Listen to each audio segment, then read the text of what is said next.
Fresh air. A wondrous feeling. Naturally.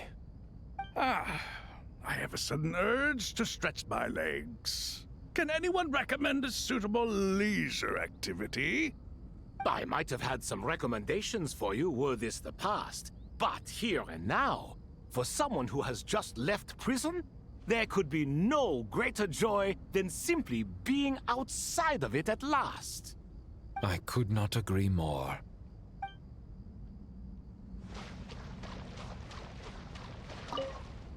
As I thought, the so-called 7 pillars of King Deshret are as underwhelming as ever. What do you mean? Not a fan of the boys' club? As men, as individuals, and even as gods, they are entirely undeserving of my attention. Al-Akhmar once commanded me to select a king from among the people, so naturally my eyes will open only for one who is worthy. Ugh. Can we talk about something else? It all sounds pretty complicated, and I haven't read that many storybooks. You think this is a mere story? Well, many would also say that the journey you shared with your father is not but a tale. My life, your life, they are nothing but stories. Little girl, it appears that you really have grown. In the past, you would have flown into a blind rage at my words, but now you are unperturbed. Oh, it's nothing. I just feel like you're right. Getting all pissed at someone for telling the truth is pointless. It only makes me look petty. This alone is proof enough of your growth. You're doing well, my dear girl. You're becoming ever stronger. Strong enough to defend the people and things you hold dear. You think so? I hope you're right.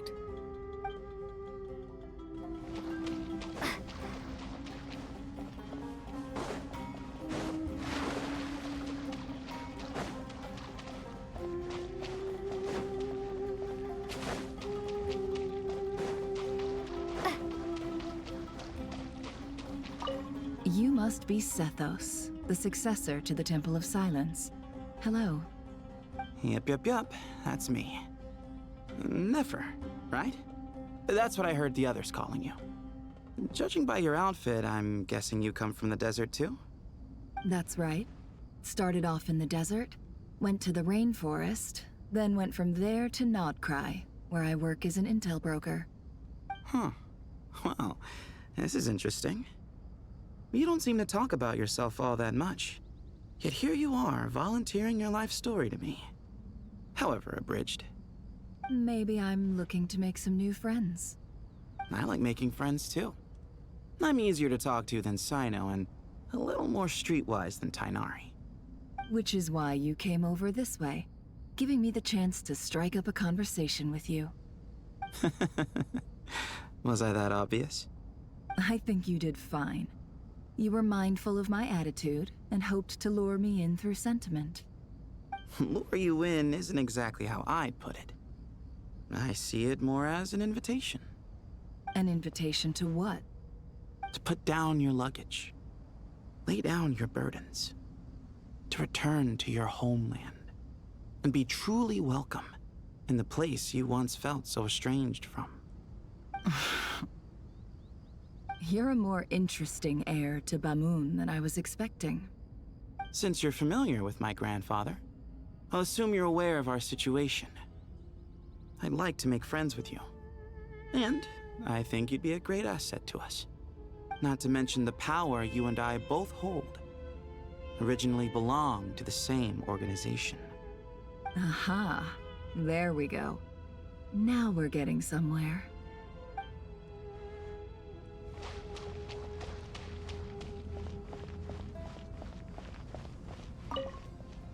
Do you hear that? Sounds like your teacher is scolding mine. Huh. Classic. Did you see her?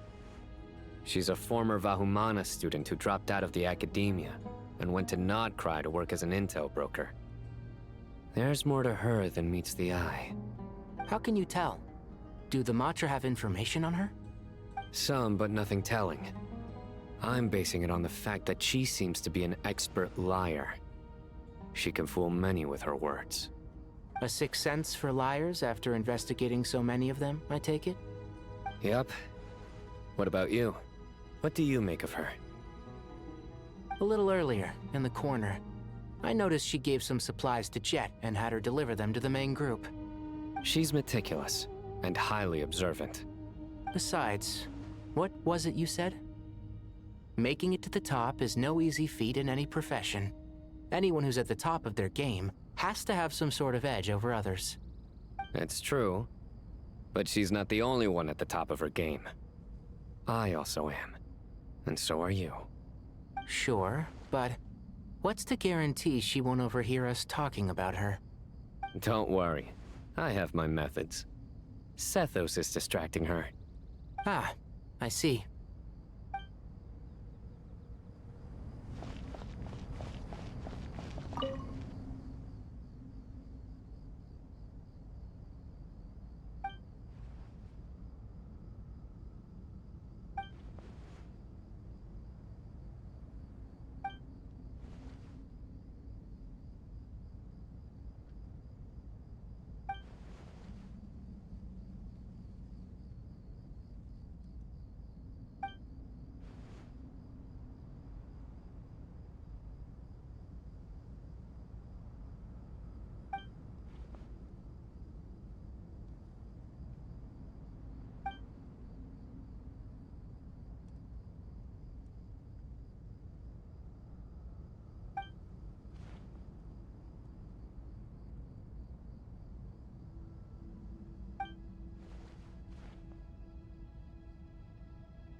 You must be the ones tasked by the Academia with renovating Aru?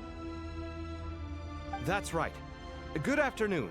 I'm Kaveh, and these two are Termezi and Naisaburi. Hey, I'll hate them! Come and introduce yourself! We've met before. This is Thoth, the Ibis King, and everyone knows these two. Afternoon, gentlemen. I've only ever seen these two in murals! Ah, the paintings in the temple. They show us chatting, playing cards, playing chess. Precisely the activities we most enjoy, funnily enough. No, only you enjoy playing chess. We were just humoring you. I wouldn't go that far. Back to the matter at hand. A preliminary assessment by the Academia indicates that this project requires expertise in various disciplines, including the deciphering of ancient texts, mechanical engineering, the restoration of ancient ruins, and elemental theory. The most capable minds in their respective fields are here before you. If there are no objections, we'd like to begin our work. The artisans who built Aru for Al-Ahmar gave their very lives to create this splendid work. Follow their example by giving your utmost devotion to this project. I didn't know that. We'll do our best, of course, but we certainly won't be sacrificing our lives. Such brazen words. Humans these days are a far cry from their ancestors. What little respect you show for King Deshret. No, that's not what he meant. Please, don't mind him. He shares your sentiments, just not your, penchant for hyperbole. Assuming that's what you were going for? I just think it's important to manage expectations. Forgive my lack of courtesy, but we simply can't sacrifice our lives to the gods on completion of the project like people in the legends of old. Here's a first draft of the project proposal for your perusal. Please let us know if you have any requests. Normally, I'd have made it look a lot more visually appealing, but we were really pressed for time on this occasion. I hope you'll forgive me if it's a little rough around the edges. Naturally, naturally. If my fellow ministers deem this meager display of respect sufficient, I suppose I can consider agreeing to their proposal. Why are you so preoccupied with the ostentatious displays of respect to Al-Ahmar? We should be trying to make things easy for them. You never know. We might have to rely on these young people to look after us in our old age. Exactly. This is Aru's mainframe. Be reminded to use it with great caution. We certainly will. Thank you for your assistance. You may attempt to lay out punishment should you so desire, though I'm afraid it would be futile. You and I both know that certain components of Aru can only be operated by humans. King Deshret always believed in humanity. Still, the reason that Aru's modules are designed that way is not so much because he trusted them, but more because he was wary of you. Is that true? No wonder human artisans helped to build Aru then. He actually required human assistance to create his greatest work. Naturally. Have you noticed that the Goat King keeps giving superficial responses? It's like he's just going through the motions and leaving the real debate to his colleagues. He understands the art of perfunctory speech. That's what earned him his position as the Minister of Ministers. It seems the rumors about King Deshret being a poor judge of character are baseless after all. Excuse me for being blunt, but it sounds suspiciously like you're putting yourself on a pedestal and mocking me. You're mistaken. And while there's nothing strictly wrong with making every conversation about yourself, it's not exactly a positive tendency either. You? Whatever. I knew it'd be like this working with you. All right, let me past. I need to look at this console. It's your job to activate it after all. Let's begin. Everyone, please proceed with the external checks and preparations as per the procedures outlined in the engineering plan.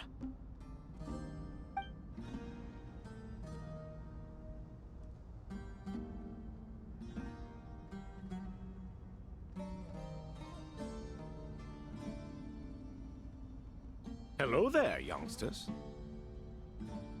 Whoa, the Ibis King came to life. What do you mean, came to life? I've been alive the whole time. You did say we could start our research, right? Are you having second thoughts now? I've reviewed the proposal. The work you're planning to carry out on this grand device is ambitious in its scope. You have ample confidence in your abilities, I take it? I wouldn't say I'm feeling hugely confident, but given how bad things are, I'd rather at least try something than sit around waiting to die. You are the top scholars of your day. I trust you are aware that there are countless links between Aru and the Akasha? Aru and the Akasha? But I thought the Akasha was the Academia's greatest technological accomplishment, created years ago by the Sumeru Archon to help her people access knowledge. And you too? Do you not know either? You've read the instruction manual, right? You tell them. An instruction manual? The Akasha has an instruction manual? The Sumeru Archon is a kind and thoughtful god indeed. It used to sit on a shelf in the corner at the House of Dana. Not the most popular read. If the manual is to be believed, Aru was in fact the original inspiration for the Akasha system. What? But there are so few records about Aru anywhere. And practically none of these scientific expeditions into the desert had anything to do with it. Ah, but this is something you could not possibly have known. You may have heard many stories about the desert, but what is the most important aspect of history? Consider this a quiz. Anyone from Vahumana present? I'm from Vahumana. It's, well, veracity. Precisely. And a large part of veracity is the chronological order in which events occur. I may as well tell you. In the beginning, Nabu Malikata, the goddess of flowers, descended upon Sumeru. The glory of the heaven was within her. She brought life, oases, and knowledge to this land. Then she created the Jinn, enlightened them, and ordered them to serve her. 2 other gods also walked upon this land where wisdom flowed in abundance, and the 3 met beneath the great green trees. It was the first and greatest alliance. We should speak with reverence of this covenant between the 3, which transcended both time and life. For they promised that in Sumeru, wisdom would be shared with all. All the great changes in Sumeru's history began with the goddess of flowers. For King Deshret's sake, she pried into the secrets of Celestia, and for this was burned to ashes by the flames of wrath. So grieved was King Deshret by her passing that he lost all interest in state affairs and devoted himself instead to the knowledge that she had brought back. It was after learning of the technology from that floating island in the sky that he first conceived of Aru. And so, the Akasha was inspired by Aru, while the basis for Aru itself came from Celestia's technology. Well, if the 2 share a common technological origin, then connecting one system to the other is an entirely feasible idea. Unbelievable. Have you no reverence at all for celestial technology? No, I do, but there's no time for that. The schedule is too tight. Blame it on the deadline. Perhaps you could try coming up with our cutoff dates. You know what it's like having to turn around 5 different drafts in one day? I wouldn't wish it on my worst enemy. Yeah, also, Sir Ibis King, you don't plan on getting directly involved at all, do you? Yes, well, you strike us more as having come to give a popular science lecture. Or, wait, does this count as more of a first-hand witness statement? Neither. Anyway, this sounds like far too much work for me. Still, if Aru is so powerful, why didn't King Deshret use it for more ambitious ends? Because it was never fully completed. King Deshret had grand plans, but he perished before they could come to fruition. In the beginning, his wish was to create something that could rival the very world itself. The Lord of Flowers sacrificed everything for that ambition. What he desired, she bestowed, and thus was knowledge brought into the world. Her courage and sacrifice had to be honored with the most splendid of monuments, or King Deshret would surely have deemed it a grave injustice. And that monument, built from knowledge and technology, etched with a sacrificial and courageous love, even in its unfinished form, it deserves to be treasured. At that time, King Deshret said the following to the Lord of Dendro. Since we share an eternal covenant, I shall never be your enemy. Hence, the fruit of wisdom from the heavens is not to be devoured. Remember, it is not that I lack the power to become the enemy of wisdom. Yet you and she have taught me much and shown me kindness. For this, I cherish you both. In the end, Aru was only used to store a portion of the souls. It was but a primitive form of the masterwork the king had envisaged. His final hope for Aru was to return to the past, when she yet lived. So the point you're making is, King Deshret was both powerful and ambitious, and he only ceased his imperious ways out of affection for the goddess of flowers and the Dendro Archon. You could see this as an act of mercy, but you could also see it as the sentiments that lay between these three gods placing constraints on him. This was, after all, the foundation of the alliance between them. This explains why Aru was both a prison and a monument, and why the answer to the three questions was time. You have to be careful who you get involved with, or you invite all manner of misfortune. This is as true for gods as it is for humans. Love is the same. It is both a prison and a monument. All right, let us pause the story here for now. Seeing as you've been so diligent, I'll offer a little help. Who's in charge again? Is it you two? Ah, yes, me and him. Now then, close your eyes. Wisdom hides in the space between the tangible and the intangible. It is to convey the incommunicable through the simplest of mediums. By the power of King Deshret, I shall grant you a glimpse into the unseen secrets that lie at the threshold of existence.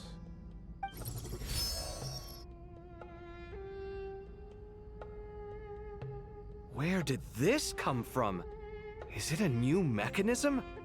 It looks more like some form of externalized information. You've rendered it visible?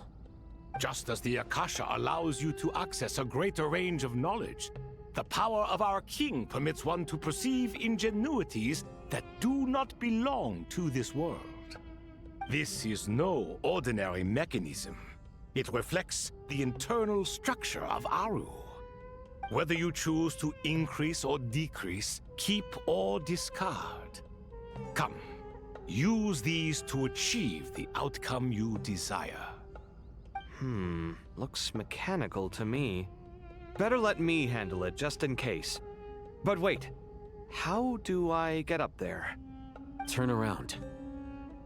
So that's where the elevator is.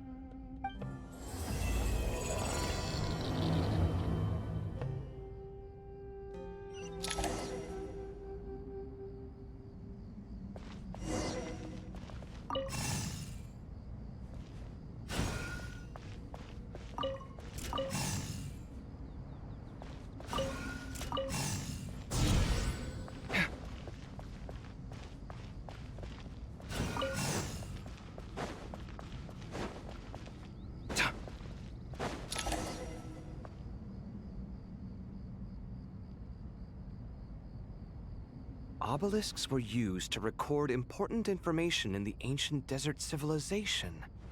Hey, Alhaitham, there's some writing here I'll need you to decipher. I've sent it to your screen. Do you see it? Got it. It's a little blurry, but I should manage. Take a look and tell me what it says. Oh, and I'll send any other similar text directly to you from now on. Let's start with this one. It's a variant of an older script. Herein lie verses written for the Yellow Sands. Looks like cultural information from the age of King Deshret. If so, I suggest you delete it. Words thrown together merely for fun. I had no idea Aru kept a record of this. Well, as long as you're certain that this is strictly private information, that's fine. It is unimportant. All right, well, I guess I'll start now.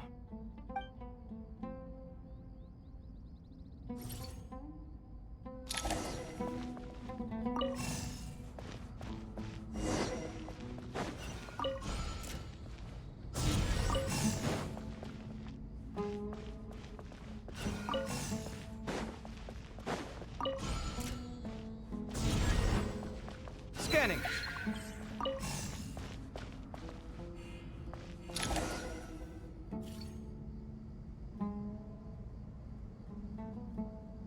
Found some more. Sending them over to you now. These are all reports about the Gurubad conflict.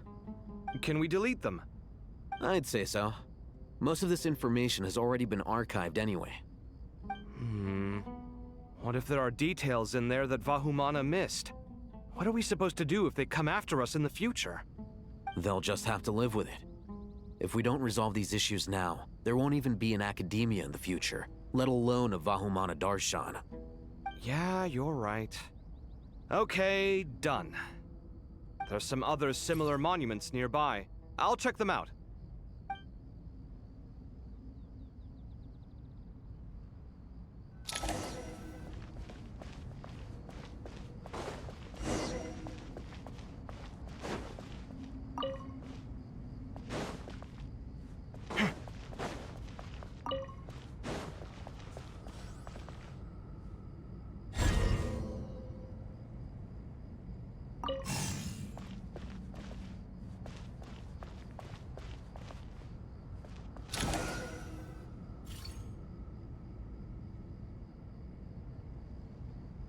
Another monument. Hold on.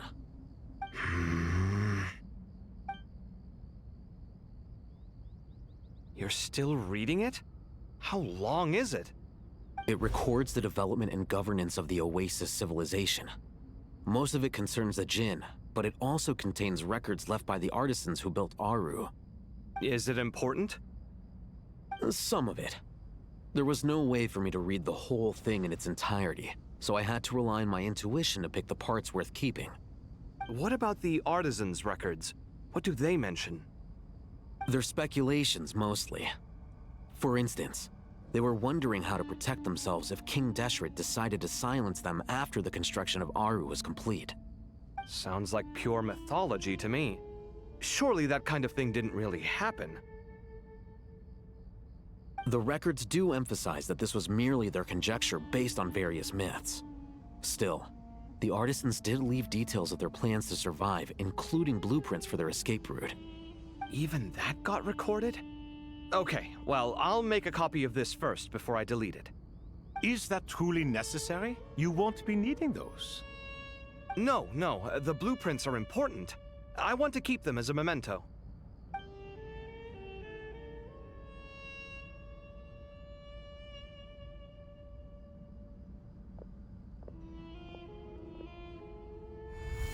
I think that should just about do it. It meets the requirements of the contingency plans, so we should be good. I gotta say, it's the strangest feeling, this cross between reality and the intangible.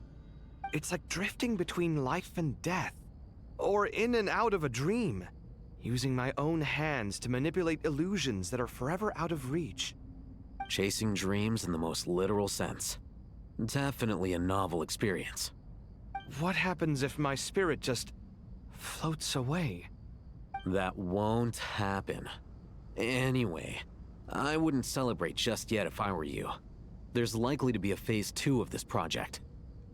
All right. I'd better keep my wits about me then.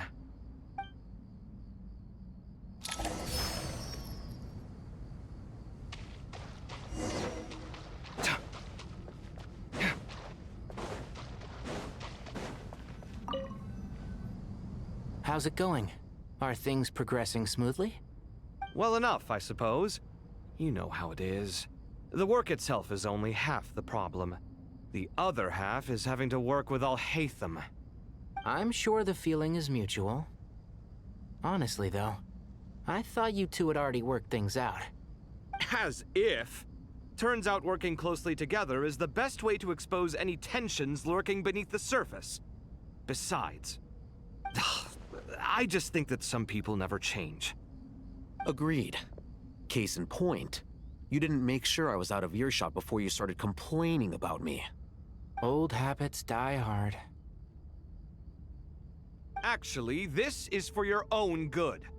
Maybe if you spend a little more time listening to what other people have to say, you might actually realize that you're the problem. Naivete is another old habit of yours. I had assumed that you both volunteered for this project, like us forest rangers. But now I'm getting the sense that wasn't the case. Definitely not. We were assigned to it by Lesser Lord Kusanali and Nephis. As much as I'd love to be doing normal work for normal clients, These Titan projects are all that's on offer right now. Though I'm sure they wouldn't be roping us in if they had any better options. Just goes to show how short-staffed the academia really is. I'm sure you've prepared yourself mentally, but I still feel the need to advise you to lower your expectations. It might make the process of working together a little less intolerable. I know! Same to you! But if you already understood that, you should also know not to say the quiet part out loud. Why don't you come help me with my forest patrols? Might help you avoid any further disagreements. Good suggestion, but unfortunately, differences of opinion will always exist. Changing the nature of the work won't get rid of them. For once, I actually agree. There is zero chance of us ever resolving our differences. Zero! But even so, the work must be done. Care for some coffee? I'm glad to see you making progress. Don't act so smug! It'd be nice if you made some too! I feel like even I've made some progress today. In the past, I never would have dared to try and mediate a conflict between you two while you're both right there in front of me. Apologizing probably makes it sound like I'm in the wrong, but... I'm sorry. I was just kidding. Truth be told, I don't have any work to do at the moment, so I'm just here to kill some time. How's Kale? She's studying with Nicole. I'm not sure how she's getting along, but she seems to be in good spirits at least. I wouldn't worry. Angelic affairs are probably above your pay grade anyway. I know what you mean, but Sino and I are still a little concerned for her. He said he'd go keep Kale company after he's finished training the mercenaries. I'm planning to join them myself shortly. Kale will be okay. Have faith in her. Even we can see how much more confident and outgoing she's become in these past few years. Thanks to you and Sino being there for her and providing guidance every step of the way, she can finally stand on her own 2 feet. On her own 2 feet. Does it feel bittersweet? Watching the younger generation grow up and move on? No, not yet, at least. I was just thinking, I wish there was more I could do for everyone. She'll be fine. Yeah, she will. Just try to relax.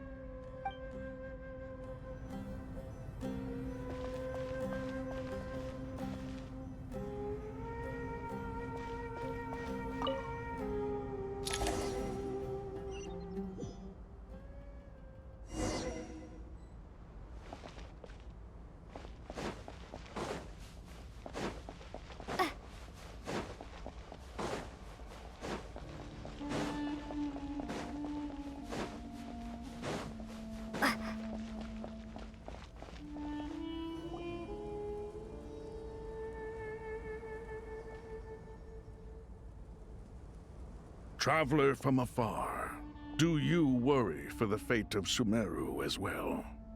Whoa! It's Sobek the Crocodile King! Greetings, Crocodile King. Please be at ease. I'm just here to chat with you about Lesser Lord Kusanali. Sounds like you really care about her. Yes, although to be exact, it is a mixture of both concern and curiosity that I feel. Speaking of Nihida, Paimon was wondering how she's doing. Wait a moment.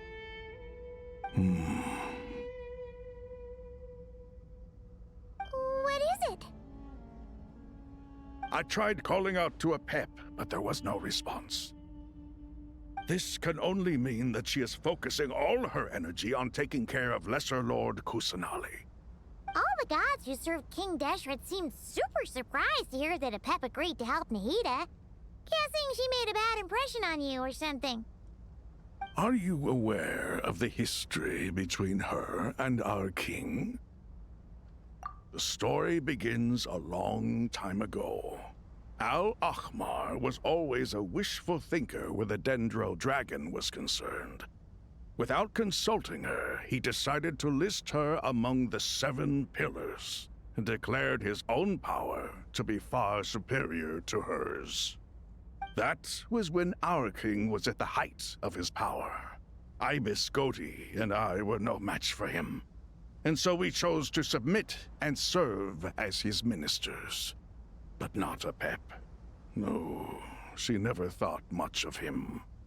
To Apep, Al-Ahmar's pride and sense of superiority were nothing but ignorance and hubris. In fact, they fought numerous times, but usually the battle ended in a draw. In the end, King Deshret coveted the power of Celestia, only to end up corrupted by knowledge. His final act was to trick the dragon into swallowing him whole, leaving her to bear the torment of his sins. The Dendro Dragon stands for the glory of a bygone era. She hated Al-Ahmar and what he represented. All the gods, all the power they wielded. And so, her willingness to help the Dendro Archon through this crisis comes as a great surprise indeed. It makes one wonder whether, perhaps, the Dendro Archon assisted her in the past. Yep, Nahida did her a huge favor. So Lesser Lord Kusanali put an end to the Dendro Dragon's many long years of torment. As much as she loathes the Seven, Apep knows kindness when she sees it. No wonder she was willing to make an exception.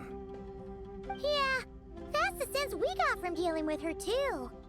She is not incapable of coexisting with other living things. Rather, she actively chooses to avoid coexistence. And this despite the fact that she symbolizes life itself. How ironic. All of this being said, I wouldn't expect too much from her if I were you. Nothing will change her hatred towards humanity and gods. We'll keep that in mind. Anyway, how much longer do you think Nahida needs to stay with Apep? For all we know, the Fatui might still be in the desert. Just to be on the safe side, why don't we grab anyone who isn't busy right now and go look for her? I'm alright, Paimon. Huh? Was that Nahida's voice? It seems the treatment was effective. Since when do my deeds require your evaluation? Ah! Here will do just fine. I had no intention of taking you any further. One ought not expect greater generosity than they have earned. You always hide your kindness away like an oasis within a sandstorm. Only those who make it through the swirling winds can know just how beautiful that oasis is, and how much hope it brings. You dare appraise my being? No, I'm expressing my gratitude. I want to thank you for sharing your precious life force with me.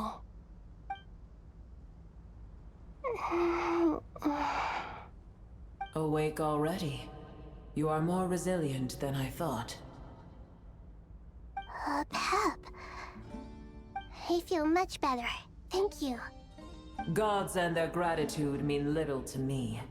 I would rather you give me your assurance that the situation with Irminsul and Sumeru's ley lines will be competently managed. If I suffer any ill effects from the ley lines, you, as the god of this land, will be held responsible. And you would not enjoy being held to account by me.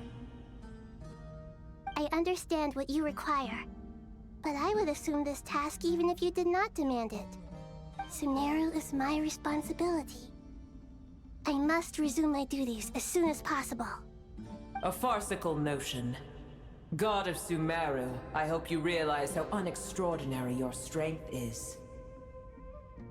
And yet, maybe it is precisely what defines me. A god of wisdom is not meant to rule by force. Then hold steady. We go forth. Well, I'll be. Is that Apep? Do my eyes deceive me? Of all places, the Dendro Dragon has decided to visit the mausoleum of King Deshret? I see that after all this time, Al-Ahmar's menagerie of ministers remain as vile as ever. It's a pleasure, Dendro Dragon. Had you arrived but a little sooner, you might have attended a meeting of the Seven Pillars. What a nauseating thought. You are not the first insects I have had the displeasure of dealing with today. A swarm of them tugged on my tail on my way over. Goodness knows what hovels they crawled from. Why do all the creatures of this world remain so lowly after all this time? What did you do with them? I cast them away. What would you have me do? Keep them as trinkets? Boer, this is where we shall part ways. To be clear, I do not wish to see you or anyone else here ever again, unless absolutely necessary. Then I wish you peace as you return to your dwelling place. It matters not to me. Simply refrain from bothering me again.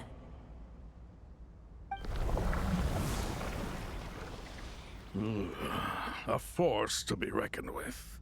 At times like this, I feel glad that she has no interest in any of this. Hold on, just hold on, okay? We're almost there.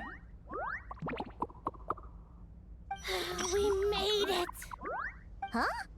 Wait, that voice! It's...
Uh-oh! I'm gonna fall!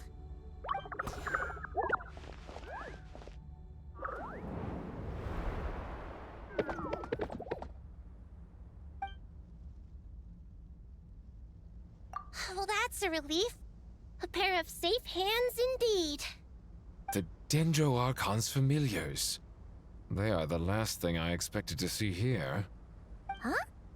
Wait, what are the R&R doing here? Don't you guys hate the desert? Obviously I was worried about the Dendro Archon. I've been supporting them with my Pari powers the whole way here. Oh, you seem pretty nervous. Is it because there are too many people around? Not just people. It's all these non-human beings, too. It's hard on them. I can't believe you made such a long and dangerous journey just for my sake. I appreciate your support so much. Thank you all. I'll have to ask everyone to wait while I help our new arrival settle in.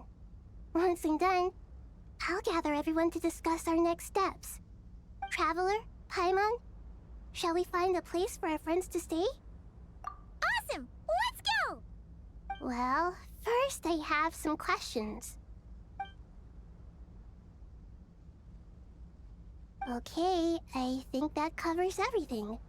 Thank you. We can get going now.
everyone.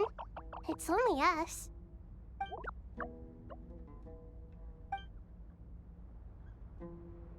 It must be very tough for you coming all the way out here, especially since you don't like the Voluka.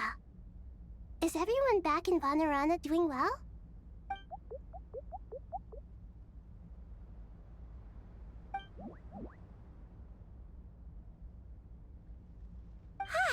Everyone's here. Good. Are you okay? You look like you were about to pass out back there. Then you're forgetting who I am. Don't underestimate me. Oh, excuse me! Are you comparing me to Paimon? I suppose everyone is gathered here because of me.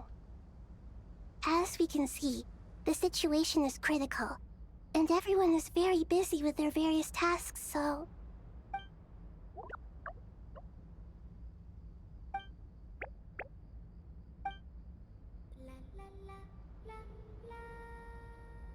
I can't thank you enough. Right now, we're focused on restructuring Aru, processing excess information, and helping restore everyone's confidence. I'm sure you'll find it all very straightforward.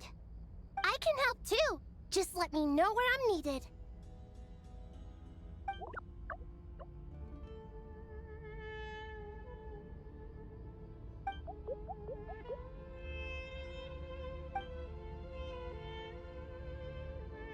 Up to no good?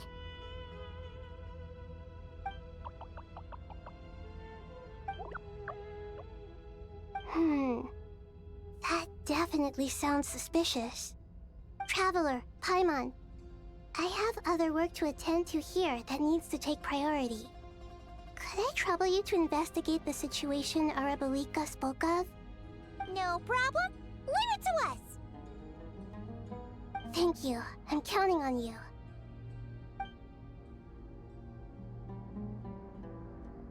There's one other thing. If you are to work alongside the people of Sumeru, you will need to make yourselves visible to them. Is that acceptable to everyone?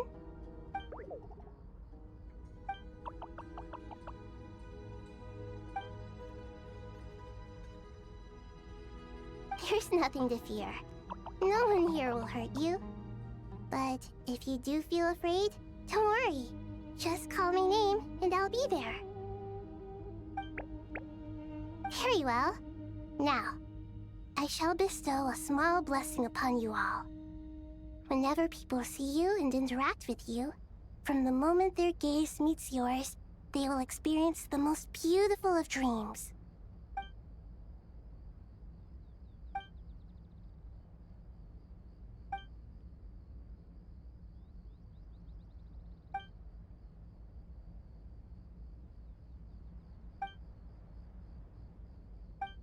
Do not fear.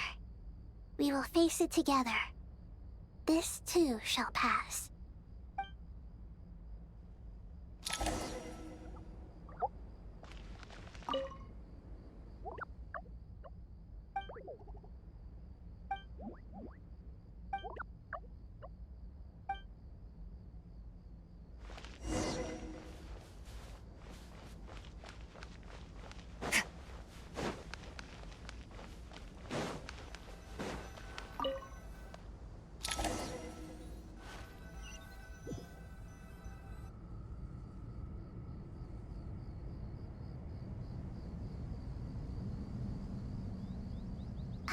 Everyone's here.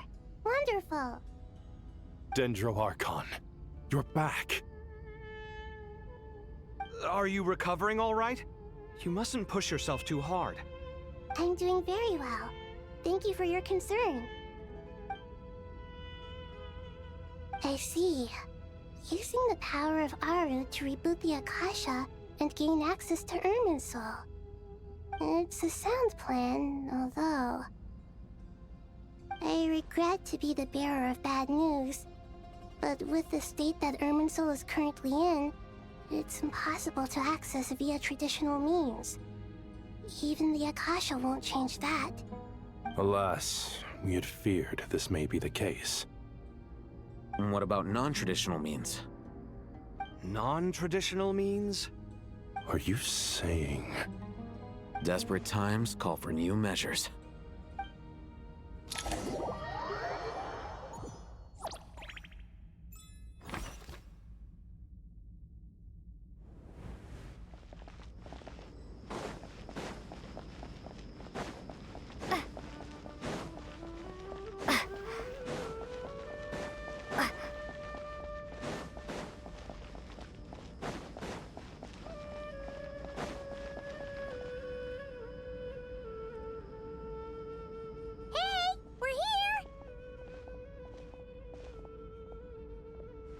Ah, it's you. Is there a situation?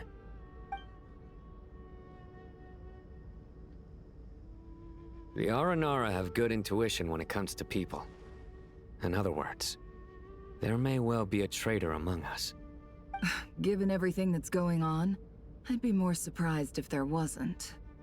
Miss Nefer, as a professional intelligence broker, I trust you have a solution? Not one that I'm willing to volunteer.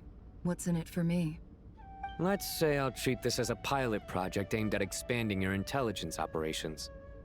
Whatever business you're in, an avenue to demonstrate your abilities could never hurt. I like the sound of that. Glad we're on the same page. Given that you rarely set foot in Sumeru, practically no one at Caravan Rebot knows who you are. I take it you've read the files on everyone in the area? Yes.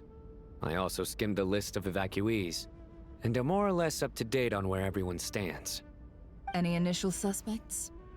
Limiting the scopes to males whose recent activity could be viewed as suspicious. I've identified 3 names. The Aranara saw 2 people talking, but currently we only have 1 suspect. The other person was probably just a messenger, and in all likelihood has already left Caravan Rebot. Everyone is heading for the desert per the evacuation order. Anyone willing to turn back at this stage is almost certainly with the Fatui. There's no way it was a spur-of-the-moment decision to act at a time like this. This spy must have been planted long ago. We need to smoke him out from wherever he's hiding. Sounds like you have the beginnings of a plan.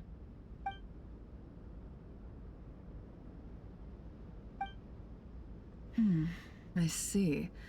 Your suspicions are well-founded. I'd be watching him too if I were you.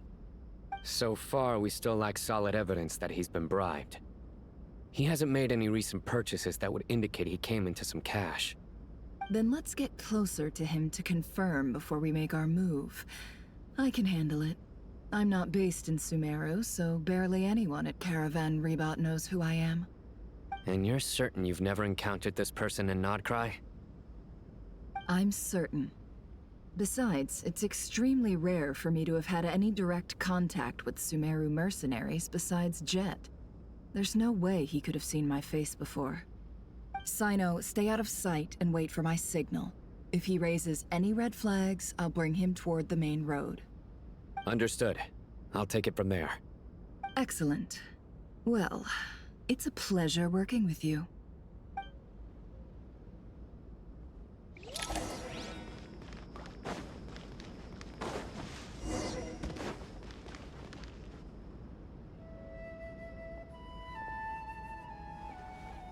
Darker skin, scars, frequents the desert and has ample combat experience.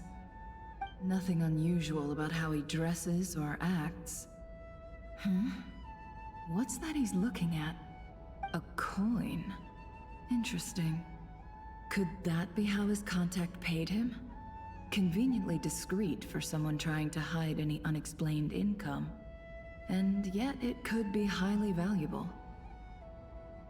Sorry to bother you. Has everyone here already left?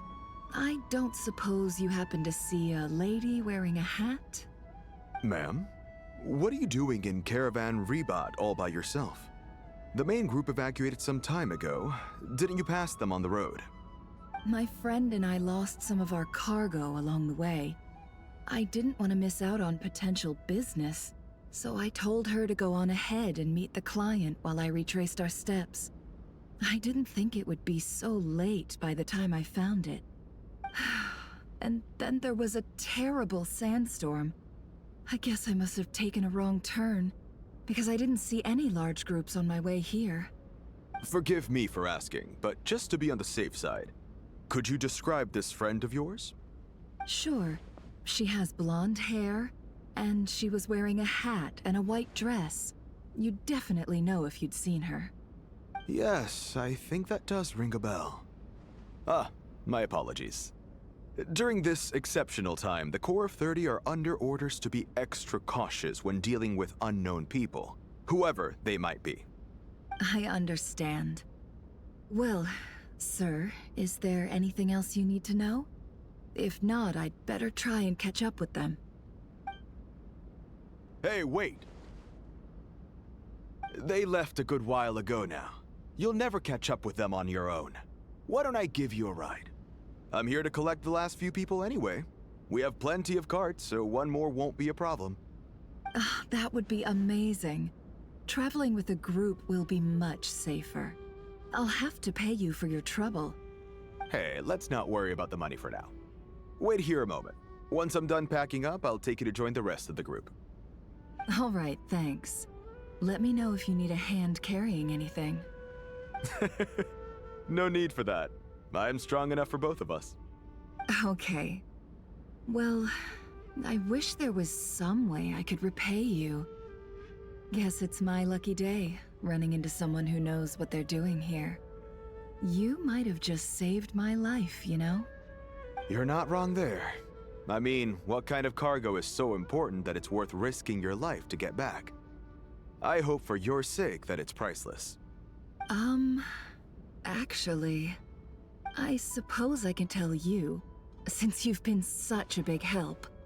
But be sure to keep it to yourself, or we could both be in big trouble. Oh, really? Sounds mysterious. We're in the antiques business. You understand? Some of our goods aren't acquired through the most legitimate means. We have to be very discreet when we're selling them. That's why I had to go looking for the missing cargo alone. Ah, no wonder. Well, ma'am, in that case, it turns out that maybe there is something you could do for me. I'm all ears. But to be clear, our commission isn't cheap. Think carefully before you ask.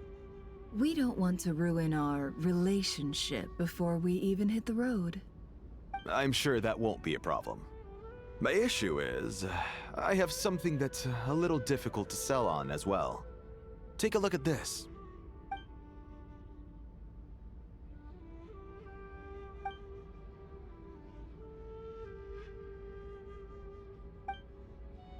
Pure gold. That's quite something. How'd you come across it? Dig it out of some ancient tomb? If you look hard enough, there are many treasures to be found in the mausoleum of King Deshret. It has no distinct Snezhnayan markings. That'll be why he's going with that story. And he clearly doesn't want to arouse suspicion, so he's on the lookout for an opportunity to make a quiet trade. Surely you have an existing business partner. Won't they take it off your hands? I hope I won't be attracting the wrath of my competitors by helping you sell this. The shop I used to work with is having cash flow issues at the moment after losing some money. I'm under enough pressure as it is without having to deal with them. On the off chance anything went wrong, I'd never get my money back. I understand. Gold is the last thing that traders with cash flow problems want to see. Well, in that case, I think we can work something out. As it happens, I'm just about done packing. Shall we make a move? Sure. Let's walk and talk. This evacuation was a huge operation. They needed a few people to stay behind and tie up loose ends. And I ended up being one of them. You're lucky you ran into us in time. I certainly am. I don't know how this happened. One thing led to another, and...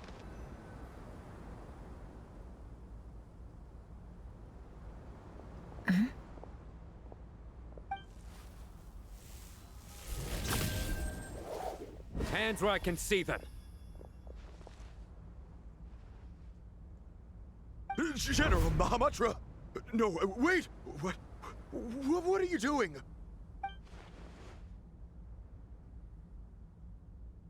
This is the coin? Good. Sadly, you won't have the chance to spend it. Nicely done. Looks like Sumeru's Matra are a well-oiled machine nowadays. Unmarked gold coins are quite difficult to trace. Thanks to you, we have secured the evidence. Here's what's gonna happen.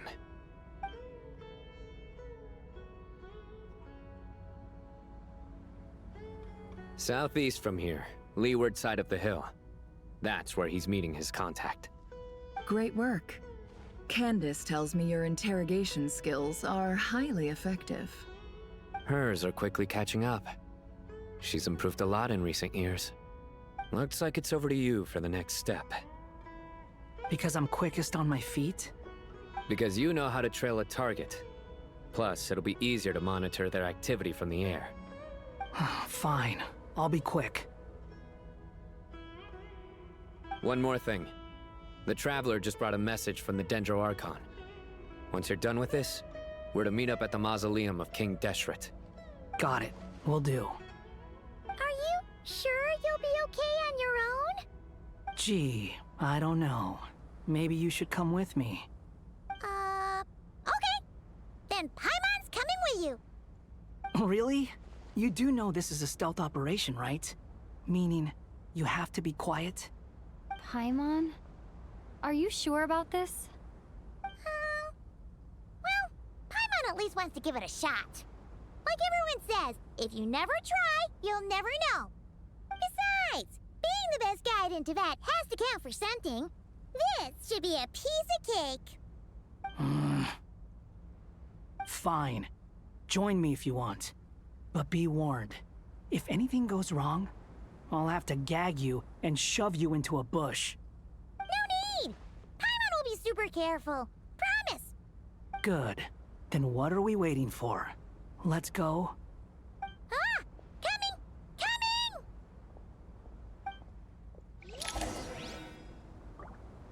The wind rises.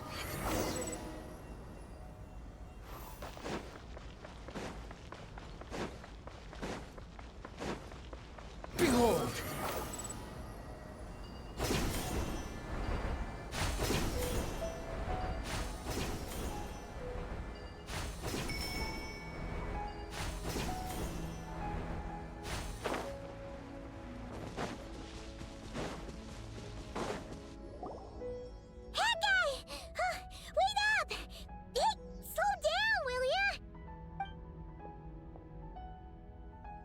We're here.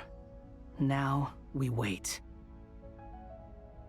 Okay, yeah, cool. Cool. What's on your mind, Paimon? Huh? Oh, nothing? I thought all you cared about besides being a guide was food and sleep. Why the sudden urge to go on a dangerous mission? What's that supposed to mean? Paimon's been on plenty of dangerous missions before. But never on your own. You hardly ever leave the Traveler's side. Just saying. I'm kind of at loose ends right now. So if you did want to share, I suppose I'd have to listen. If not, suit yourself. Makes no difference to me. Hat guy? Do you think Paimon is useless? What? Where's that coming from? When we were in Notcry, Paimon suddenly realized something. Even though Paimon's with the Traveler every single day, whenever we face real danger, she can't do anything to help. Paimon doesn't get like this very often.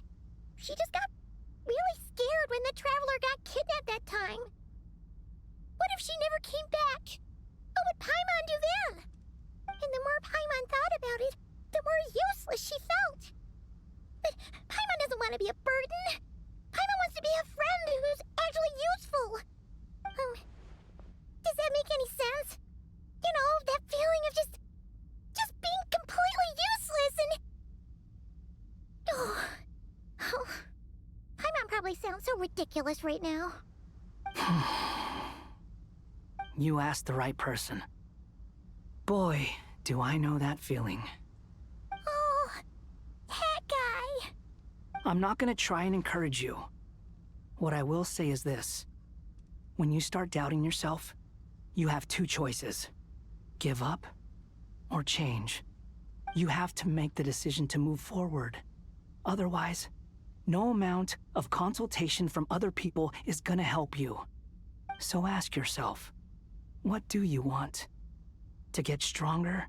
To learn more? Whatever it is, go do it. You won't have any regrets if you can at least say that you tried. Oh, all right. Something's not right. Shouldn't they be here by now? Paimon, is it just me? Or is it a little too quiet around here? Should Paimon take a look? We'll give it another hour.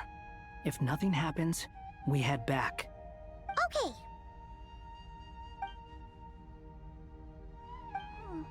How strange.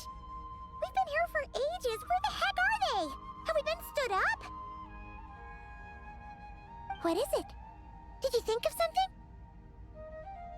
something? Something feels off about this whole situation, but I can't quite explain why. We know for sure that the guy Sinocot had something set up, yet somehow his contact is a no-show. So, either the handler got caught, or, more likely, they decided to cut our guy loose. But how would they know to do that? Wouldn't they at least send someone here to check things out? That's the problem. They couldn't possibly know what's happening here. Unless... This feels all too familiar. Come on, let's head back.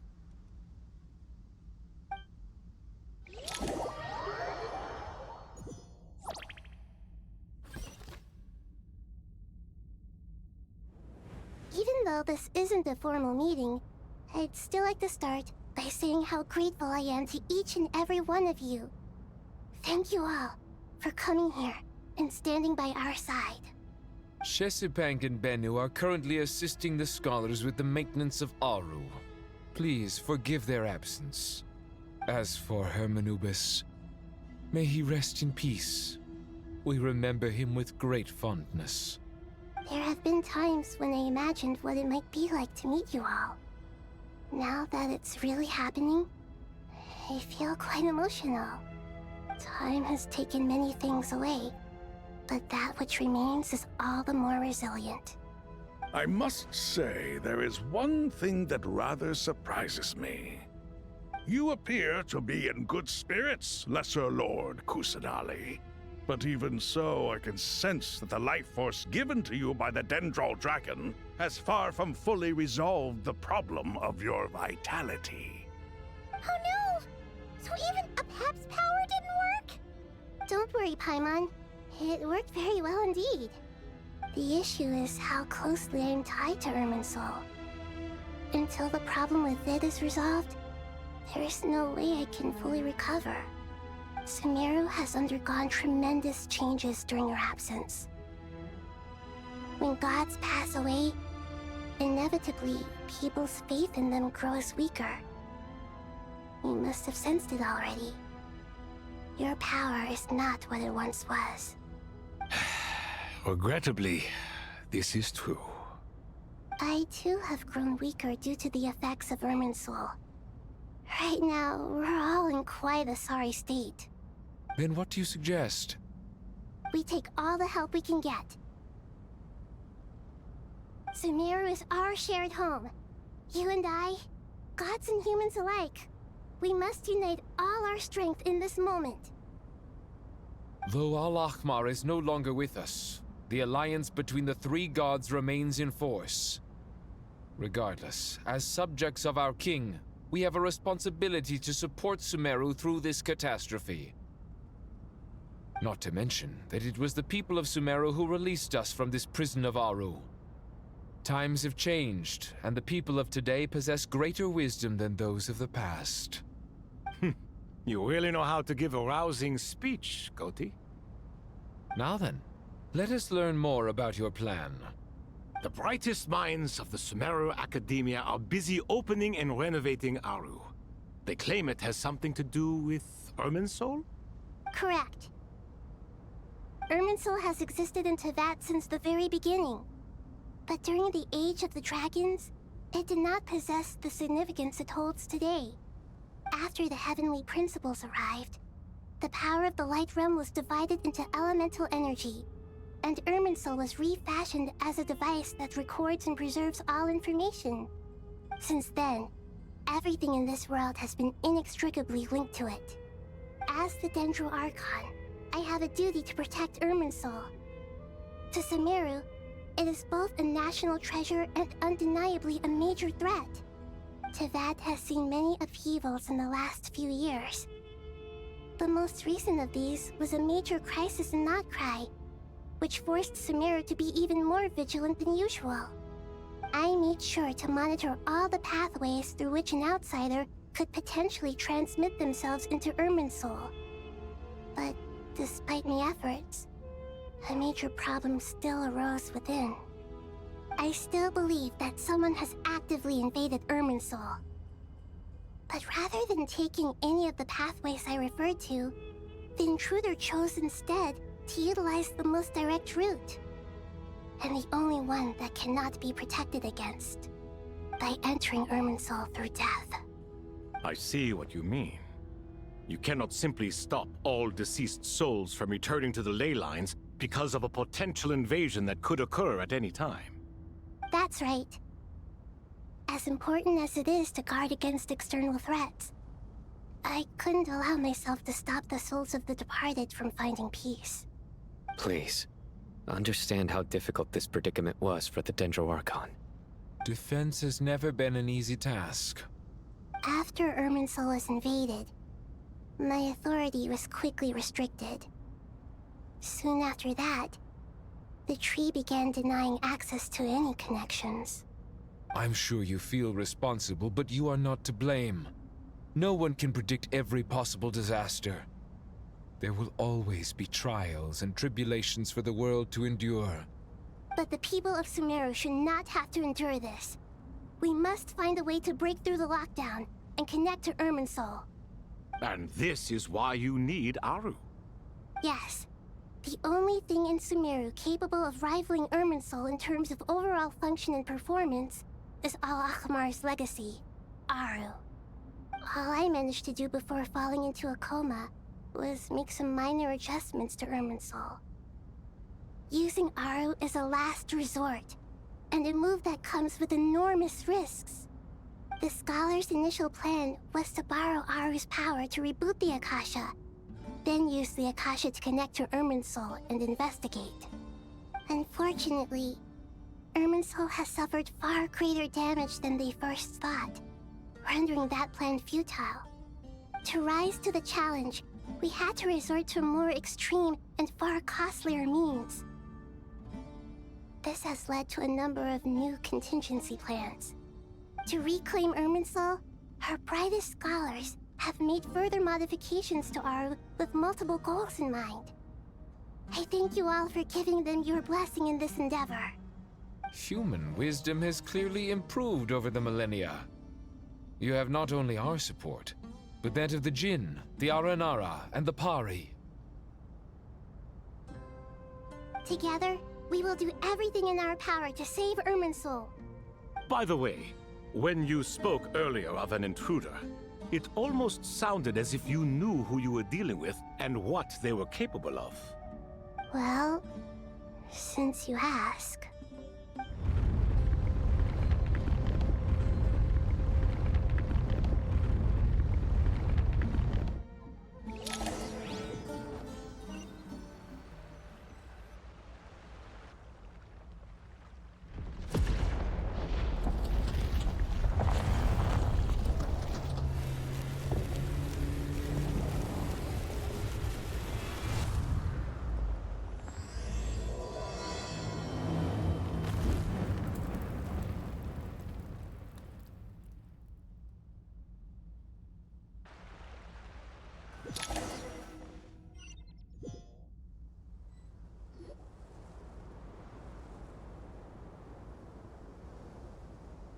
Tighnari!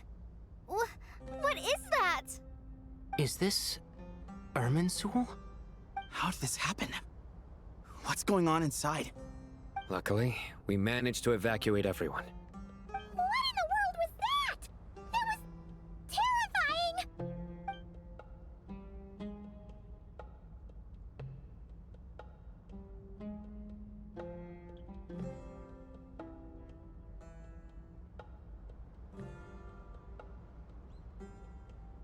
Oh my. I understand now, Dendro Archon. You make yourself quite clear indeed. Not once over the millennia has Irminsul been so terribly afflicted as this. Please continue, Dendro Archon. Irminsul's root system is what comprises the ley lines. In the past, it has always been hidden away, going unseen by the general populace. But now, an evil intruder is making it reveal itself. It has become a tree of unbridled greed. A clear sign that a deranged experiment has advanced to a new stage. Blasphemy. From where I stand, an experiment in the name of blasphemy sounds rather improper. But if we are to honor Dottores' will, this is what we must do. The birth of this tree proves to me beyond doubt that this incident is connected to him. But to explain the situation in full, there is someone I need to tell you about.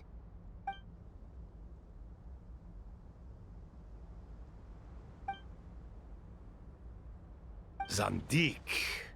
So it was him. I saw him in the desert once. A man of supreme arrogance. So this is where it has taken him. But didn't Dottore die and not cry? How is he still able to do all this? He must still have loyal followers amongst the Fatui. Even so, I'm still unclear as to how he has been able to wield such a profound influence over Irminsul.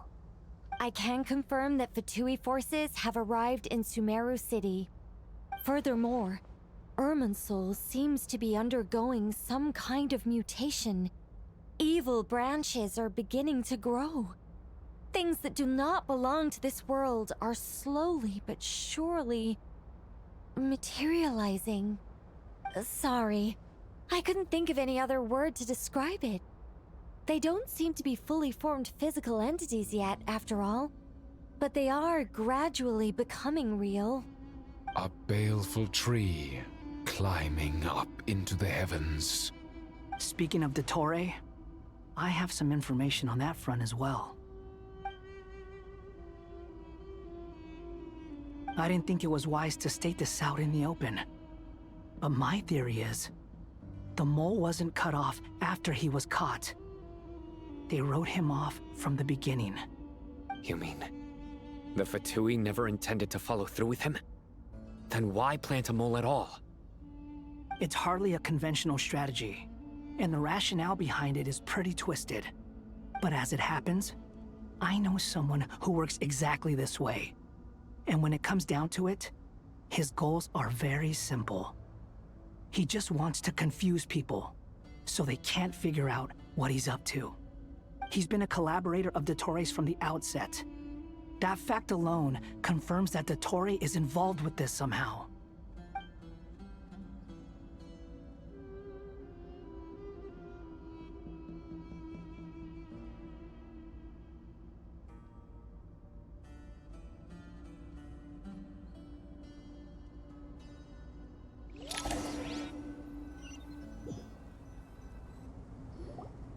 There is still much to be done. Everyone, please remember our core strategy. As per the discussions, the following groups must act immediately. Mr. Alhaitham and Mr. Kave, the next phase of the Aru renovation project must begin right away. Godspeed to you both. We'll give it everything we've got. The plan looks feasible, but the implementation will require certain resources. General Mahamatra Sino and his team will help to procure the materials required for modifying the terminal. No problem. I've already spoken with Sethos and Hack Guy, and they've agreed to assist me. This kind of thing is best left to the fleet-footed, right, Hat Guy? If it's efficiency you're after, we're the right people for the job. Following up on the elemental energy amplifier we discussed, Ms. Dory, I assume you're the one most familiar with the status of this project. Aside from the Dendro Archon, of course. Yep, that's right. Leave it to Lord Sangama Bay. Got it. Well, I'd like Madame Farazan, Kale, and Nicole to support Dory on the technical side. You can count on us. Will do. Rest assured, I'll take good care of Kale. Dia, Candace, and Nefer, you'll be in charge of negotiating between the various parties. I trust you remember our goal. You bet. We can handle it. Good. I believe that covers everything. Tainari will provide ad hoc support as needed, if that's okay. Poor Tainari. Must be tough being Nephis' student. Getting bossed around all day, every day. Hey, don't try and drive a wedge between us, you old rascal. All it says to me is that Master Nephis has faith in everyone's abilities. While I'm nominally here as backup, I doubt there will be many situations where my help is needed. Exactly. Finally, Traveler, you and I will head to the border between Sumeru and Natlan. Once that task is complete, I'll be asking some of you to accompany me to the Eternal Oasis. The Eternal Oasis? I thought that was just a legend. So it does exist after all. Regarding your trip to Natlan, under normal circumstances, a meeting between our two nations would be a far more formal affair. Unfortunately, Sumeru is all but completely cut off from the outside world at present. So regretfully, we won't be able to give the Pyro Archon Mawika the grand reception that she deserves. My apologies for the inconvenience. No point putting too much pressure on yourselves. That goes for everyone. Right. Especially you, Dendro Archon. I'm sure you're still feeling quite weak. Don't worry about me. The Dendro Dragon's life force will sustain me. Plus, we'll be there every step of the way. Nahida will be just fine. Yes, I believe in myself.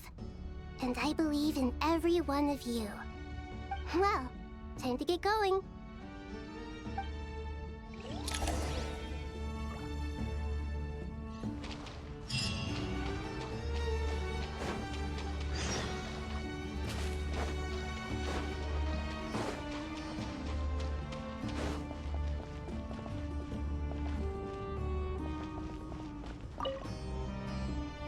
To what extent we can implement the final plan depends on how successfully the Akasha can be modified and configured.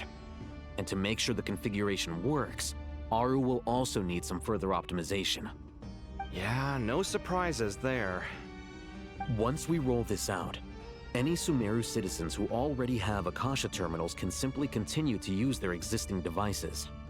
This still leaves us with a significant equipment shortage, though. Many groups of people were never issued Akasha terminals, including mercenaries, the desert folk, and many others.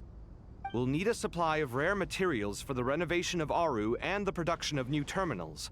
Right now, the best place to source these locally is from the primal constructs within King Deshret's mausoleum. Time is not on our side here. It's gonna be a race against the clock. The Aru merge and renovation project will have to be carried out by you two. Everything's riding on this, so failure is not an option. Best of luck to you both. As discussed, General Mahamatra Sino and Mr. Hat Guy will source the required materials.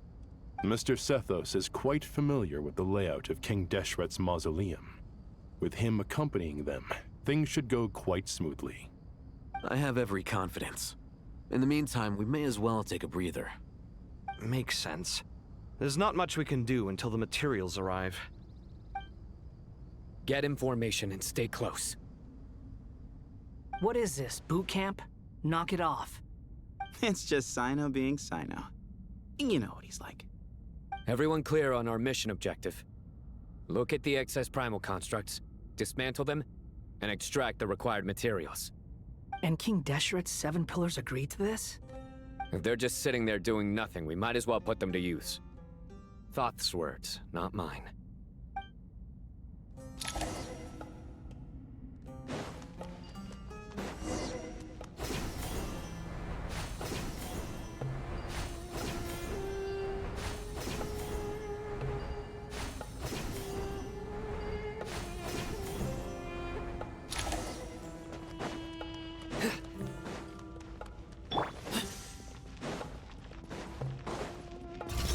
Excuse me? Move or be moved! Surrender! Through me, justice is served! Guilty! You stay condemned!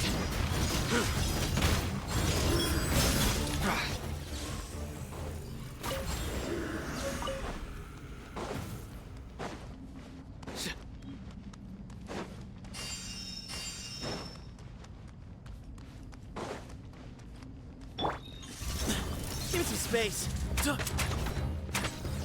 Squall and Fury. How amusing. You dare to gaze upon me?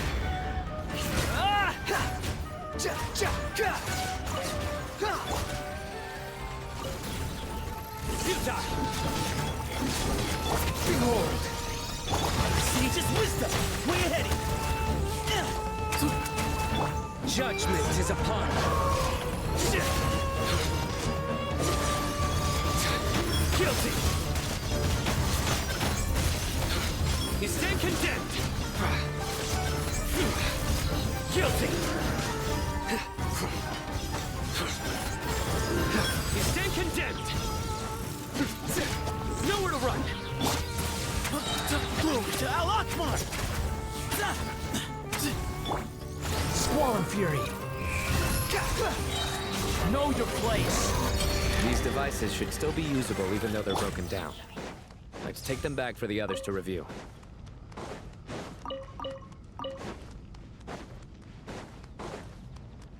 The wind rises. Upon the gale.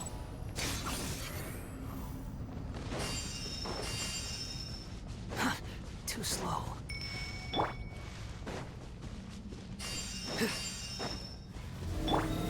me some space. Surrender! Your sins weigh upon your soul! Guilty! You stand condemned! Their penance is due! Guilty! How many do we need again? Enough to make an Akasha terminal for everyone who doesn't own one. I remember you telling me how revolutionary these Akasha terminals were. You've used one before, right? The Academia declared the Akasha to be the most powerful and comprehensive wisdom dissemination system in history. That should give you an idea of how powerful it is. Certainly sounds impressive. Neither Hat Guy nor I have ever had an Akasha terminal. Well, if it all goes to plan, that's about to change.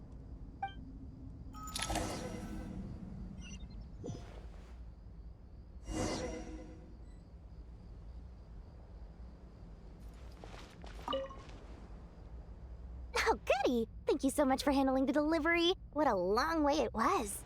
You've really outdone yourselves. I'm well aware what a bumpy, dangerous journey it must have been. Now, I would have loved to oversee the process myself, but of course, those of us who know the plan can't leave the mausoleum. Oh, trust me, I'm patting myself on the back for my assembly work here. Simply flawless work. But will you really be needing all of this? According to our plan, yes, this is the quantity required. I have no complaints about the quality either. Only the price. So expensive. I heard you covered a lot of the funding out of your own pocket. Oh, that's an exaggeration. The Academia provided most of the funds. I just offered a small token of my goodwill. Of course, the real tragedy is how little profit I'm making on this. You know, it's a serious crisis when you can't even make money out of it. It's really quite a beautiful design. And I'm intrigued by how such a diminutive device is able to output the power of the Light Realm. Did you attend the lecture on Light Realm energy, Madame Farzan? I don't believe I saw you there. Of course I attended. I was just a little late, so I had to listen to the whole thing from outside the back door. Ahem. Anyway, I have a perfectly good understanding of Light Realm, elemental and abyssal energy, as well as the relationship between the three. Good to know. Master told me in private that the conversion process between Light Realm energy and elemental energy involves highly classified knowledge that shouldn't be disseminated too widely. But even so, the scholars still shared said information. Well, you can't enforce a rule that everyone breaks. Is that the idea? At first, the Sumeru Archon was reluctant to explain it in great depth for safety reasons. Later, she came to terms with it, and simply informed my master that we would all have to face the question of survival together. To protect someone from such dangers means keeping them in the dark, but for someone to know and embody the wisdom within, they must understand its very essence. It's an information hazard. We're exposed to danger just by knowing the facts, and just like bait, it lures us in by offering us the solution to our problems. But if you're not careful, you'll end up pursuing it down a dark path. A tricky problem. But today, this big problem has been broken down into many smaller, more trivial ones. What do you mean? I get it. For instance, you and I share secret knowledge, while she and I take on the risks of life, death, and fate. Something like that? Hey, what? That is not what I call a trivial problem. Well, as they often say in Vahumana, an event that is monumental to the individual is negligible in the grand scheme of history. Generally, the fate of the individual is an insignificant affair. Being from Amorta, where the subject of our research tends to be a lot more personal, I have to disagree. It's hard to dismiss the individual as insignificant. In other words, the big problem of survival has been broken down into many small, interconnected factors, and each one of us represents one of those factors? When the same secret is shared with a group of people, the same fate binds them together. Most people would find this unimaginable, but to us scholars, this is the path that has always beckoned to us. Sharing knowledge is a good way to fight against fate. I will always believe in that.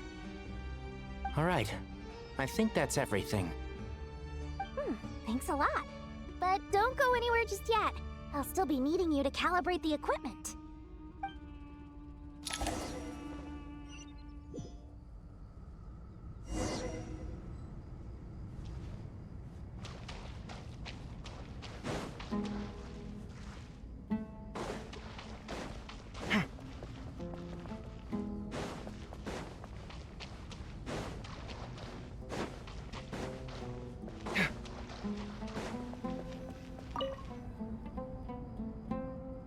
Okay, the materials are ready. We can proceed with the next phase. Al-Haytham, how are you getting along? Most of the information in Aru is written in ancient desert scripts. Some of this is written in a tribal language, while other parts seem to be a variant of an Oasis script, based on the glyph forms. Oh. Not lost to history, I hope. Some are. All we can do is infer the meaning based on the rules of related languages. Although, this section actually fills in some of the missing historical record. I'm transcribing it so we can bring it back to the academia. After Aru started up, 2 more lines of text appeared here. Can you read them? Humans may not read what is written by the gods, except by not reading. Victory should not be easy to attain, for it symbolizes divine wisdom. Knowledge must not waver, for it has external borders. Is this a clue to solving a puzzle? Or is it being symbolic? You can't read it unless you don't read it. Victory is wisdom. Knowledge is confined by borders. Wait, I think I've got it. It's a metaphor, isn't it? It's talking about... A chessboard.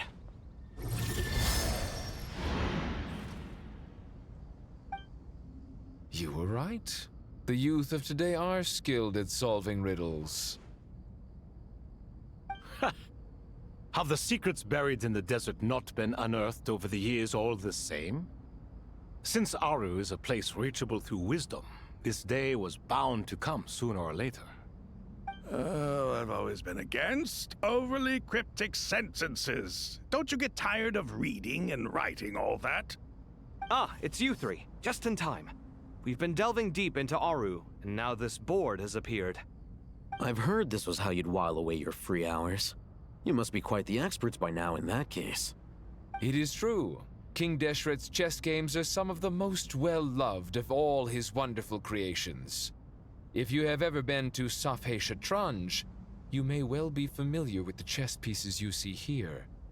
Is this chessboard supposed to be another visualization of the interior of Aru, then? Naturally. Visitors, everything is ready. Only by completing the challenge on the board in accordance with the rules will you be permitted to overwrite Aru. 1 second.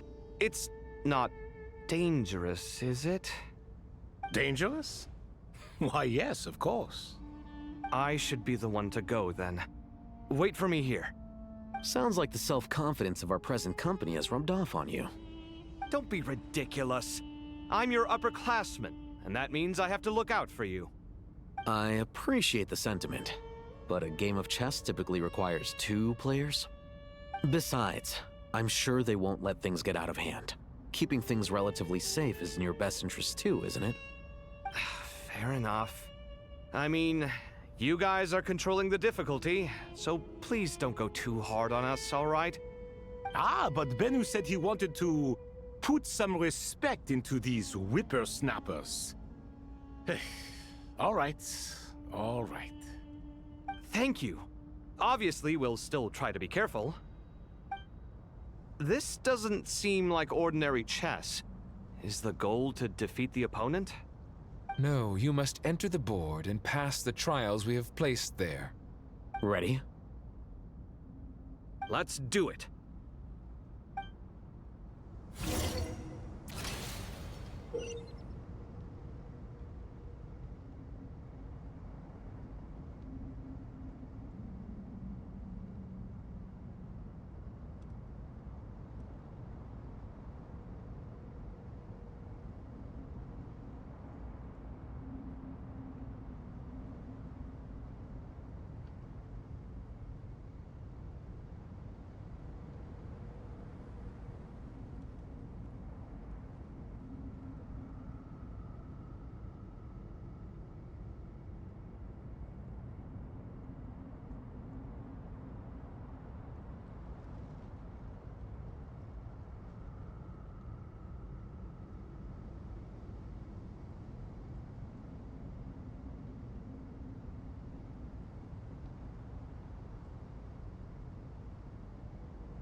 The first trial is posed by me.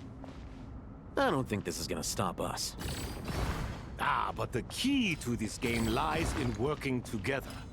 Otherwise, you will be deemed to have broken the rules. Looks like it's up to me. Marak, can you open it? King Deshret's favorite primal construct. Living on in suitcase. Now is the time for my trial. Now, don't be nervous. I'll make it nice and easy for you. Really? Thanks in advance. We appreciate it.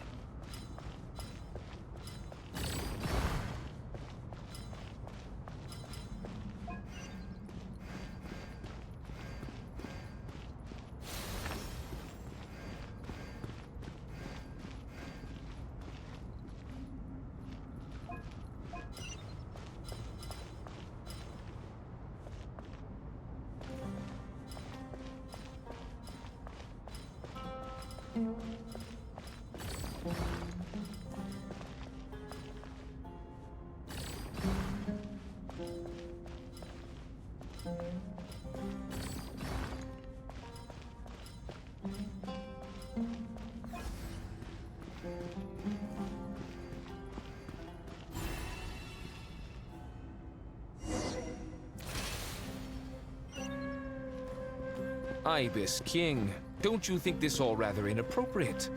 You may as well be handing them victory on a silver platter. Do not expect me to follow your lead. Ha! Suit yourself.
Done. Finally. It's over. But seriously, that was incredible! Standing on the chessboard felt completely different from standing on solid ground. And also... Oh, sorry. I'll save my thoughts for later. Thanks to the three of you for helping us out with this. Is it just me, or were you giving us quite a lot of guidance along the way? We made but a humble contribution. You lived up to our expectations. Bravo! Our aid was not given for naught. In addition to the existing functions, I'd like to ask you for another favor. Since Aru's interference shield can cover the entirety of the mausoleum, it should be possible to extend its range even further. Perhaps you can find a way. So, building upon the existing functions to... Ah! I'm with you! Imagine for a moment. What would the ideal outcome look like if this function were compatible with the devices? I agree. This is the best solution possible. Please, everyone, we beg you to help us. Me, oh my! Well, since you ask so very nicely, I suppose... Goti? Kroko? What do you say? Naturally.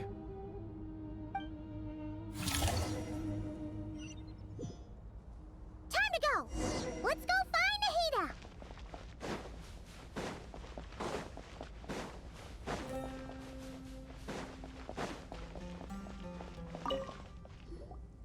There you are. Miss Nicole truly is an angel. She shows great wisdom in guiding others, and she has already sent word to Natlan on our behalf. She said that while the other members of the Hexen Circle are busy with important work, she is quite free, and she is more than willing to accompany the people of Sumeru for the entire journey. Oh, yes, Nicole, all right. Always super patient and loves to help everyone out. She's the best. She is. So kind and enthusiastic. Well, time for us to get going. Let's head out.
This should be one of the closest places to Natlan in all of Sumeru.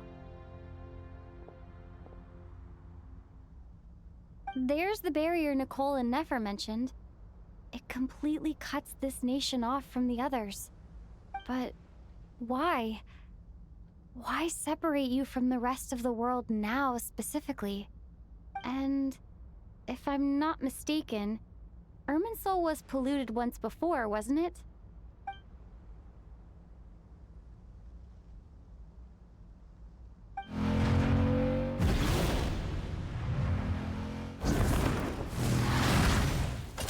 Good question.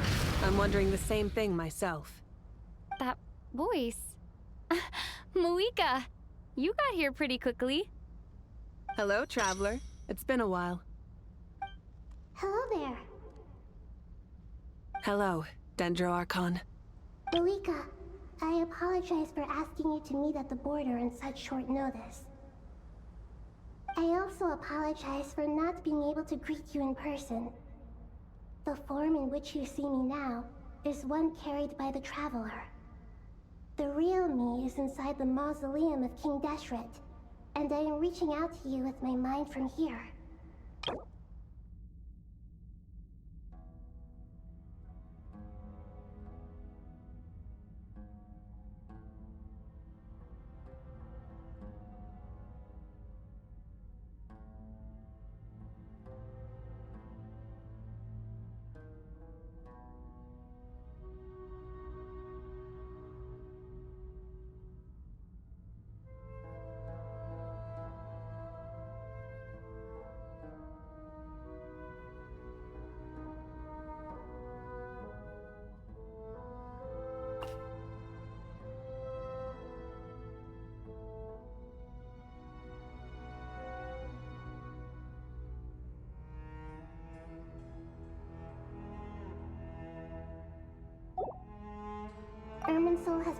infiltrated by the Doctor.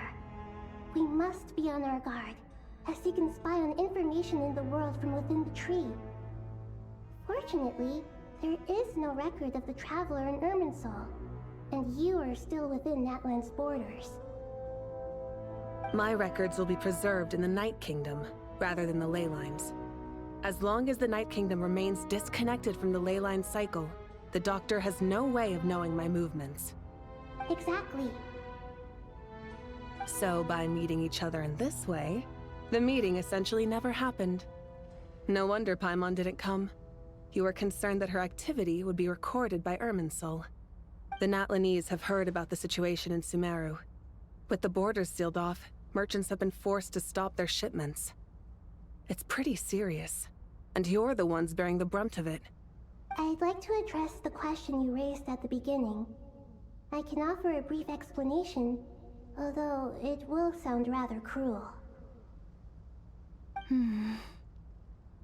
I don't reach this conclusion gladly, but Irminsul predates the Heavenly Principles. It existed long ago, when the dragons of Natlan were at the height of their power. So even when the people of Sumeru became ill because of pollution, it was not a critical issue from the perspective of Irminsul itself. As long as it continues to function normally, the barrier will not be activated. But this time, the Doctor's invasion has directly affected the tree. That is what caused the barrier to deploy. The Heavenly Principles established a rule that when Irminsul is plunged into grave danger, a portion of power will be reserved to isolate Sumeru. That way, even if Sumeru is destroyed, the outside world at least has some time to catch its breath. We'd certainly need it. The Heavenly Principles created almost everything that exists in Teyvat today. To them, preserving the existence of the world and its inhabitants takes priority over protecting Sumeru. Meaning, protecting Sumeru now falls to you. Yes. My own power may be limited, especially compared to yours. But that doesn't mean that we're just gonna sit around and wait for the end. If necessary, I will utilize any and every means at my disposal. Nicole of the Hexen Circle didn't say exactly what this meeting was about. But after hearing everything you've said so far, I think I can guess where this is going. That's right. Nahida and I discussed it at length. We both know how presumptuous this is, but... You need the pyronosis, don't you? Yes, you guessed correctly. Originally, I only intended to borrow it, but the situation is far graver than I foresaw. So instead, what I ask of you is to please give the pyronosis to Sumeru. Why do you sound so nervous? There's no need to be shy. Surely a gnosis is pretty important to a god. I guess, but it's not as if losing it would suddenly render us powerless. But I'm sure you don't need me to tell you that. With all the nations you've traveled to, and all the gods you've met, you must have realized that by now. As far as I'm concerned, a gnosis is basically an elemental energy enhancer. But I don't usually use it. You know me. I like to think I'm pretty strong without it. Yeah. Not about to dispute that. So you see? You don't need to sweat it. Here, take the pyronosis. Uh-huh? Just like that? Uh-huh. Just like that. To tell the truth, I've always toyed with the idea of giving it to someone who needs it more than I do. I know you accompanied Nahida here to try and increase the chance of success. It's a good thing you did, because your involvement is one of the main reasons you've managed to persuade me. Are you sure about this? Handing over your gnosis just because of me? I won't try to quantify it, but trust me. Handing over the gnosis to Tumaini is far from the craziest idea I could think of. Besides, even if you hadn't come here personally, I think I still would have agreed to Nahida's request. Irminsul doesn't just affect Sumeru. It impacts all of Teyvat. I know all too well how difficult it can be to protect the things you care about. So logically, morally, or however you want to cut it, helping you is the right thing to do. You don't need to tell me the specifics of your plan. Where the Gnosis is involved, the tighter the secrecy, the higher your chances of success. Moika, my heartfelt thanks go to you and the people of Natlan. Don't mention it. But now for the hard part. How do I actually give it to you? The Irminsul barrier is right in the way. I have an idea.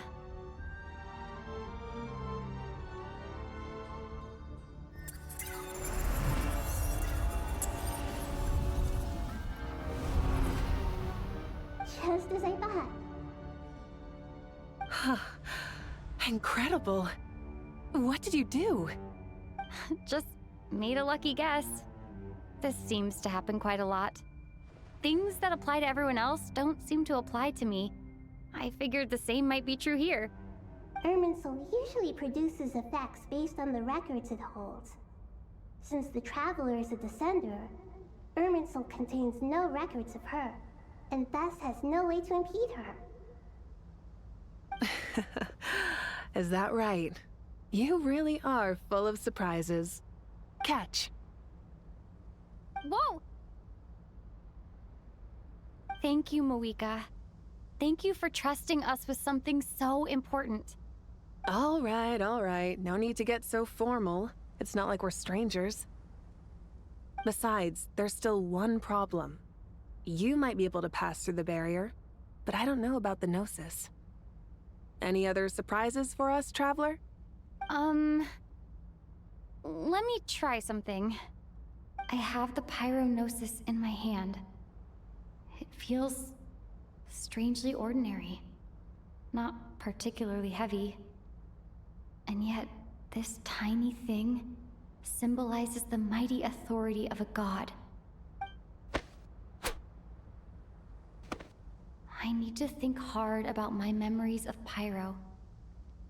My memories of journeying through Natlan. All those important experiences I've had. The Gnosis disappeared. Traveler, are you alright? I'm fine. The Pyrognosis disappeared into my body, just like phlogiston. Maybe it resonates with you because you've mastered the power of phlogiston. You might not be recorded in the ley lines, but you're still our Tumaini. Whew.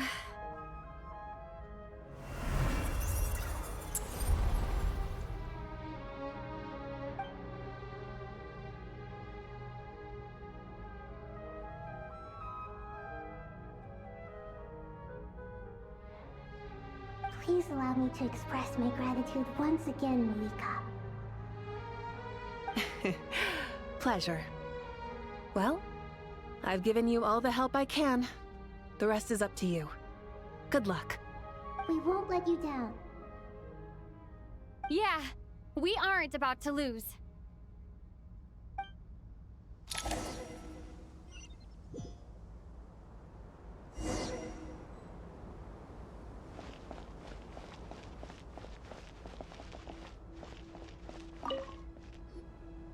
Traveler, Paimon, how are you feeling?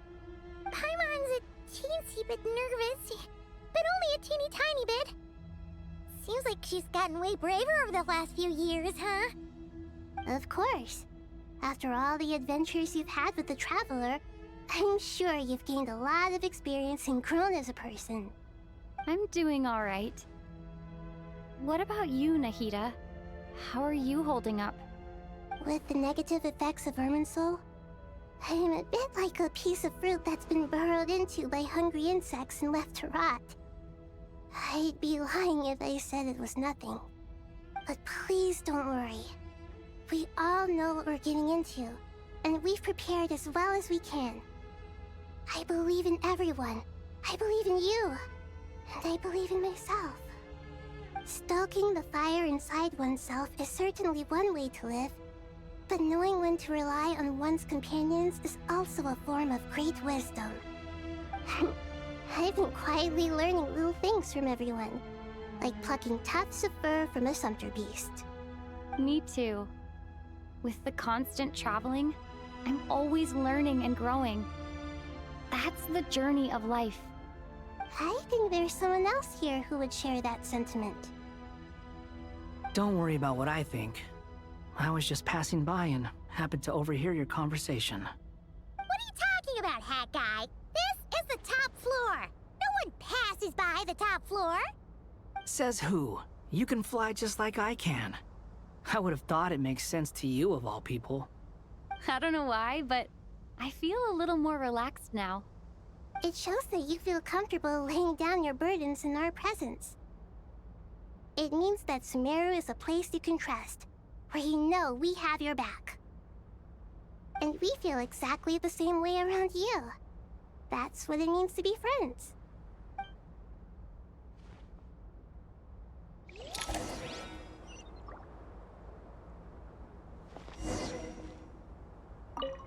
Feel free to mingle if you'd like some time to catch up with people. Just remember to get a good night's sleep when you're done. Tomorrow is a very important day.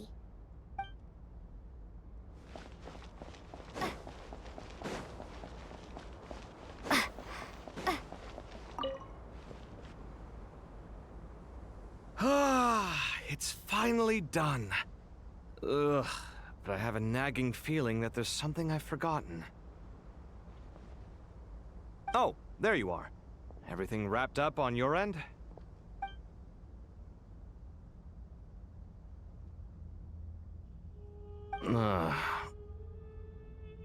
Okay, fair enough. That was a pointless question. We were working in tandem, after all. You must really be exhausted. Well, it's been a busy day for both of us. When work ends, you clock out. No looking back. Yeah, we're definitely due a break.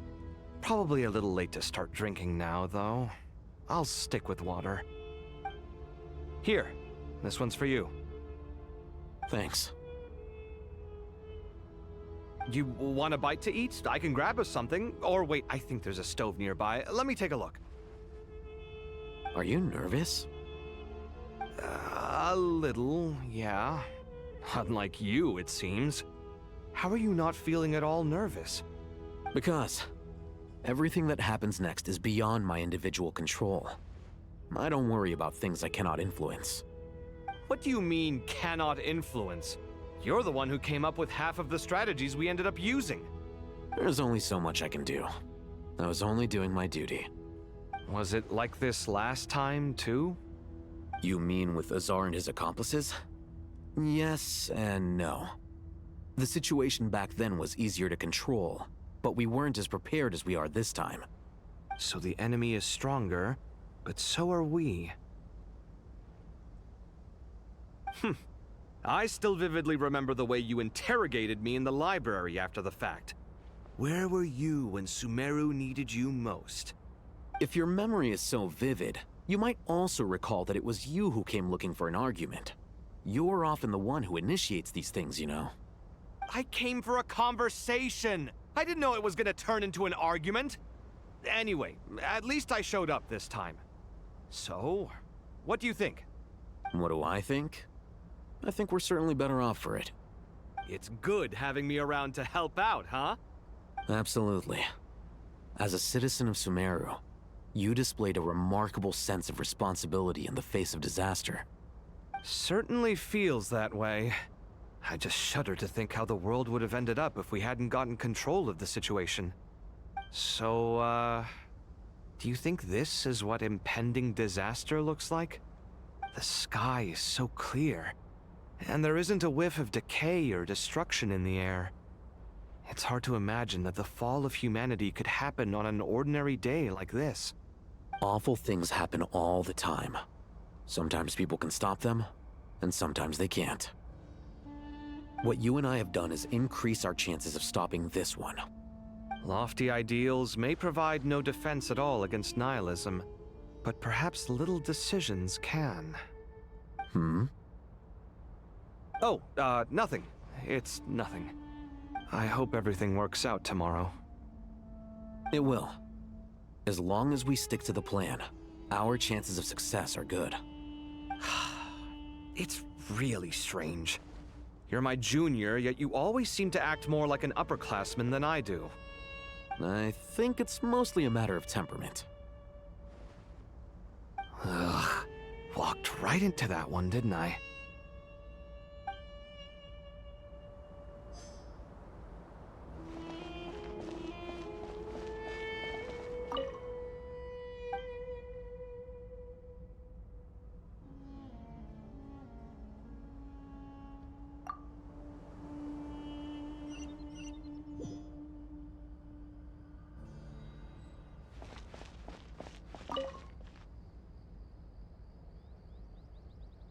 We'll make our move after sunrise tomorrow. Good. Is everything ready?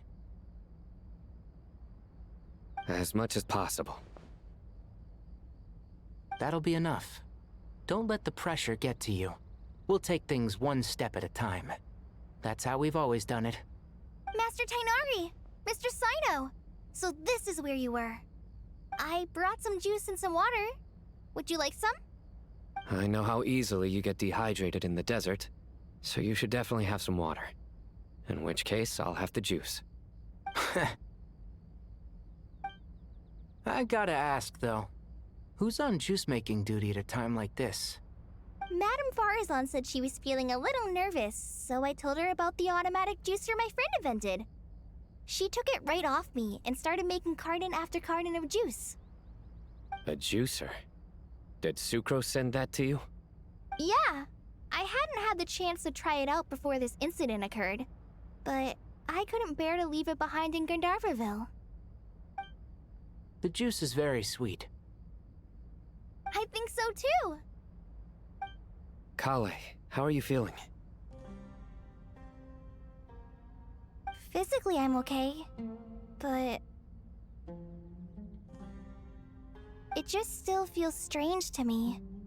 Why would a great power like this come to someone like me? I know the feeling well. That same question ran through my mind every day as a kid. At least now, you have someone who can relate to you. All the more reason that you should apply for Spontamod. Tainari fiercely opposes the idea, though. Those two things are completely unrelated. What are we all chatting about, Would anyone like any juice? Oh, you have some already.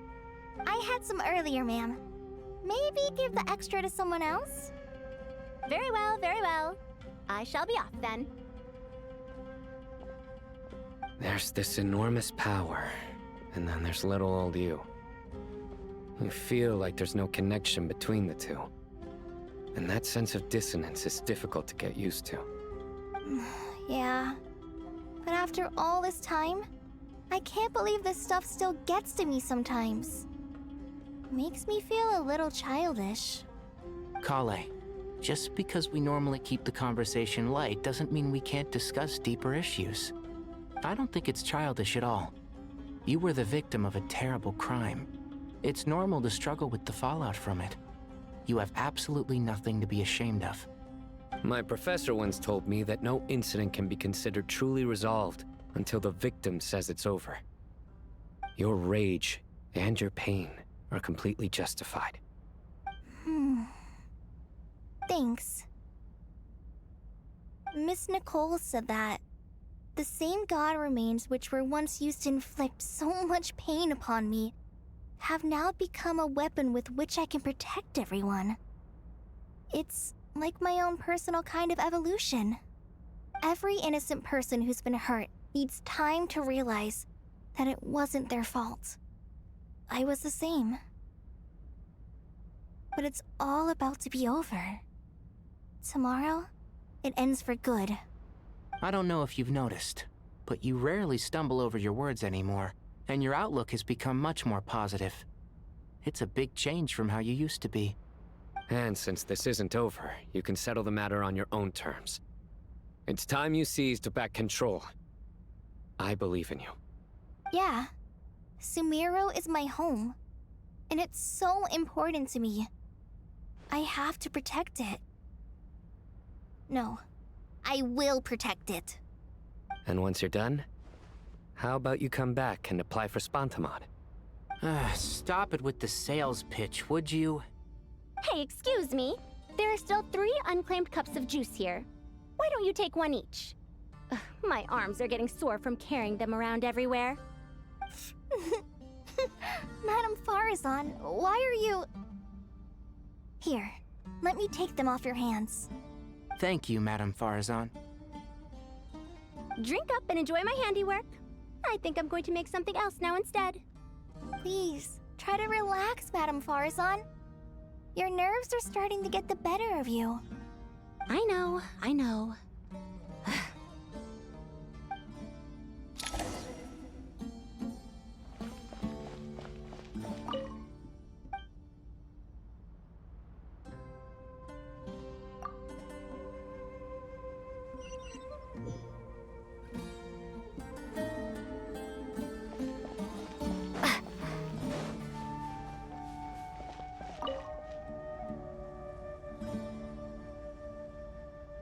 Something on your mind, Miss Nefer? Nothing in particular. It's just... right now, the future feels strange and unfamiliar. But the future has not yet arrived. How can you say how it feels? Some people know that there's an impending disaster. Others remain blissfully unaware. Each group is imagining an entirely different future while walking towards the same one. But when they get there, they'll still find they feel differently about it. People are shaped by their circumstances. Different circumstances create people with different perspectives. I've always found the perspective of the Vahumana Darshan to be a particularly incisive one. Even at the height of the crisis in Nodcry, people held diverging opinions. But things are different this time. Indeed. Regardless of faith, gender, wealth, skin color, or eye color, everyone in Sumeru knows what will happen tomorrow. The world has never been an especially fair place. Yet now, against all odds, a moment of unprecedented unity and equality is about to take place. It's fascinating. If only my father could have lived to see this era. Era. To me, that term represents a much greater span of time. It can be an unsettling word. I would even say I'm afraid of it. Do angels even feel fear? Yes, at least I do. I fear the gap that grows wider with each passing day, and the never-ending flow of time. Time renders all memories insignificant and reduces all splendor to nothing. But those memories are the one thing I do not want to lose. You're very human in that regard. If angels draw too close to humanity, our wings burn away in the bright flame of awareness, and we fall to the earth. After spending so long among humans, I have lost much of my former glory. Maybe that's a good thing. You're more human than some humans are. I've been talking to Kale a lot in recent days. We seem to be in completely opposite situations. I suppose that makes us good case studies for comparison. Case studies for who? Myself, I suppose. After comparing the two of us, I suddenly discovered that I desired more than before. It was a gentle, pleasant sensation. Just as most people pursue glory and miracles, I too am pursuing miracles of my own. Guiding humans to make the miracles in their hearts a reality. That is my miracle. It doesn't sound so bad, does it?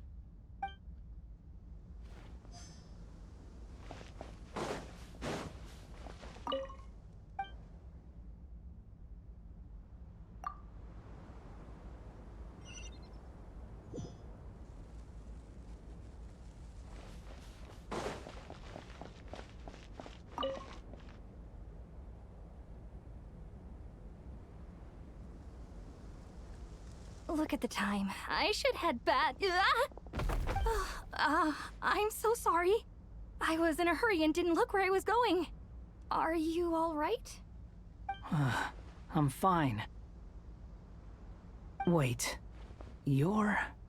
Have we met? Not exactly. I think we may have crossed paths by the House of Dana before. Oh. You're Hat Guy! From Vahumana, right? You recognize me? The clue's in the name, Mr. Hat Guy. Fair point. It's getting pretty late. What's keeping you up? I could ask you the same question. If I'm not mistaken, all the workload for the Ratawa Histarshon wrapped up a good while ago. Well, I have something of a background in Satyavada life, so I was helping the Sumeru Archon make some preparations. But I must have lost track of time. Did you find the experience enlightening at all? Honestly, it was tedious and uneventful at first. But eventually, I think I did sense some profound truths. But they also brought a lot of suffering with them. I was told that I even shed tears while I was meditating, though I have no idea why. Sorry. I hope I'm not scaring you. Not at all. It just proves you're very accomplished in your research. Good night. I wish you all the best for tomorrow. Thank you, sir. You too.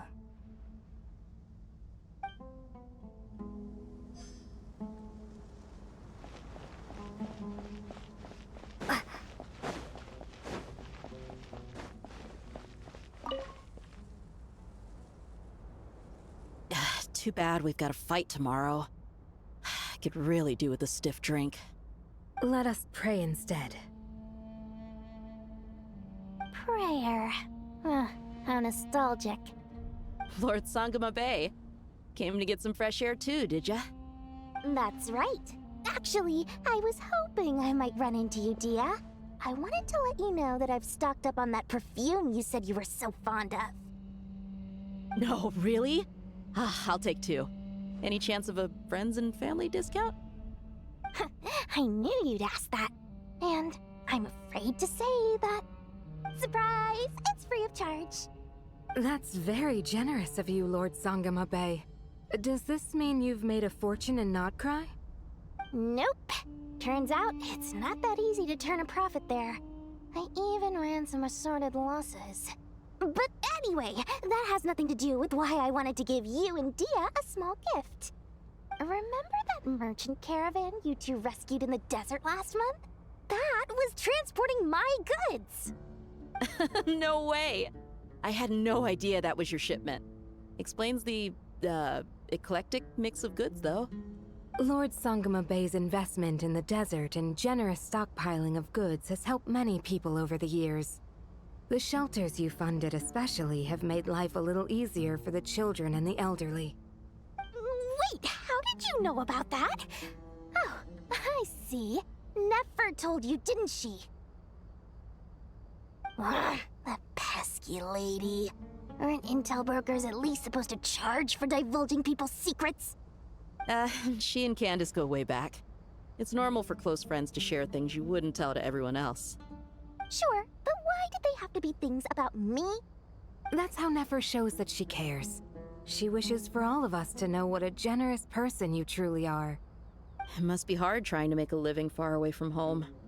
Just because we can tell what kind of person you are doesn't mean everyone else can. Well, maybe her intentions were partly good, but I don't think that's the full story. I'm sure she enjoyed knowing how much it would annoy me. I'm telling you, Nefer's got a mean streak. Definitely with you on that. Does praying help you stay calm? Defending one's home is a just cause. My heart is filled with a mix of anger and hope. Anger. You know, being able to get angry is a good thing. It shows that you're in touch with the real world, and that you have the passion to pursue something you believe in. Oh, my lady? What are you doing out here? Just taking a walk to clear my head, and look where I ended up. Were you praying just now? Yes, Miss Dunyarzad. Would you like to join us?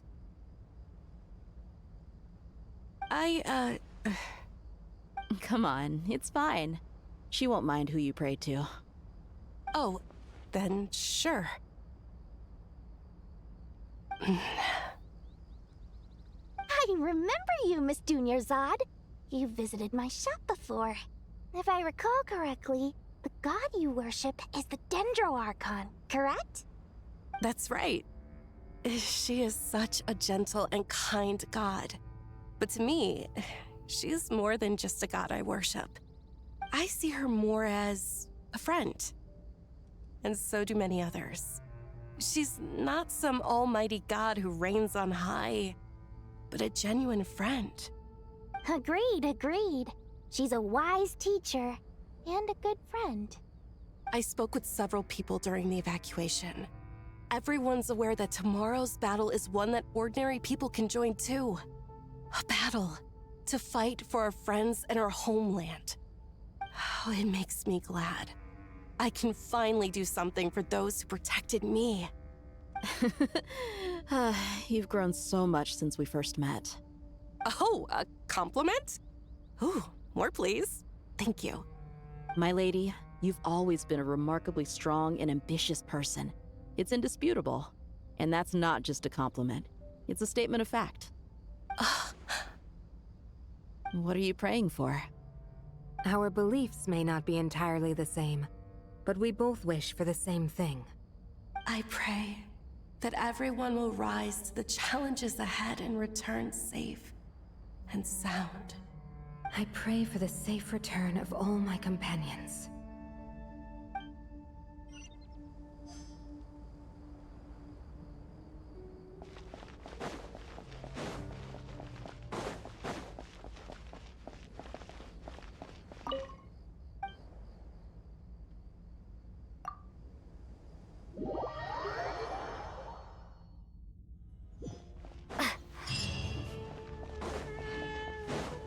Time to go! Let's meet the others at the mausoleum of King Deshrek.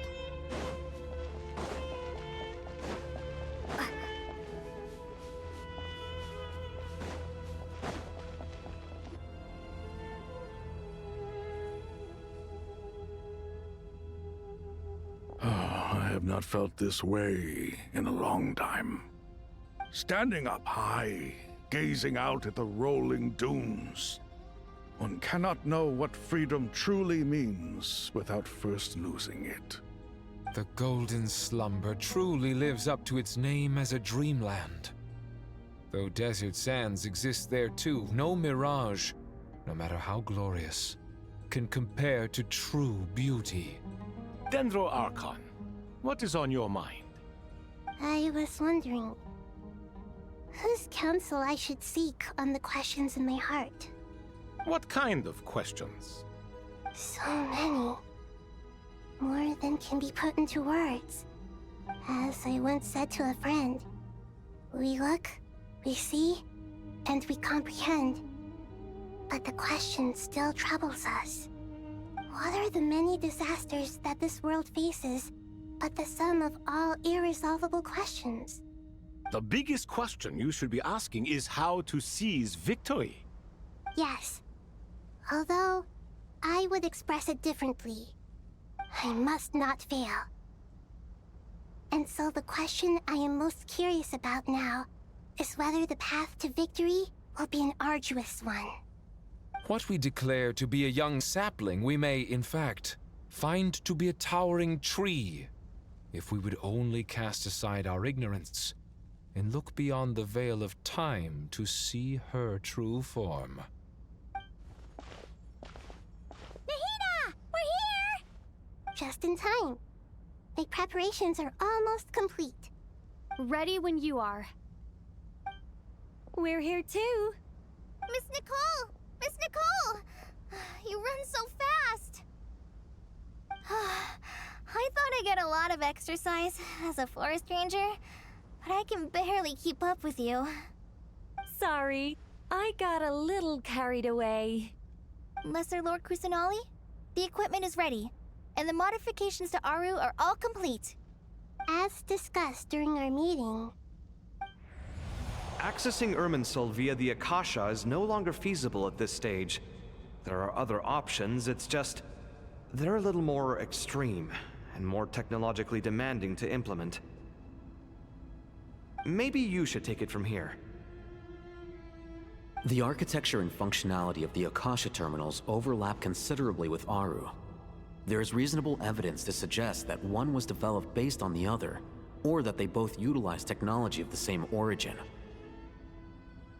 As long as the transplant and merge operation succeeds, Aru should theoretically work on a scale greater than the Akasha and approximately equal to Irminsul. It will become the largest active computing device in all of Teyvat. A system this powerful is capable of a lot of different things. In the past, the Akasha was primarily used for one-way information transmission, but I suspect it could also serve as a central bridging hub. In the pursuit of greater knowledge, some scholars have attempted to connect their consciousness to Irminsul through the use of terminals, incense, and meditation. Correct. In academic language, scholars who reach that stage are said to have entered Satyavata life. Hypatia has performed this practice many times in the past, and she was once under my care for a period of time. Right. And this at least proves that there is a zone within Irminsul that can be connected to. That's right. Providing wisdom to the people is one of the very reasons for Irminsul's existence. I think I understand where you're going. Please, continue. In that case, I'll skip to the conclusion then. We need to further modify Aru, merge it with the Akasha, manufacture terminals, and distribute them to every single person we can reach. Every person? Even the desert folk? Yes, everyone. I've already calculated the amount of raw materials we need. So you mean we're going to get new Akasha terminals? Yes, but this time the people of Sumeru won't be using them to acquire knowledge, just to connect to Irminsul. That's the key. When we evacuated the city, we brought all the important assets from the House of Dana, in case we ended up needing them. Fortunately, this included the Akasha system's main terminal. We've checked all the relevant records, and one thing is certain. Nothing like this has ever been done on this scale before, so... Everyone in Sumeru is part of the plan. Whoever controls the people controls the situation. Since this function of Irminsul was introduced, it has only ever been made available to scholars, who don't constitute a particularly large group of people. But by expanding the scale to include all the people of Sumeru, all the individual connections will stack up to create a significant load on the system. Under normal circumstances, Irminsul would be able to cope with the additional load. But with it already being under strain from other activities, its remaining capacity is limited. Thus, it might be possible to shut it down completely by overloading it.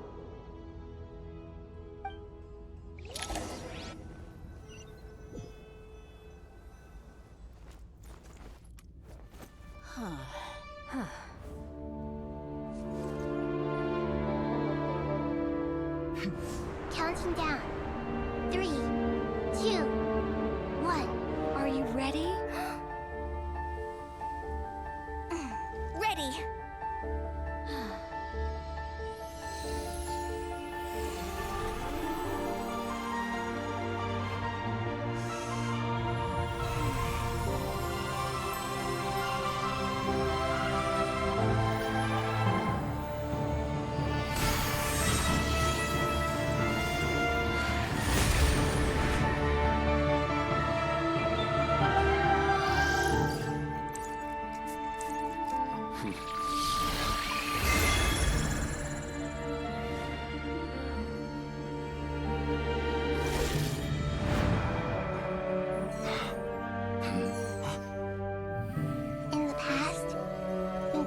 sought knowledge, they turned to the Tree of Wisdom.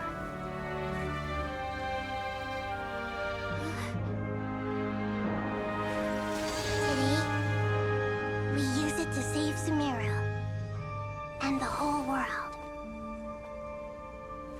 These boughs that nurtured learning must not become tools for destroying the world.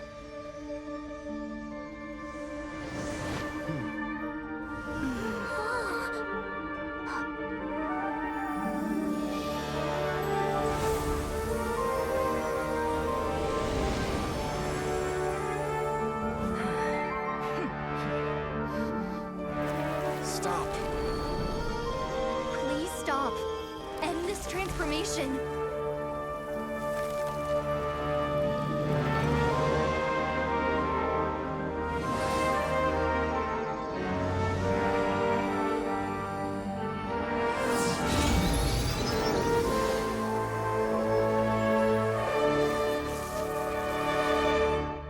You would shut down Irminsul just to stop me? You fools. I have all the time in the world.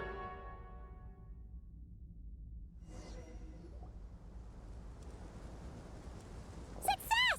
The evil Irminsul tree has stopped growing! Great.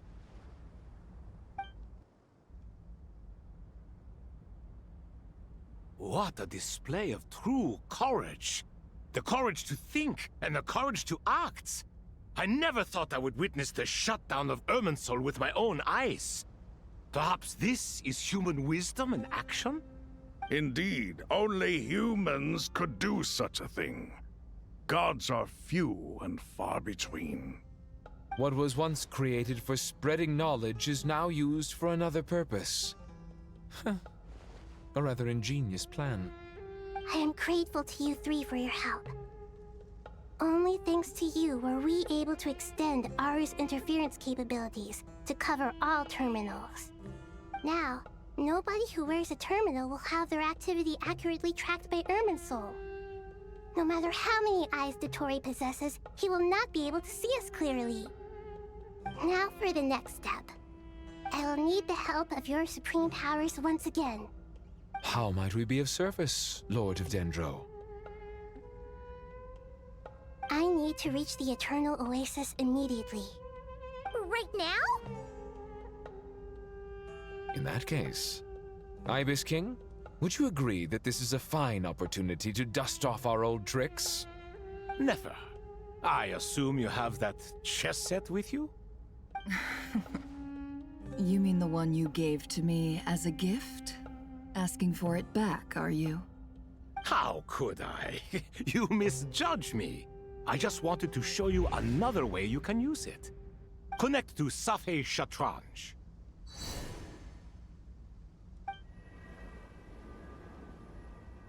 Safei Shatranj?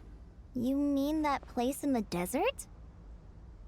Thoth's chess set gains its power from the chessboard laid out in the desert by King Deshret and ourselves. All ceremonies conducted using the chess set must be activated via Safei Shatranj. In other words, the chess set is an extension of the chessboard. In the past, moving a chess piece was a sacred and momentous act. Transfer initiated. Entering live combat mode.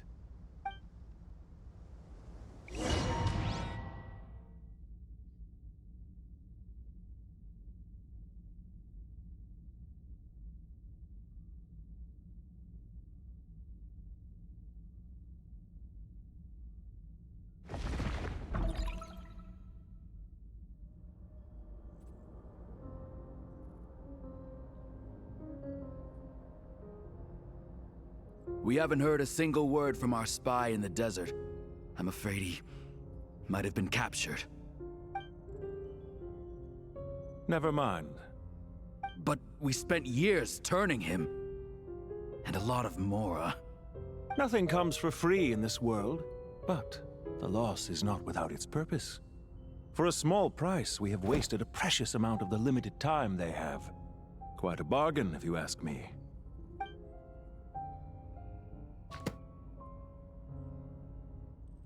Understood.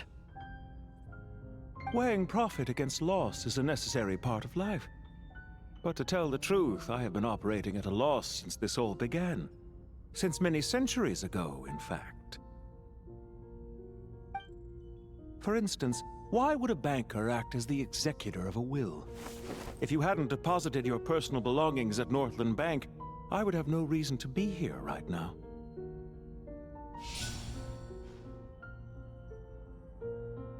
Dottore, I've placed your final data backup into the ley lines as per our contract. I trust we are now square for the safe deposit fees you paid. Is it not a little petty to split hairs like this, given our amicable relationship? I consider sound bookkeeping a matter of principle. Do not forget that you only live to see this day thanks to me.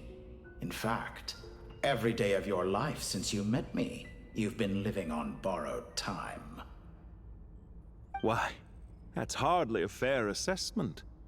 I will concede that my survival was perhaps at your whim, but I became a harbinger on my own merits. Managing money is not like other professions. Mine is not a role I could have acquired based on your recommendation alone, and certainly not one I could have lasted so long in without genuine ability. The information stored in the ley lines is quite comprehensive. Rest assured, I have not forgotten how strong your pride is. Well, I presume you have no sense of fragmentation while talking with me. How could anything possibly go wrong with such strict measures in place? The remainder of your soul was split in two, with one half sent to Nodcry and the other stored in the most secure vault of the Northland Bank. Though I must say, your disdain for the other segments is quite amusing. Zandik is you, and you are Zandik. Zandik created the segments, yet you, a segment yourself, reject him. That is, Zandik, created segments of various ages in his later years. To achieve this, he had to freeze time and part with a portion of his soul. But as constructive as it sounds, it erases my uniqueness. If each segment is equally me, then by the same token, none of them are truly me. A soul living forever in the past inevitably holds different views than he did in his later years. The same thing that completes me also restricts me.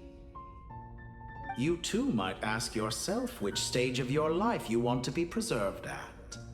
The day your business failed? Or the day you were framed by a gang and sold off to a medical lab as a test subject? We needn't dredge up the past. This undesirable plan was eventually scrapped. Lesser Lord Kusanali was quite right. I needed an opportunity to eliminate myself. And after that, I concluded that there was no more effective plan than directly splitting the soul. Once the soul is transferred out, you will find that creating a physical body is far simpler than creating a puppet.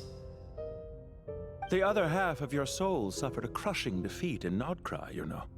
And yet in the process, I obtained the information I always wanted, did I not? Because now we finally know where the best testing ground truly lies. I once thought your ultimate goal was to ascend to godhood. But as it turns out, that was merely one of your experiments. Experiments take many forms. Most people are too eager for success, too fixated on the end goal. They forget that the experimental process itself is just as important. A suspiciously vacant seat, a new face. I trust you can put two and two together. The reason it doesn't exist is because someone tampered with the record. What can I say? After all your efforts, you really did uncover the world's secrets. So, is the new world you promised a lie? No, it never was. I am glad to be able to control Irmin's soul from within. Now I shall attempt to create a new world inside the existing one. Almost everyone faces the prospect of death. But not a single person has ever been able to experiment unrestrained in the afterlife through sheer force of will. I am the only one to have overcome this enormous challenge. Would I not be letting the world down if I didn't make the most of the opportunity to experiment? Clearly, the dividing of your soul did not affect the magnitude of your ego. Out of all the versions of you that have ever existed, this you is the most insane and the most radical. Is that why you chose to work with me? Which was it then? My insanity? Or my radicalism? Could I call myself a venture capitalist without a suitably ambitious plan to invest in? Yours happened to fit the bill quite perfectly. Well then, I must say, while I am surprised enough that you showed up at all, what surprises me more is that you chose to present yourself as my former subordinate, and not as the banker Pantalone. Why make things harder than they need to be? Exposing my true identity in a situation like this would only serve to destroy diplomatic relations between Snezhnaya and Sumeru. I daren't imagine the consequences. Showing up in the name of the original antagonist gives you the recognition you rightly deserve, while also being sensitive to Snezhnaya's predicament. It was an easy win. As for why I'm here, if you're suggesting that your credit is in the negative, I won't argue with that. Many people say that about you. I'd argue that a significant factor in your willingness to cooperate is the fact that you have but a few years of life left after my death. Living and dying together has a way of binding two parties together rather closely. Is it not true that a relationship should be judged by both the positive and negative returns it yields? So some of what I said actually made it into your head after all.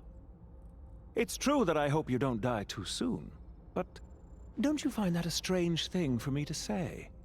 After all, you've already had quite a long life, especially for a human being. Let's not pretend that you're any more innocent than I am.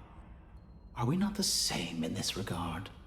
We both despise the existing laws of this world, and neither of us enjoy being under anyone else's control. Is it really so greedy to want the world to operate by a new set of rules? Of course not, my dear friend. And as I've said before, mutual interest is the foundation for the most reliable of relationships. You can attest to that. I just hope there never comes a day when I have to work too hard to prove that. Read greater, sir. People have been spotted approaching Sumeru City. How strange. Despite your access to Irminsol's data, it appears the soldiers noticed before you did. They must have found a workaround. Well, Dottore, I trust you know what this means. The fact is... They're coming. They'll breach the city gates any moment now. But even so, I would say Irminsol is a wonderfully convenient thing on the whole. If you do manage to create a new world, perhaps you could plant one outside my office, too. I'll consider it. What do you need me to do? Stall them? The experiment will take time. Stall them for as long as possible. Very well. But you're really asking for the moon here. Have you heard this story? There was once a guilty man, kneeling in the center of a church while an angry mob outside waited to bring him to justice. He pleaded with the gods, begging them to grant him one final request, the chance to finish confessing his sins before he was sentenced. Many suns and moons passed, seasons changed, and still his confession continued, as if he intended to speak until the end of time. Are you suggesting I worship you as a god? Or were you hoping that I might confess my sins to you? Certainly not the latter. That would make my life miserable indeed.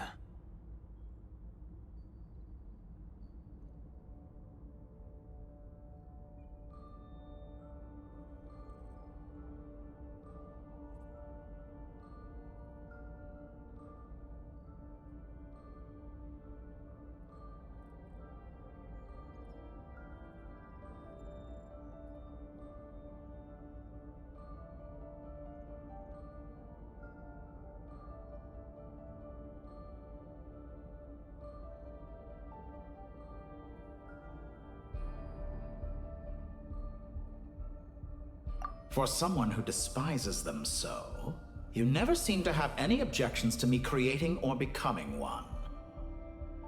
At first, I thought you'd be furious. Concerned I would terminate our partnership, were you? Not at all. You had reasons why our partnership must continue.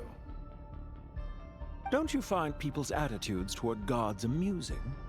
A god descends from the heavens and people worship it unreservedly, blindly following whatever rules are given to them.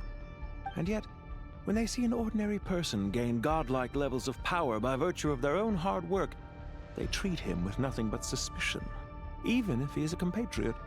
Is that supposed to be a compliment? No. I was just thinking. I pity the man who would call you a compatriot. There's no need to be so self-critical.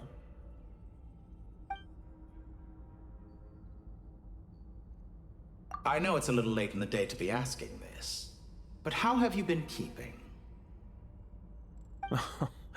I'm flattered that you would take the time out of your busy schedule to consider my well-being, Doctor. The part of your soul that went to Nodcry caused quite a stir, sending our organization back to the drawing board on numerous fronts. It was quite a headache for everyone involved. Dear me, I must have caused you no end of trouble. You certainly did. I had the rare honor of being summoned before the Tsaritsa with Pulcinella to answer for myself. A terrifying ordeal. Don't worry, I pulled through. At most, it's a public relations nightmare. I made sure of that. Now I'm curious. How did you explain yourself? Oh, it was quite simple. I just pinned the blame on someone who wasn't there to defend himself. I could hardly be expected to defy the demands of someone as insistent as the Second Harbinger, now could I? How you slander me. You know full well that I am perfectly amenable to reason. There's no question that you are partly to blame for the ruin of my reputation over the years.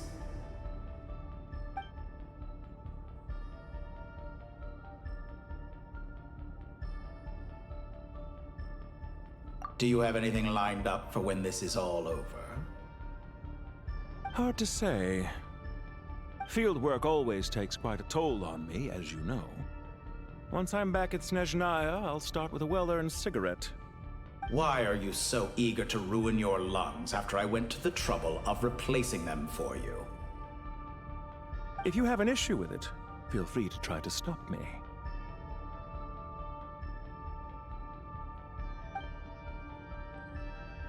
What's on your mind? The limits of humanity. It's a pity. Despite running countless calculations, I find there is simply no way to reduce any further the amount of one's soul required to sustain an individual. It's rare to hear you admit to being unable to achieve something. I beg to differ. For instance, as I've told you before, the original me was prone to motion sickness and couldn't make long train rides. Ah, yes, of course. One of the reasons you often sent yourself out on errands. What are you thinking about now? A new experiment. In the event that my soul was depleted, say we extracted my data from someone else's memories, yours for instance, and then combined it with your intact soul as the base material, what would we create? Such a scenario would be impossible. Oh? As long as your current soul survives, there will be no need to create a new individual. Don't forget, you were the one who approved of the present situation wherein only one Dottore remains. And if you ceased to exist, who would be capable of performing this experiment?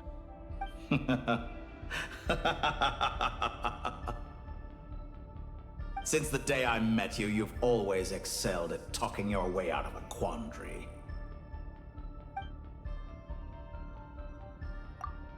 Isn't it a little too early to be saying goodbye? Not that I wish to keep you from your business, of course. Very well. Let's leave the conversation there for now.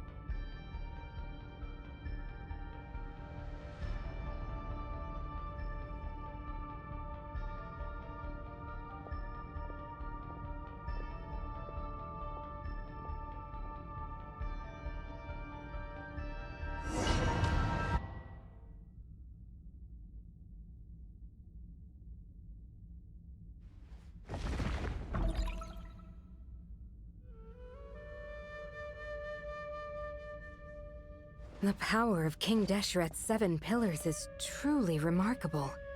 With just a chessboard, you can move an entire unit across the material plane. Yeah, sets us up for a much easier fight. Really makes my day. The last time we stormed the city, it involved a lot more running around. I wonder how many people can say they stormed a city twice in their lifetime. I was just thinking that. I've definitely had more than my fair share of unusual experiences in my life. This is my first time here, actually. We never usually leave Gandharvaville.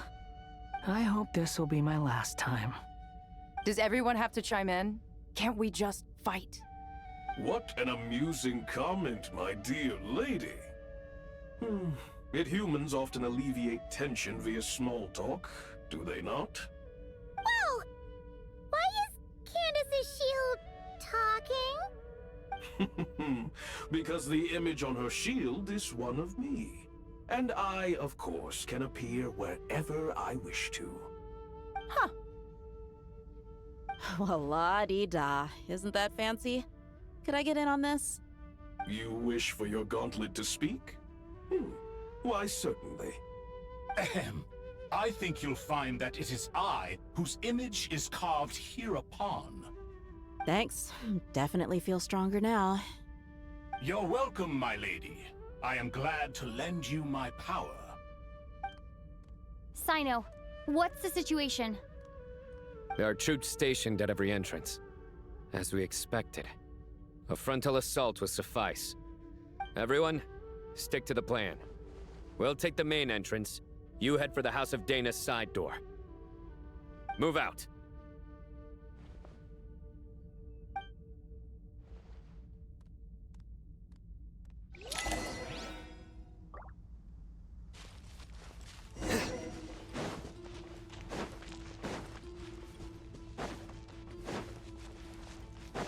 Out of my way! Take this! Watch out! Get lost!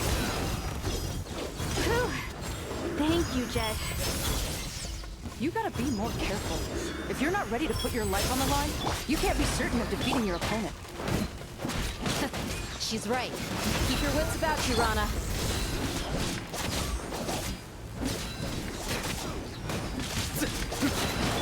Hear my prayer! Do your... Surrender!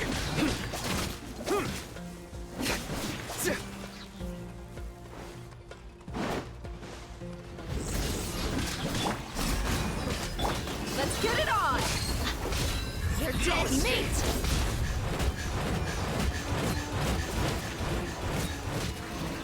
Through me, justice is served. Their penance is due. Guilty.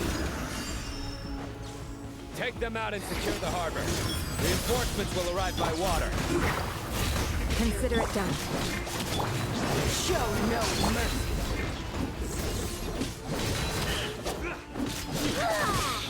Ignorant fool, be gone! Futile. Let's move. Purging transgression! This Yield! Grant us your blessing! Surrender! Fortunate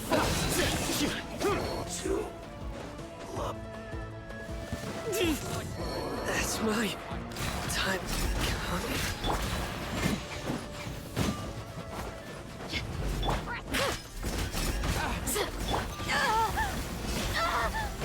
You ain't messing with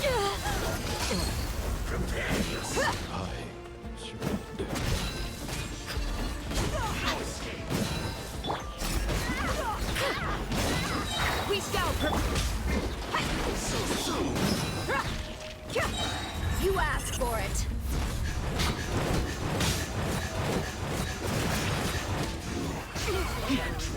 Let's get it on! Do your worst!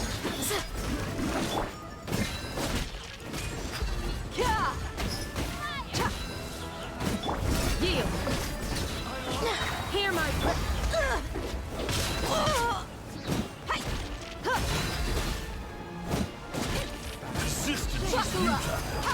Joe!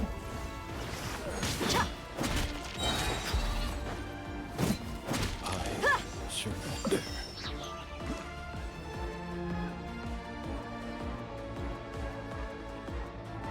Waterway secured.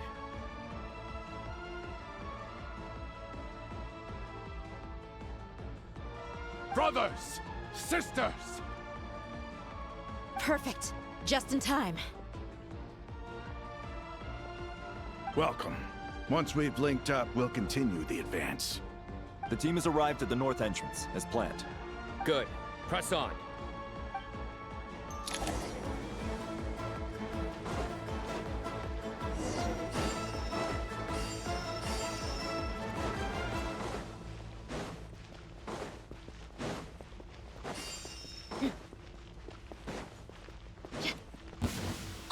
Do your work! Look alive! Hi! Gloves off!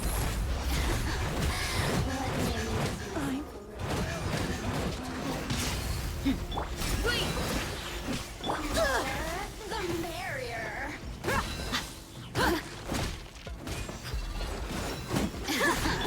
Do your work! We shall prevail! Ha! Over here! The more, the merrier!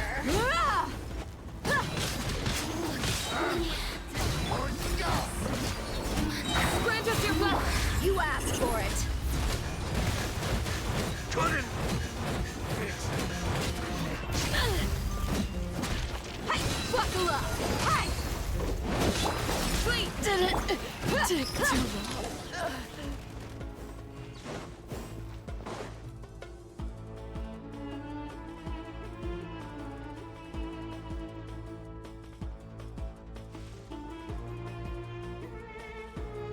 Look out! It's an ambush! Finally. We need to hurry. Take the middle road now. Mahamaja Sino, area clear. Don't relax just yet. More Fatui approaching from the right.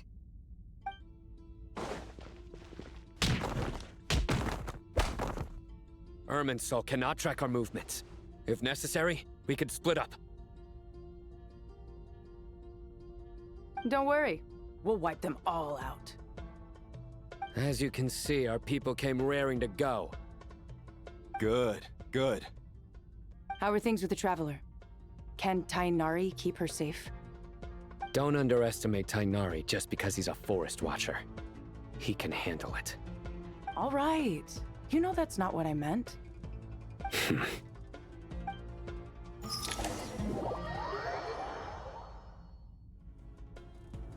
Sino and the reinforcements have drawn the Fatui's fire away. It's our turn. By using a cluster leaf of cultivation, we can pass through certain terrain silently.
Good luck with that.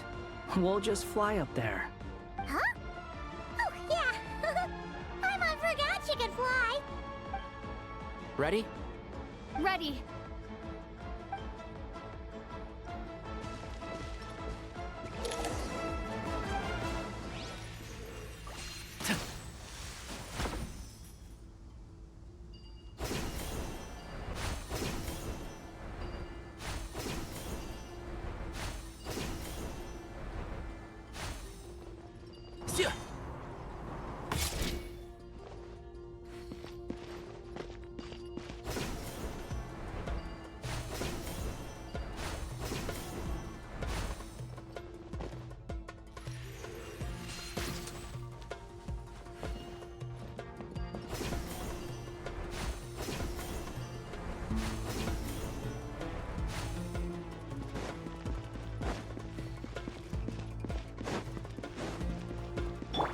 Squall Fury!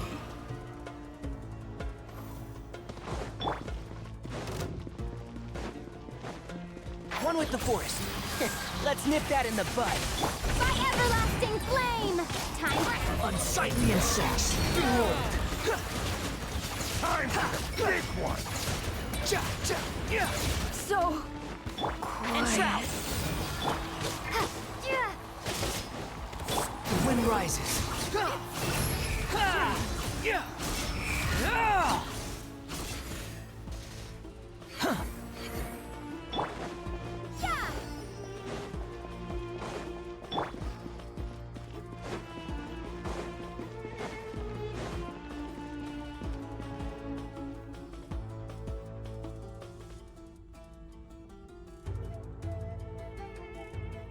Fatui soldiers up ahead.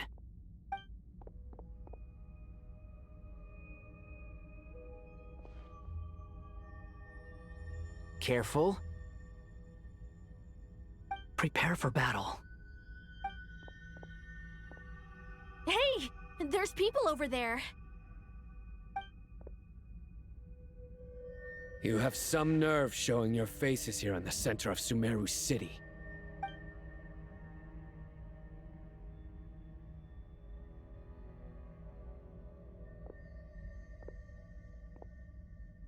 You're right on schedule.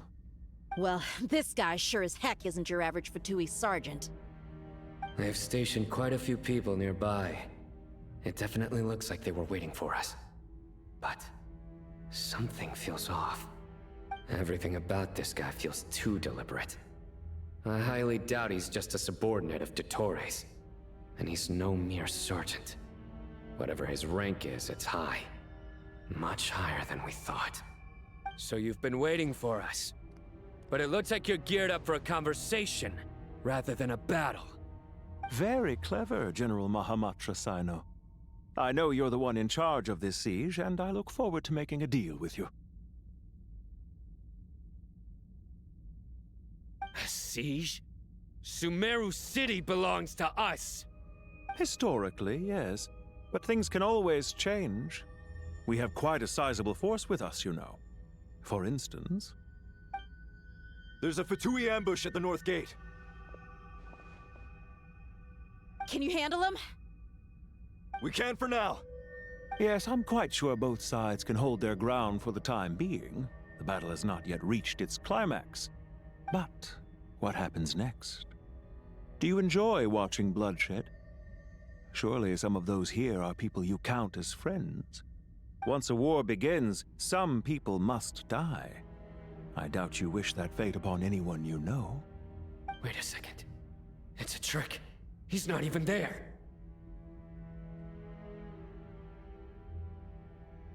Silence! He disappeared. What was that? A ghost? Curses! He was never there to begin with. That was just a shadow projected there to lure us in.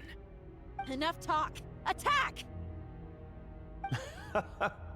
I apologize for being unable to accompany you at this crucial moment, but I am compelled to leave for reasons beyond my control.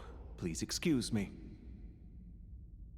Sumeru's General Mahamatra is quite ruthless. It's a good thing I wasn't there in person. Your illusion held them up for a time just fine. But now that they have seen through it, they will realize you were just a decoy. Decoy or not, what matters now is that they will be heading your way imminently. Not imminently. They are already here.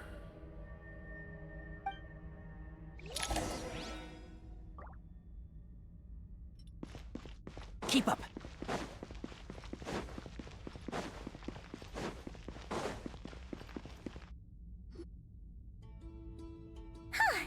We made it! This is far enough.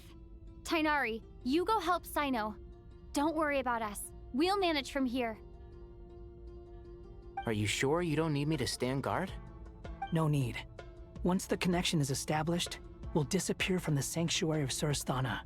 Go help the others. All right. Goodbye for now, then. Please tread carefully.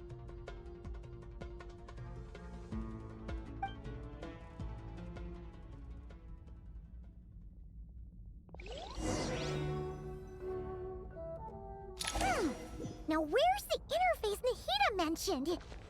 Come on! Where's it hiding? Found it. It's over here. We can connect to the inside of Irminsul through the Sanctuary of Surasthana's built-in security system. You should be pretty familiar with the process. Is it the same route as last time? For the most part, we don't need to adjust any of the parameters. Then I should be fine. And Paimon? Once you're both ready, we'll set off. Wait! The stakes are way higher this time, right? Maybe Paimon should stay outside and help the others. Then, you can focus on the fight without having to worry about Paimon! Huh? Why are you staring at me like that? It's nothing. I just suddenly realized how much you've grown. Hey, you've grown quite a lot yourself. Don't you two start getting into it again. Well, anyway, Paimon thinks she's pretty knowledgeable. Who's the best guide in Teyvat again? And don't forget, Paimon's a college student now.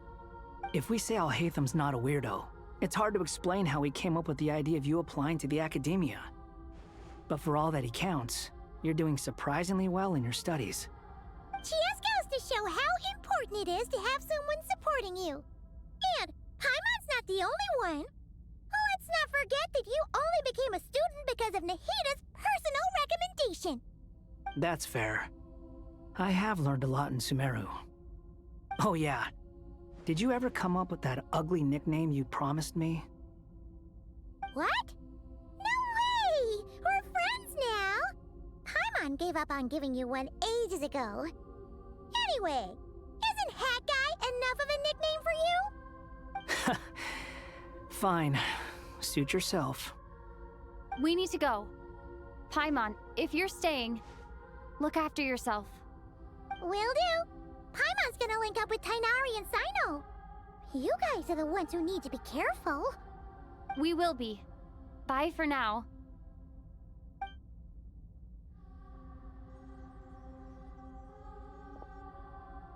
Initiating connection.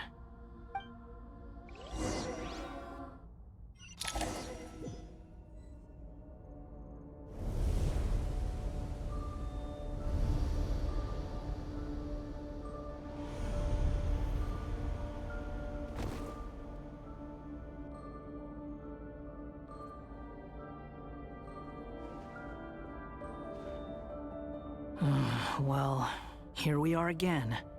Come to think of it, I still don't even know where we're going. Thanks to our terminals, it should be impossible for Irminsul to read. I can... Don't tell me. Only you need to know.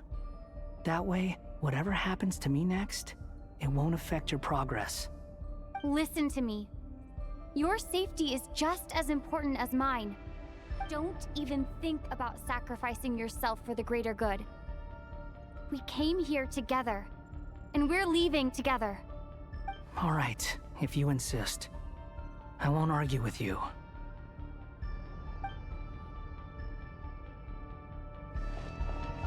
Behold!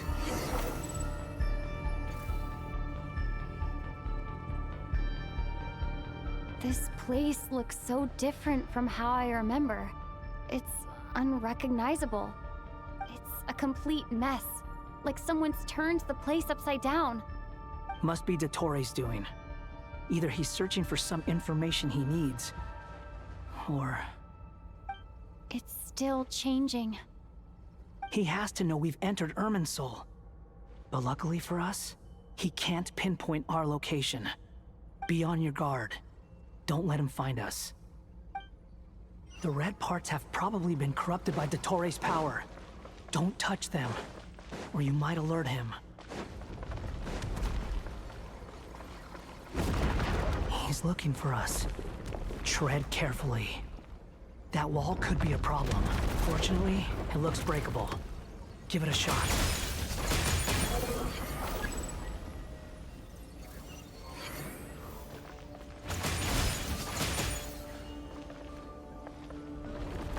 Behold!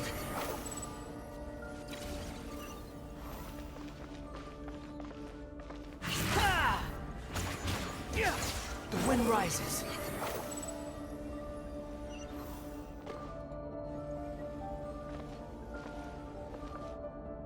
Squall Fury.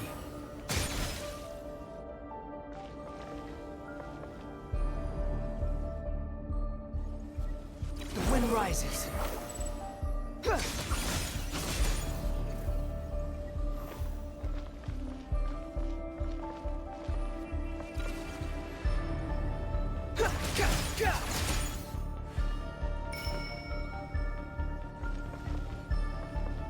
Squall Fury.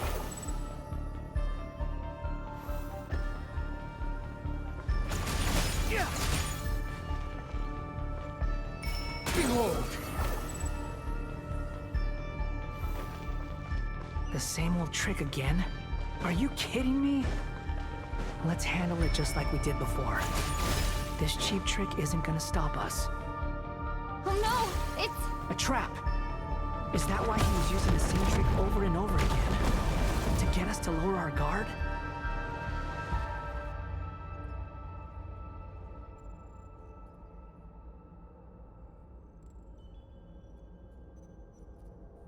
I'm trapped!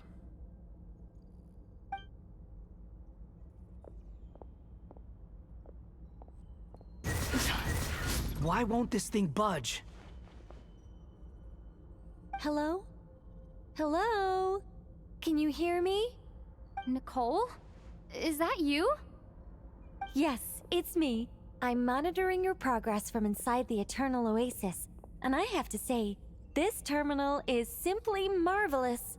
It makes tracking you so much easier. I couldn't see anything at first, but now that you two are inside, I can use your location with support from the terminals to get a partial view of the situation inside Irminsul. It's not the clearest image, but it's better than not being able to help at all. So, here I am. I can't intervene directly, but I can help to guide you out of the jam you're currently in. So please, just follow my lead. Dottore in his current form is obliged upon both Irminsul and the ley lines. Pay attention to your surroundings. There must be sources of his Is that one of that good work? But we're not done yet. Stay close, and let's see if we can find any others like it nearby.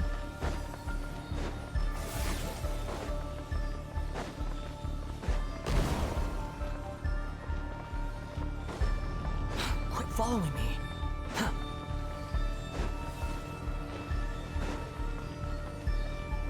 Squall Fury. This must be another one. Agreed. Now... Wait! Watch out! It's Dottore. The seal is broken. Quick! Get out of there!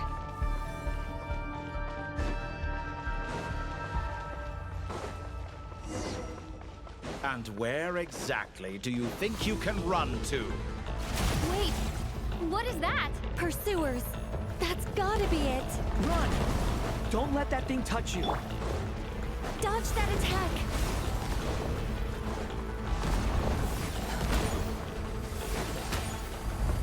Quit following me! There's more than one path. Which way do we go? To the left. Trust me. Fleeing like vermin. What a pathetic sight. Hey! Watch yourselves. Stay focused. There's a cliff ahead! Jump! More of those corruption sources. Destroy them as you did before, and open the exit as quickly as possible. They're relentless. Is he trying to wear us down?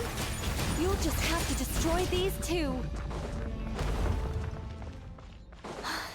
I think the pursuit is over. Hard to say. Stay alert.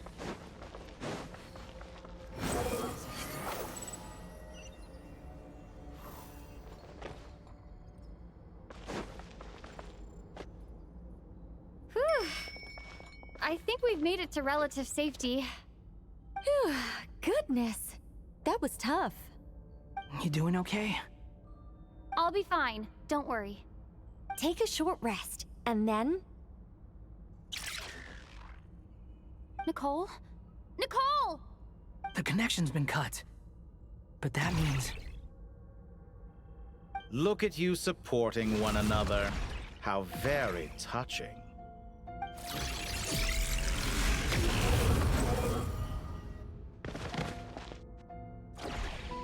Dottore! Took you long enough to find us. You're more useless than I thought. Oh, really? I think I deserve a little more credit for my methods than that.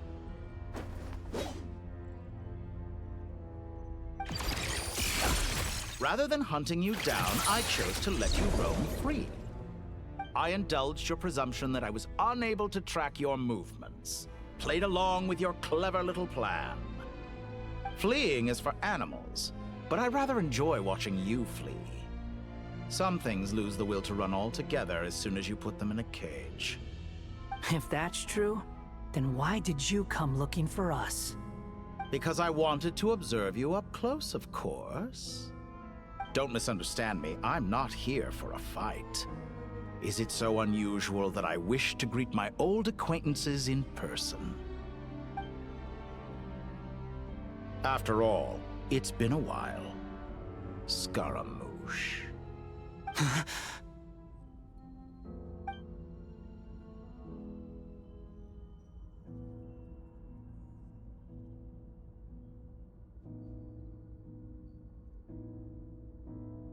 Why are you so afraid? I have done nothing unprecedented in discovering the truth. Nor did I go to any great lengths to uncover your story. You made a bold series of moves in deciding to erase yourself. And with the power of this great chronicling device called Irmin's Soul, you were able to achieve something quite remarkable. Once most people form an opinion about someone, it tends to imprison their mind. Yet you managed to erase every trace of your existence. A novel take on death indeed. However, this meant that you stood out to me all the more when I saw you in Nodcry. I didn't even have to go looking for you. Just the sight of you was enough for me to intuit the truth. For someone in my position, connecting the dots was a trivial affair. It would have been more surprising if I hadn't managed to piece it together. You seem very pleased with yourself for figuring it out. I'm sure you'd even be more delighted to learn the full extent of your crimes. That would hardly be necessary. Besides, isn't there something that concerns you more right now? Something that fills you with dread? Let me put your mind at ease. I have no intention whatsoever of restoring any of the records you deleted. For one thing, it would be exceptionally difficult. But more to the point, I doubt that the prospect of losing your current life is all that frightening to you. Because in your case... the cruelest twist of fate is that you'll never again have the chance to make up for any of your mistakes. Isn't it?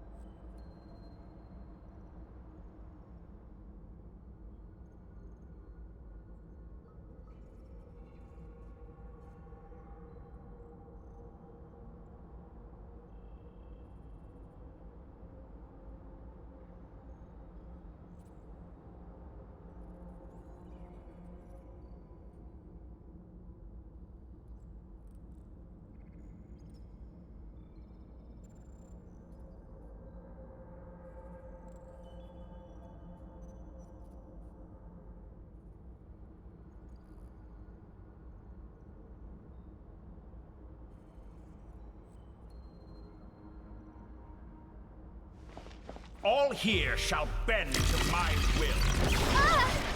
Time to ignite! Yeah!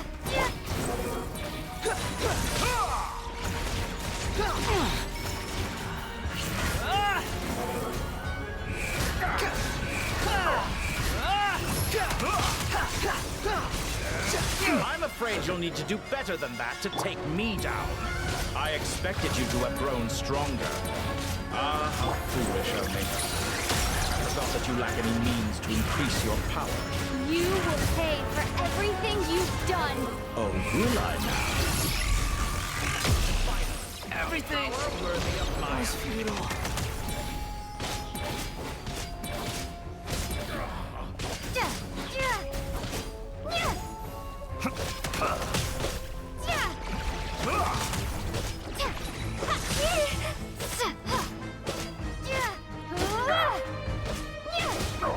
Scorch and burn!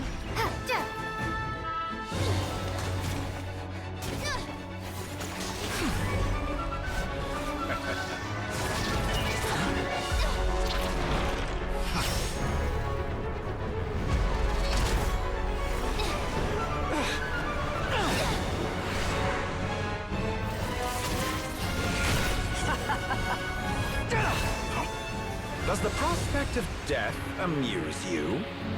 I could ask you the same question!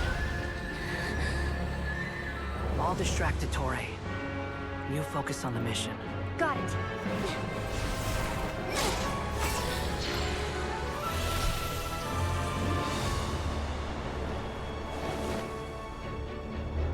For the hopes and dreams of the masses. Open the secret door on this enchanting night. May wisdom's light eradicate ignorance and darkness, and hereby fulfill our ancient vow. Commence data extraction.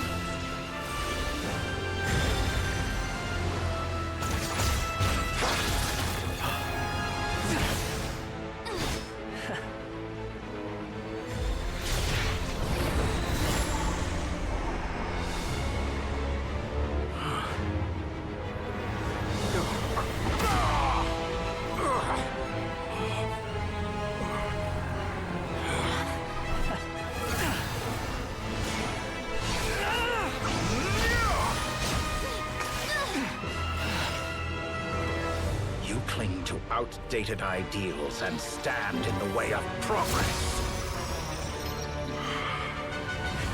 You will pay for interfering with the grandest experiment of all time.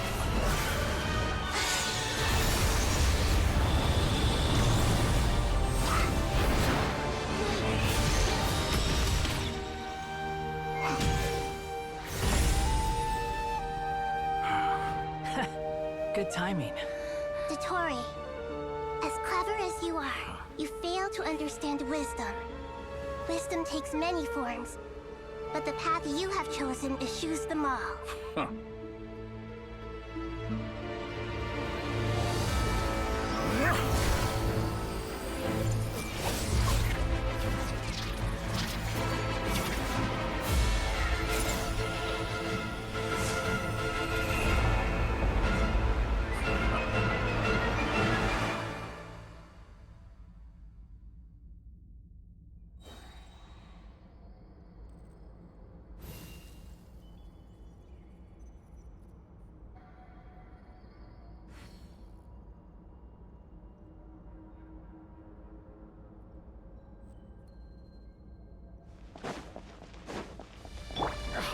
My strength is fading! Since you are within Irminsul, it stands to reason that any power you wield comes from it. You're extracting the information from Irminsul just to strip me of my power. I will find his weakness.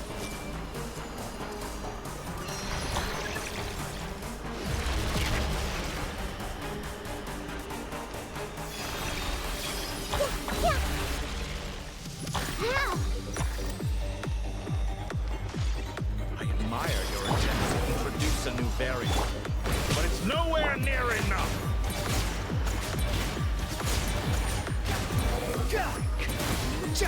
Roll, roll, roll! Squall and Fury! Yeah, this may turn a little.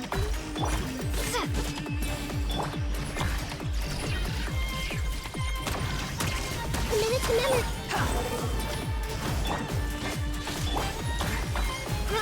Grow! Let's try this. May turn a little. Muso no Hitokati! Time to ignite! The wind rises.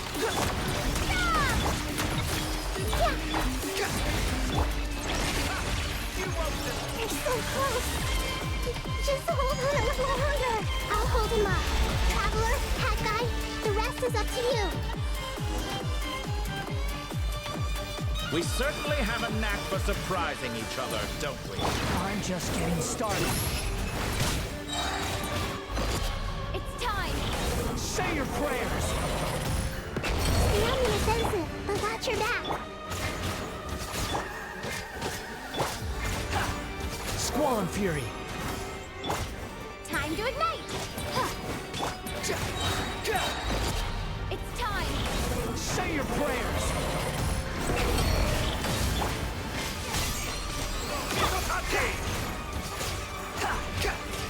Behold! It's time! Say your prayers!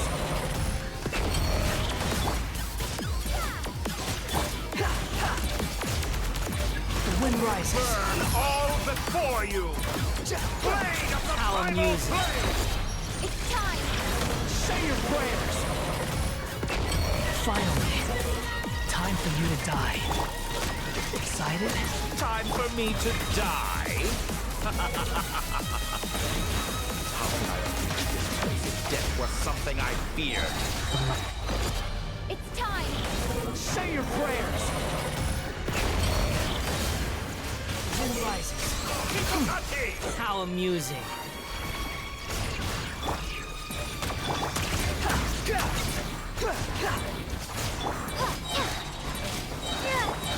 Behold!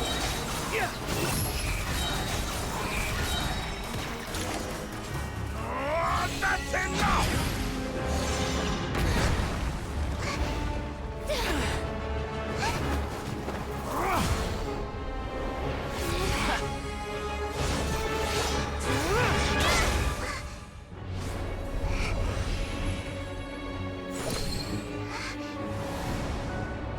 It's all yours.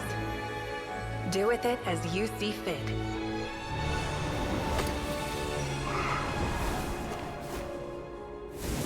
Just as you say, this world is home to some archaic things. And as you suppose, you are a formidable opponent. You have long coveted the secrets of wisdom. So now, I will demonstrate true wisdom in action. I invoke my supreme authority as the keeper of Irminsul. Commend me or condemn me.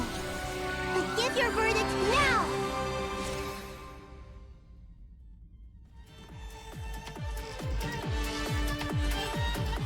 Blessed One of Wisdom, Mahakusaladhama, are you certain that you wish to exercise your authority to destroy Irminsul? It represents both your roots and your finest accomplishments. You truly intend to abandon the very thing you have always fought for? This is my decision. Irminsul has been corrupted beyond redemption. Irminsul is the original tree of Teyvat. It is the means by which the heavenly principles maintains fate itself. The 7 Archons should honor and revere it, for their authority was bestowed upon them by the heavenly principles. It is precisely because I honor and revere it that I fight for the humanity it exists to protect. Wisdom is knowing how to weigh the options and make the right decision. If you truly care about the fortunes of this world, then it is me you should seek to preserve. Planting a seed begins the chain of cause and effect. Since you have become a great tree yourself, Why should the loss of another tree be anything to fear? Till we meet again, Lord of Dendro.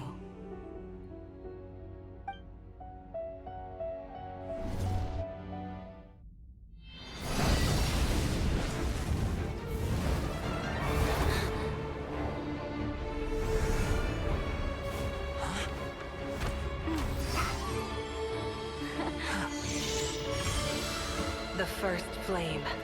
The pure, cleansing fire.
Shall we? Where were we? I was suggesting that you needn't perform when signing a contract.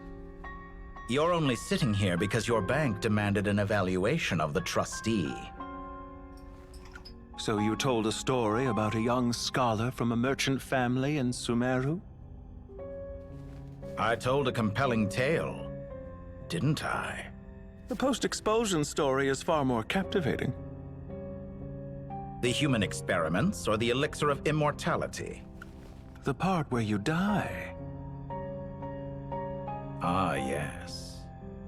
My favorite part. The 35-year-old Segment thought of himself as Dottore, reserving the name Zandik for the original specimen. Of all the Segments, he was the most selfish. After his expulsion, Dottore searched for a new direction. He joined the Fatui, studied Elazar in great depth, secured resources. He was rather fortunate in his career. Zandik turned to Conrian technology and successfully created his segments. But this was not immortality. Even with backup segments, his body would still age. Still, thanks to Snezhnaya, Zandik found the ideal base for his experiments. Then a perfect partnership materialized at a crucial moment. The year that both parties realized they needed more time. Fortunately, Zandik succeeded. In a miraculous turn of events, he gained the extra time he needed. I seem to recall it differently. All right, it's true. No matter how much elixir he took, Zandik remained human and continued to age. Then, on the morning he turned 85... Help me up! Call for help! Surely he would be rescued, Zandik thought. But to his surprise, no one helped him. Zandik was too selfish for that. Don't forget, you're one of us. Yes, and we're all waiting. Waiting for me to die. Pantalone arrived for a meeting and happened to witness what followed. He found it unsettling. I never said that. But the Zandiks were unfazed. It was a rare opportunity for self-dissection.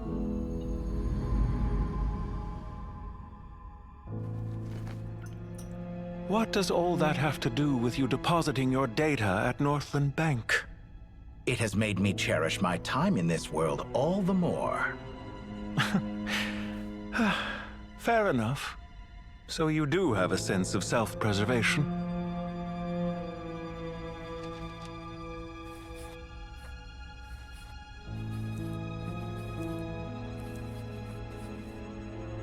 What do you mean?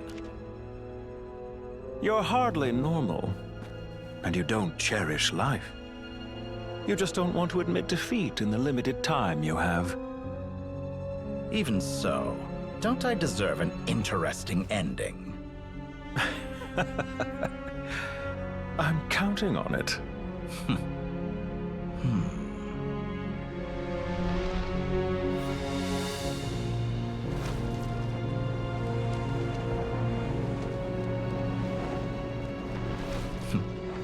If nothing else, I expect my funeral will be a grand affair indeed.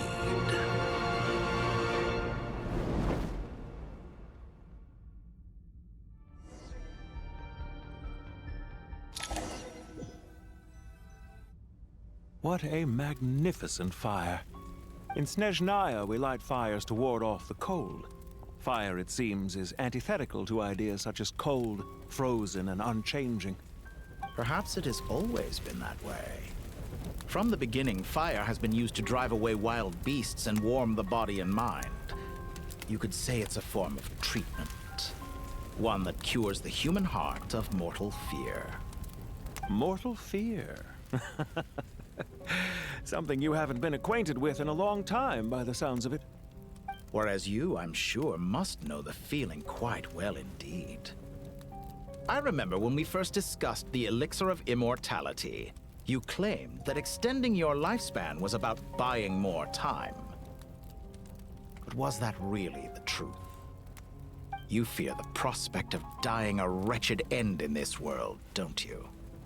Of course I do. I'm only human, after all. And while you may have forgotten it, you cannot deny that you too were once human, Dottore.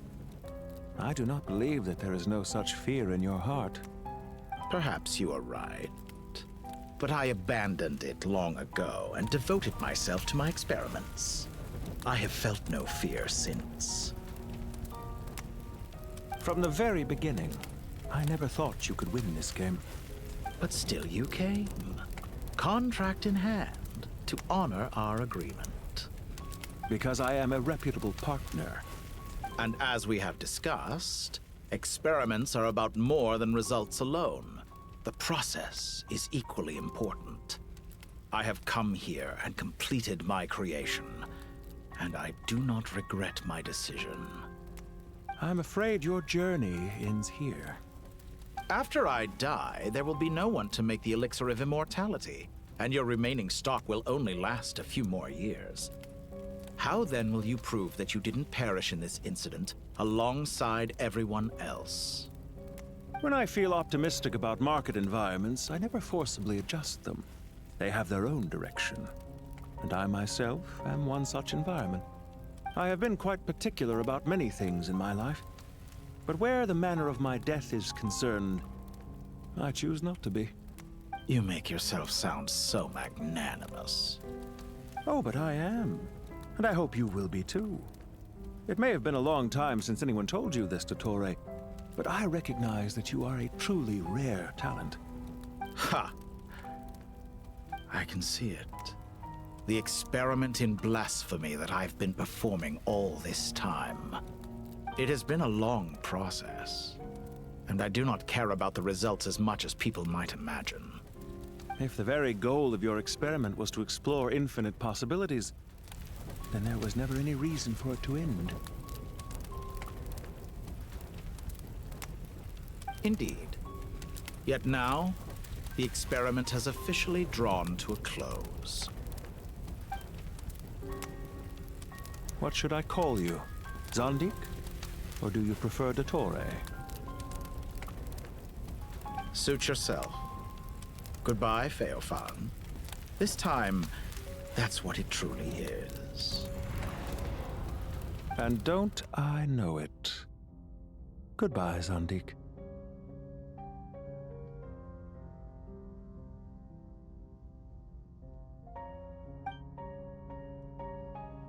I could have carried out many more experiments, but to me, Lord of Dendro, this outcome is certainly not the worst. I believe you. But unfortunately, this is where it all ends for you. This experiment does not belong to you, nor do any of the results. Experiment? It sounds like you're trying to outdo me in my own field. Wisdom is conveying information in terms that people can clearly understand. You know exactly what I mean.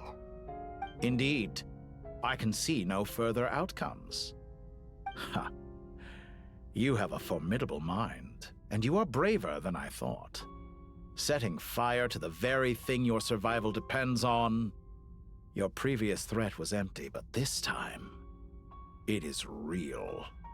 When necessary, wisdom can be as fierce as an inferno. Some of the flames that incinerate you come from within yourself. Perhaps you are right. You see what lies at the bottom of the human heart, and that is your wisdom. Here is where your journey comes to an end. All that is yet unknown belongs to those of us who will carry on living. It seems I have unwittingly been your arch-enemy all along. But now, it's all over. I do not deny your intelligence. But what you refer to as experiments, I would never describe in those terms. They are events that take place in the real world, and they are so much more than mere data. Goodbye. We will never meet again.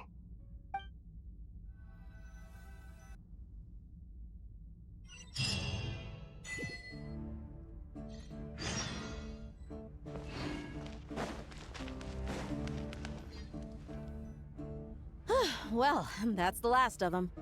Everyone on the list is already back where they should be. It was a long, hard road, but we finally finished escorting everyone back. I just pray that we'll never need to leave again.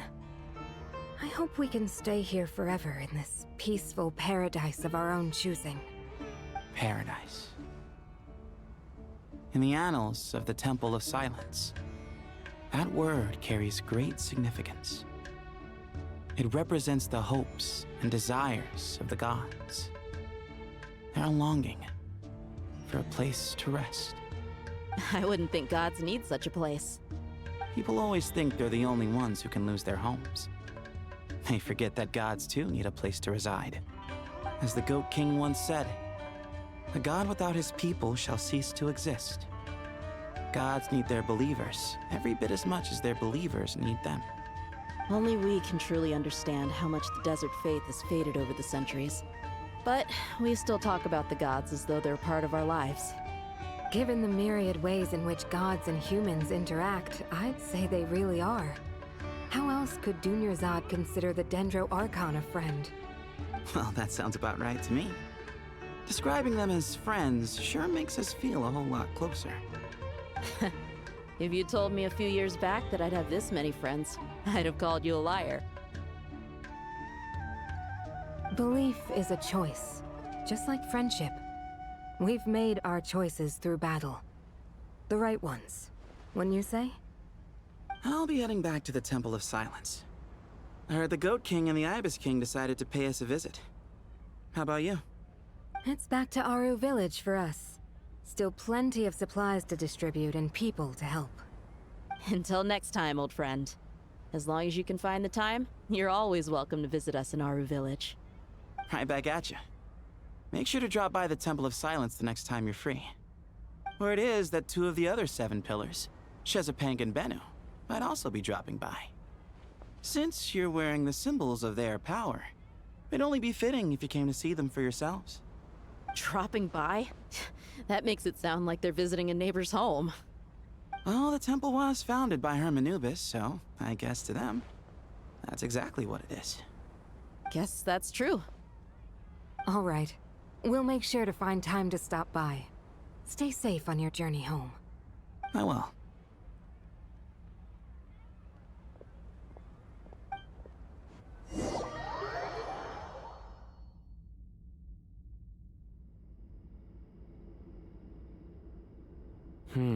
You do have a point. See? Retirement has always been a problem, especially for old-timers like us who've been locked away all these years. You finally step out into the light, and bam! You're face to face with a whole different world. Naturally. What do you think, Layla? Huh? Why would you think to ask me? How could I possibly be qualified to decide where the servants of King Deshret should live? Sorry if my question was unclear. Do you think their statues will stand out too much if we place them here? Hey, I never agreed to this. How could we possibly allow our statues to be left in Hermanubis' home? That would be like breaking into someone's house, then pretending it belonged to you in the first place. Different beliefs can coexist. We still need to respect one another. By which you mean, you two plan to stay at the Temple of Silence, for a while at least. But you have no intention of relocating your statues here. So, you see this as sort of a family visit? Is that correct? Family. Huh. You could say that. In a sense, Hermanubis would view this as his home. Just look at this place. Magnificent, is it not? The sad truth is, in the past, all three of us invested so much into misguided ventures. We failed to build what we should have, and wasted so much time instead. And what do you mean by that? I mean that for the most part, time spent associating with the likes of Sobek, and, let's say, Thoth, might reasonably be considered wasted. Why does that not surprise me? Go on. Anyway, given how much time we'll all be spending together, I'd say that the bonds we built will end up proving to have been a sound investment. Once Sethos, the current leader of the Temple of Silence, returns, you can discuss the matter of staying here with him. But judging by the expressions of everyone here, I imagine you'll receive a very warm welcome. This sacred ground houses untold knowledge, after all. What better place for the servants of King Deshret to appear in the mortal world? How about we share a meal together first? I imagine it's been many years since you last tasted fresh food. Oh, that sounds wonderful! After so many hundreds of years, I can only surmise that desert cuisine has become a lot more varied. Are we having a get-together? If you'd like, I can help prepare some food. After all, Lord Thoth, you helped me so much in the desert, and I still haven't properly thanked you. Oh, my, that would be wonderful. I'm touched that you still remember. How the times have changed! To the people of today, it seems the Ibis King has become a kind and passionate god. And you, Mr. Herreshoff? What kind of god do you wish to be? To be honest, I haven't given it much thought. How about you, Dendro Archon? Do you have any hopes for your future? Me? I'm very happy with my current life. Forgive my bluntness, but you do not seem to derive your authority from majesty and might, like Lord Al-Ahmar. Clearly your approach has its advantages, but also its dangers, don't you think? I do, but projecting a majestic front doesn't really suit me. Besides, my relationship with others isn't simply one of a god and her people. Not putting on airs might earn you more adoration. Exactly. Besides, I really like parties where everyone brings their own food, and we all come together to share. You should join us. I'm sure you'll find it fun. Last time when we got together for a picnic near the Avidia Forest, it was quite the occasion. Seeing as you're already here, how about we hold the next one in the desert? Can we do that? Wouldn't Tainari have to transport a ton of drinking water? Don't worry, I can help out. Layla, would you like to join us next time? Me? Sure. The more the merrier. That way we... Don't take this the wrong way. I just think you should know. When it comes to passing the time, chess is more our thing. In that case, Dendro Archon, what do you say? If I were to compete against you, I can't say with certainty I'd win, but I certainly wouldn't mind giving it a shot. Where's Sobek? I'm sure he'd be good for a few rounds. Cards, cards, cards! I'll always prefer chess. I wonder what variant of chess we're talking here. Mr. Thoth, is there some sort of astrological significance to this game? Oh, I'm glad you brought that up. As long as the leader of the Temple of Silence agrees, we can search Hermanubis' place for books to teach you how to play.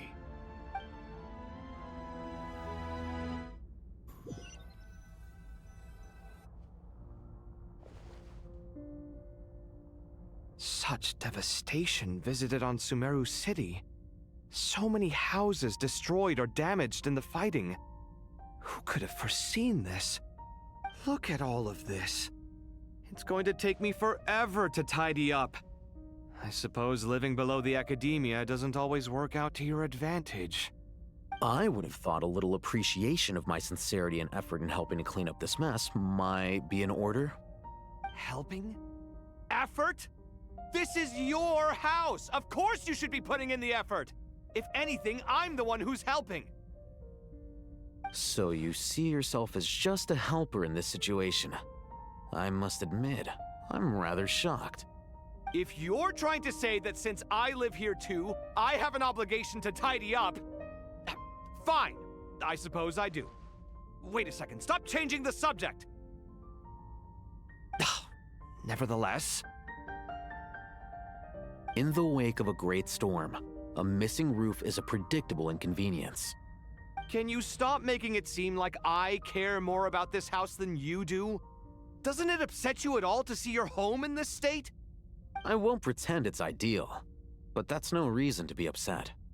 This is the roof over your head, your shelter from the cold. The furniture is scattered, the paintings have fallen off the walls, the windows are shattered. Don't you feel even a little disheartened? The way I see it, these problems are easily solved. Ugh, this is precisely why I hate talking to you about sentimental things. It's like banging my head against a wall. You simply don't understand just how much work goes into making a proper home. It sounds like this is causing you a lot of anguish. You mean the house or the paintings? I mean your sentimentality. Oh, well, yes. But I'd rather not dwell on such things right now. Generally speaking, when anguish becomes the norm, people usually make an attempt to improve their situation. But there are so many people and things in life that are difficult to change. It's not like you can force them. Besides, anguish can be a source of inspiration.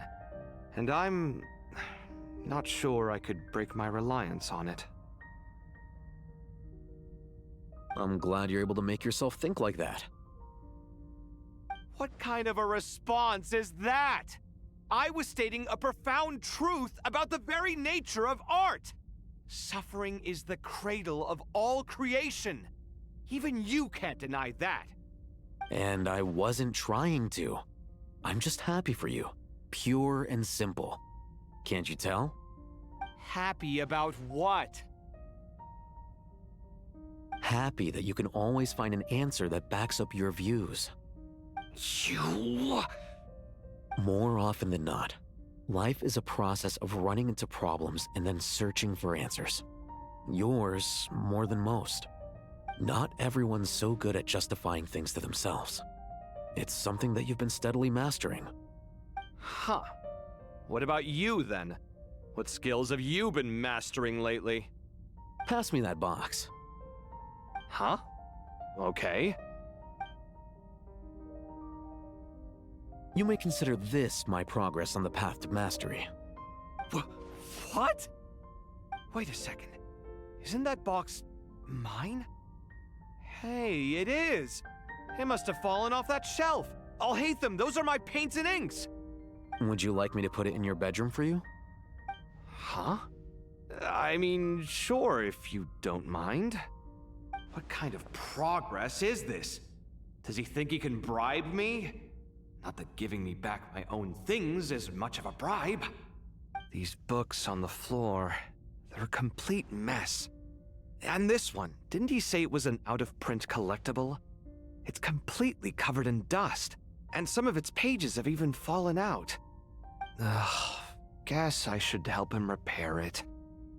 This one too. And this one.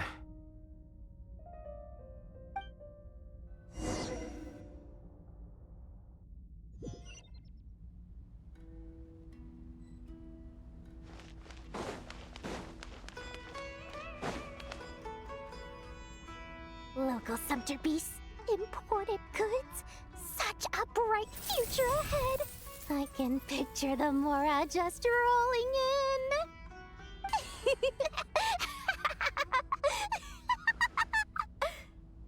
You do realize you sound like a choking cow? It's called being imposing. Can't you feel it? Are you not intimidated? Oh, I'm positively shaking in my sandals. What commands do you have for me, oh mighty Lord Sangamabe? You've got a lot of nerve, Nefer. You went and told Candace and the others everything, didn't you? Seriously, do you have any idea how differently they see me now? Surely that's a good thing. I presume they're more disposed to actually like you now, maybe even view you as a friend. You traded my secret for sympathy! Thanks to you, I've lost every last shred of my mercantile majesty. How am I supposed to make anyone think I'm a big, scary investor now? The dark days of Lord Sangamabe are behind you. Why not take this chance to make a few honest friends? Speaking of friends, since when did the notorious Lady Nefer gain such an admiration for holier-than-thou types? A moonchanter here? An angel there? Who'd have thought it? A coming together of fates, nothing more. No need to throw around accusations of admiration. Forget it. You're right about one thing at least. Making friends is never a bad thing for a merchant. So, I really took a loss this time.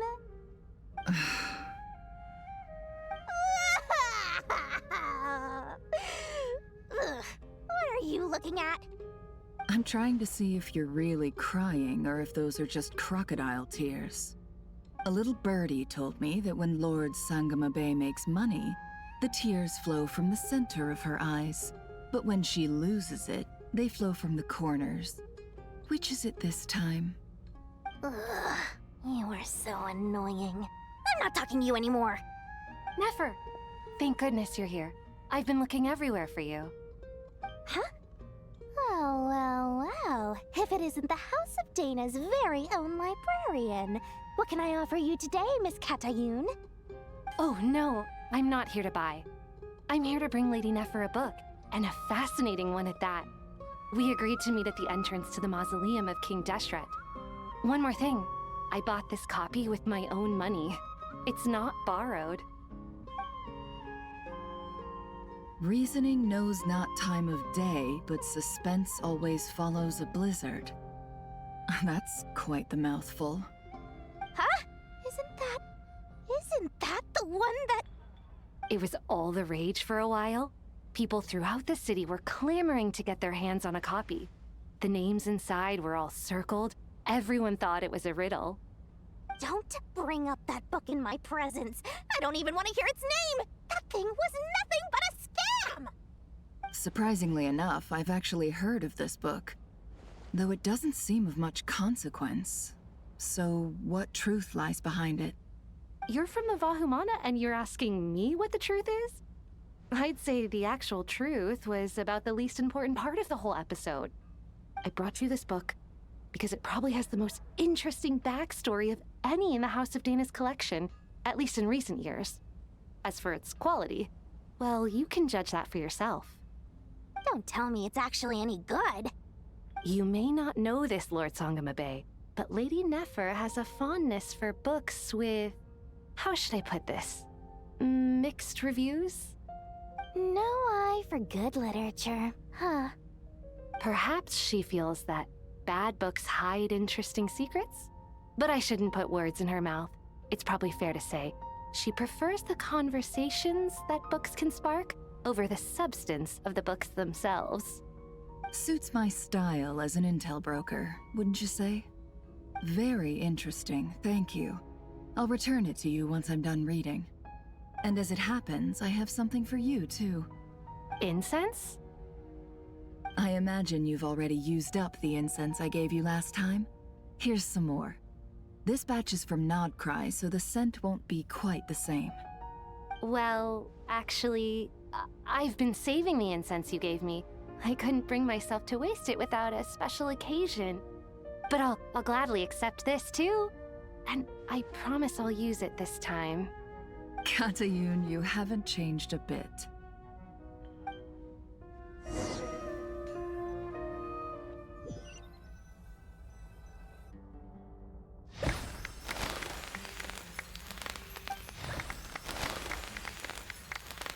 Congratulations, Kale. Well done, Kale.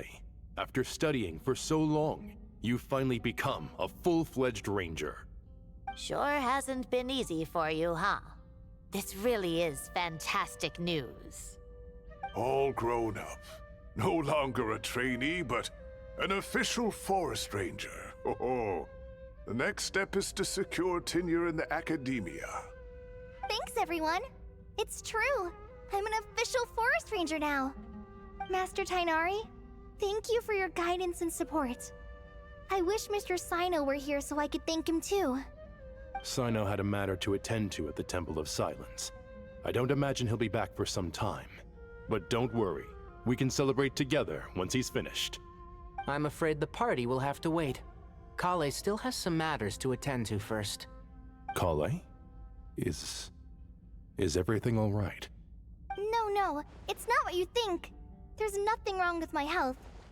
I just have a few things I need to deal with. I've made plans with the Traveler and Paimon to visit Mondstadt. Master Tainari and Mr. Sino will be accompanying us too.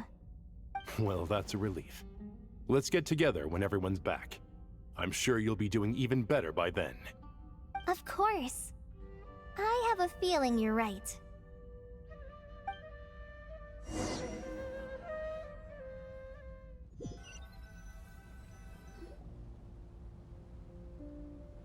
Phew! After all that catching up on sleep and food, Paimon's feeling full of vim and vigor again. For someone who spends so much time resting, your recovery routine is surprisingly simple. Hey! Paimon's been working her butt off too, you know. She flew all over the city helping everyone out. Don't worry. I saw how hard you worked. All right. We all know you're the most hardworking person in Tavad. As long as you're rested and full, that's what really matters. Paimon's been looking around the place, and it seems like the city's already on the mend. But Paimon's been wondering how Nahida's doing. We should check in on her.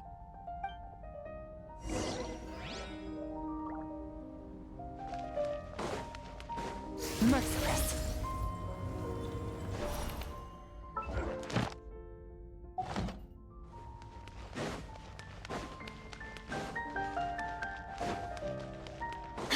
Fearless.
Merciless.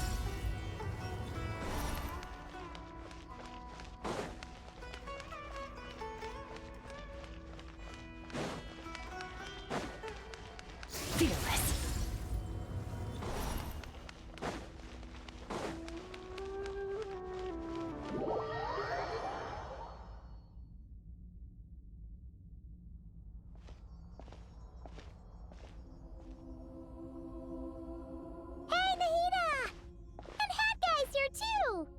Traveler, Paimon!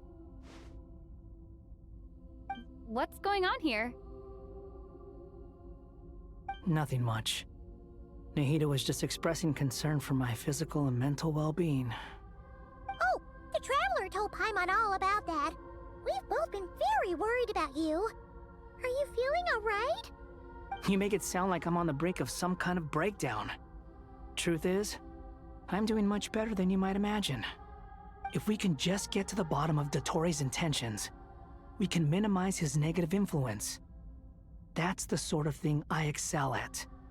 Just listen to that newfound optimism. It seems like having you enroll in the Vahumana was a truly inspired move.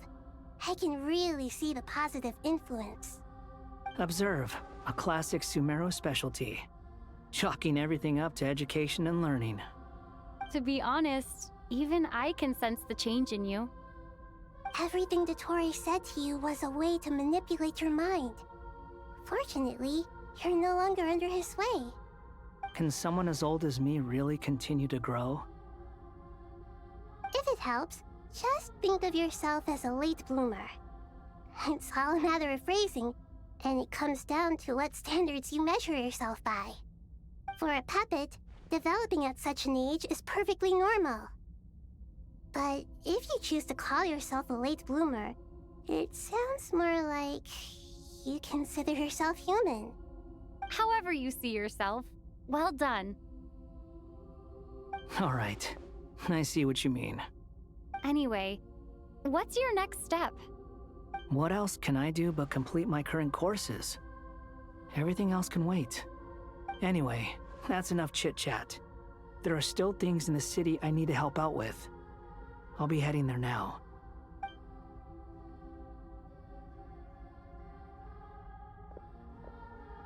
I'm so happy that Hat Guy is doing better than we thought. But what about you, Nahida? How are you holding up? The pyronosis burned down the corrupted Irminsul. The flames blazed for 7 days and 7 nights before they finally subsided. All that was left were the parts underground. Now, Aru shoulders the responsibilities that once belonged to Irminsul. The situation was contained before it got out of hand, so Tevat's most vital information has largely been preserved. Irminsul has a strong influence over you, doesn't it? How will you cope now that it's gone? There is no need to worry. Thanks to Nicole's extraordinary talents, my connection to Irminsul has been severed and transposed onto Aru. Angels can do things like that? They can. Such abilities are precisely what makes them so powerful. The goddess of flowers, Nabu Malikata, once claimed that she too could perform feats beyond the reach of mere mortals. In my eyes, much of what she went on to achieve reached such transcendent levels. Her and Nicole really are both fascinating and magnificent. So, does that mean your situation is stable now? Correct. Just imagine that Aru has become the new Irminsul, and the essence of my existence has been bound to it. The wisdom of Sumeru has ultimately converged into a single, unified entity. Should we ascribe this all to fate, or is it merely fortune? Whatever it is, the important thing is that you're okay, Nahida. Sumeru Archon, Lesser Lord Kusanali. Oh, thank goodness you're here. Greetings, Traveler and Paimon. Sir Nevis, do you have something urgent to say? Yes, there's something I need to report. We've received a message from Snezhnaya.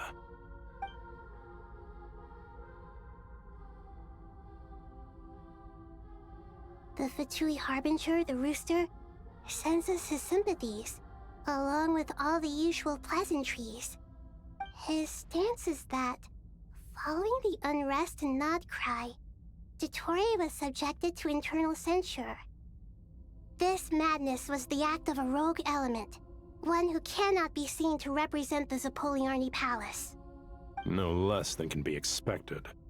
Snezhnaya paid a heavy price working to stop him. They even lost one of their own harbingers. The letter goes on to say that even so, Snezhnaya cannot claim to be blameless. Apparently, they will deal with Dottore's subordinates in accordance with Snezhnayan law, holding all those involved in his crimes accountable. Additionally, they are supplying relief funds and supplies, which are already en route. They hope this will aid in Sumeru's reconstruction. Sounds like he's got an answer for everything. True. But as diplomatic rhetoric goes, it's highly effective. Completely watertight, both in logic and sentiment. This disaster has had a profound impact on Sumeru. There is much that I will keep in my heart. The matter of Dottore can be seen as settled for now.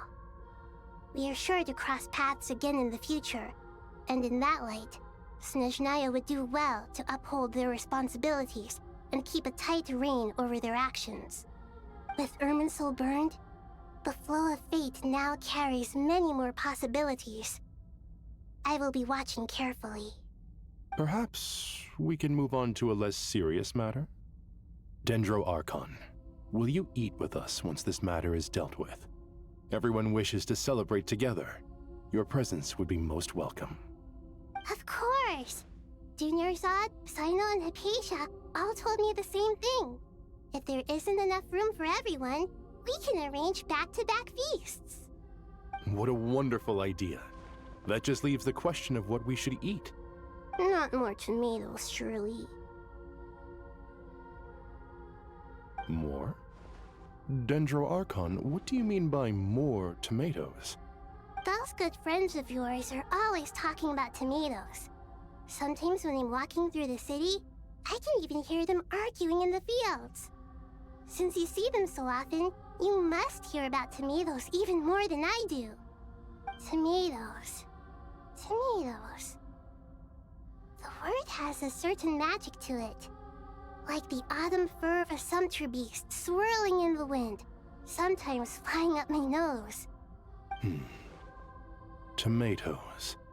What can we make with tomatoes? Wait, why tomatoes? Take your time, there's no need to rush. The Traveler, Paimon, and I still have somewhere we need to visit. You'll have plenty of time to think it over before I return. Does this mean you're going to Natlan? Meet them there in person. It will require a long journey. I know. But this is necessary. I must go myself. Traveler, Paimon, we'll set off as soon as you're ready. Is that all right? Sure. We'll be ready whenever you are. You'll hear no objections from Paimon. We should grab some snacks along the way, though. It'll be just like going on a long holiday. Wonderful. I'm looking forward to this so much.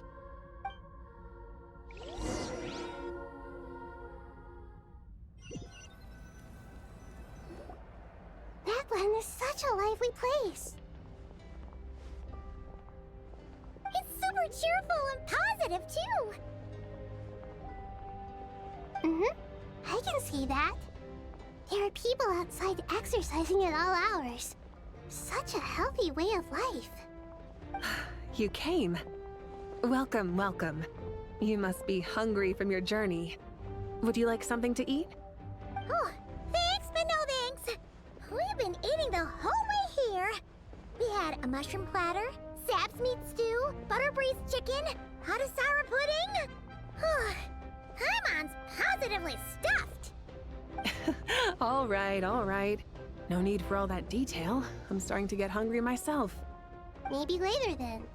We can wait till everyone's got an appetite, then I'll head out for a meal together. Sounds like a plan. Let's find somewhere to sit down.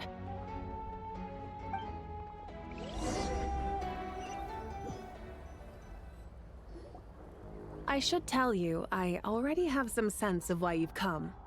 Why's that, Malika? To say thank you. Your senses are spot on.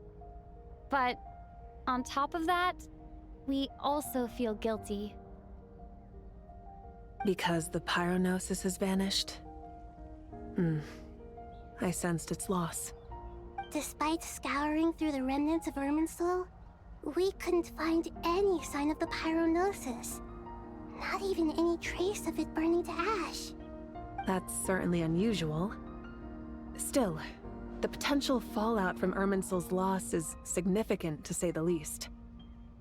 Perhaps the pyronosis's disappearance is simply a knock-on effect of the impact it's had on a certain strand of fate. There's no need to feel guilty. We were clear that this time, there was to be no returning, only giving. Pure and simple. Thank you really is a fascinating phrase. We use it to express gratitude for the smallest of things. Yet, when faced with a kindness too immense to describe, we use exactly the same words. It's not that we lack other means of expression. It's that when we truly need to express our feelings, the simplest and purest words are always the most powerful. You're right. In Natlan, we prefer simple expressions too. Companionship, friendship, support. They might not sound fancy, but the sentiment behind them is sincere. That's wonderful to hear. Sincere feelings are often a vehicle for the deepest wisdom of all. Irminsul's destruction doesn't seem to have done you much harm. I'm glad to see you're doing well. There's still a lot of work to do, but before we begin, we felt it was important to come here and speak with you. Partly to express our gratitude, but also because we felt that seeing you, in a sense, is like basking in warm sunlight. That's a nice way of putting it. I like that. To tell you the truth, though, I'm not a fan of somber meetings. So, since there's nothing more to say, why don't we go bask in some actual sunlight? The weather's beautiful today. What a great idea! Paimon's gonna lie back and soak up some rays.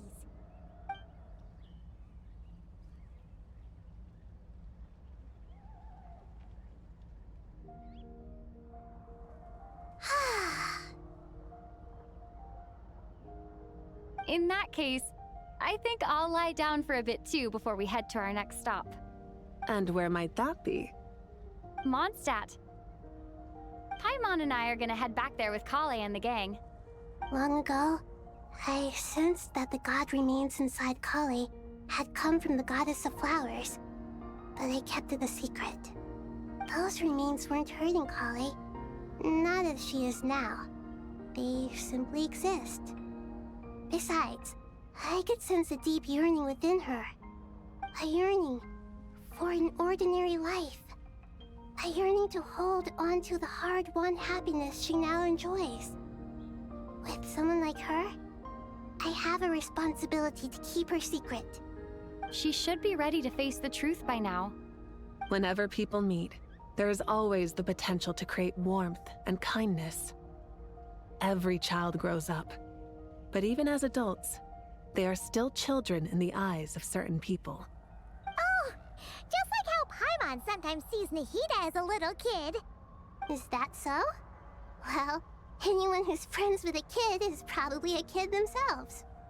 Of course! And there's nothing wrong with that. When we get back, we'll actually be hanging out with another of our friends who happens to be a kid. Or more like looking after, in her case. Anyway, we'll always be there to watch out for our friends. Dear Sucrose, when you receive this letter, I'll probably be as busy as always. But busy with wonderful things. That's because I'm no longer a trainee. I'm now an official forest ranger. Impressive, right? Sino said that official rangers sound much tougher than trainees. Though he did say it was already pretty tough to start out with. You probably heard that something big happened in Sumeru recently. Don't worry, it's all been taken care of. We're heading to Mondstadt soon, so if you're free, maybe we could meet up? Plus, it's not just me. A few of us are going. Hey, do you still remember that time we all got together? You know, when we all went to the Windbloom Festival? It'll be just like that.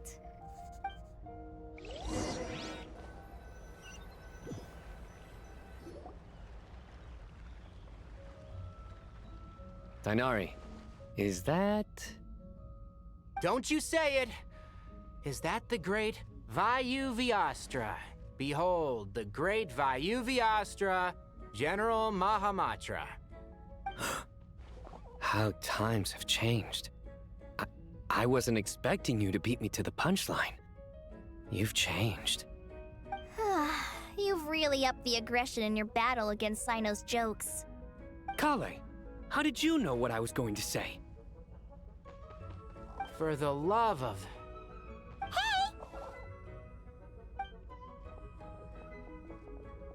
Traveler! Paimon! You're right on time! I hope we haven't kept you waiting. Kalei! Sucrose! It's been so long! How have you been? I've been well. Everything's going great. What about you? Are you still busy? Not at the moment. Oh, right! That juicer you gave us works amazing! Farzan loves it! Seriously? That's wonderful. I don't suppose you drew up a detailed test report. Oh, what fruits did you use? How's the texture of the final product? Sucrose, you might want to try asking your questions one at a time. Albedo! Paimon didn't see you there! It's been a while since all of us were together like this. How about we follow the same plan as last time? Good idea, my friend. You never disappoint. So, what are your identities this time? Don't remind him. First things first. Allow me to introduce our very own official Forest Ranger Kale. The rest of us are simply her humble travel companions. This sounds like one of those mushy stories that gets people hooked on some corny, heartwarming premise. Oh, is our story not heartwarming? If I recall correctly, there was even a scene like this in King of Invocations. Besides being heartwarming, our story's also about tough, impressive-sounding job titles. At least that's what I think.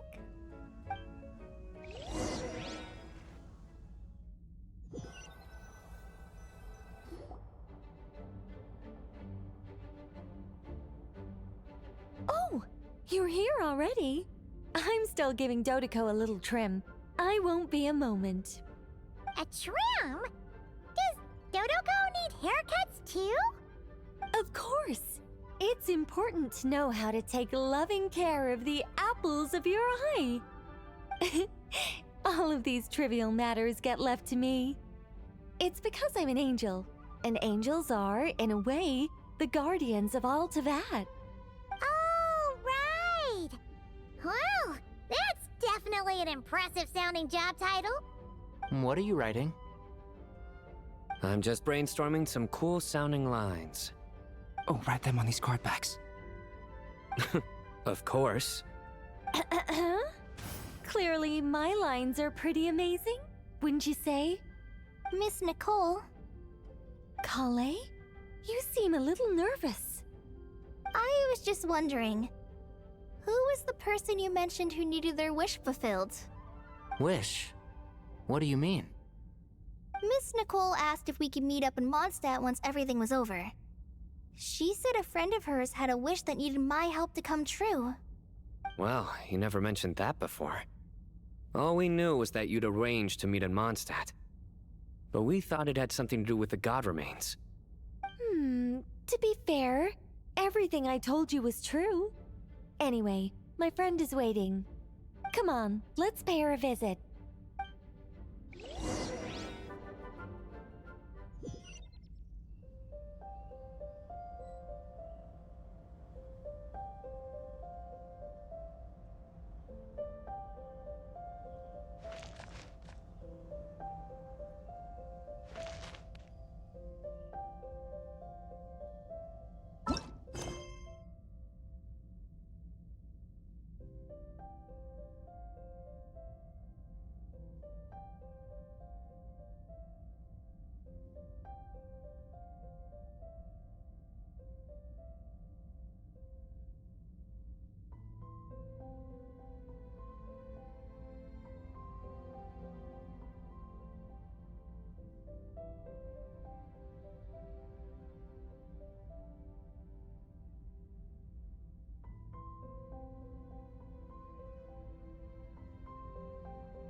Surprised?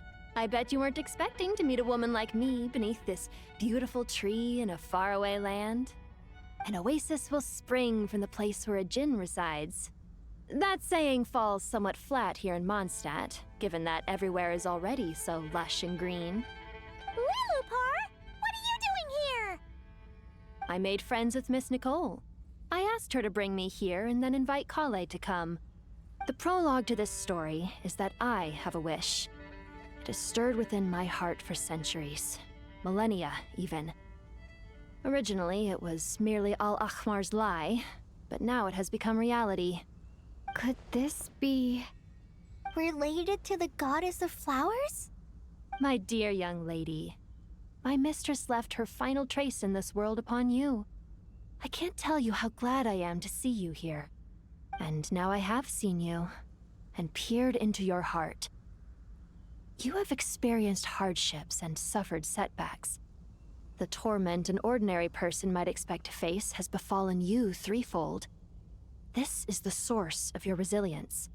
But, beneath all this, I've witnessed the seeds of desire. You yearn to return to the simple life you once knew, do you not? I do. I want to throw away everything that isn't mine. But how do you decide what is yours? The scars that others carve into your flesh? The kindness and love they inscribe? Are these things not yours as well? They are. This is something I've talked about with Miss Nicole. Miss Nicole said I should learn how to adjust my standards. I just want to live as an ordinary human. Anything beyond that isn't mine. Don't you want anything from the remains of the goddess of flowers? She gave me a revelation once. I think that's already more than enough. In the past, you would not have possessed such a rich heart. Your brief life has taught you to hold on to everything good, to home in on kindness. How fascinating. You're nothing like Nabu Malikata, and you're certainly not her. Of course not.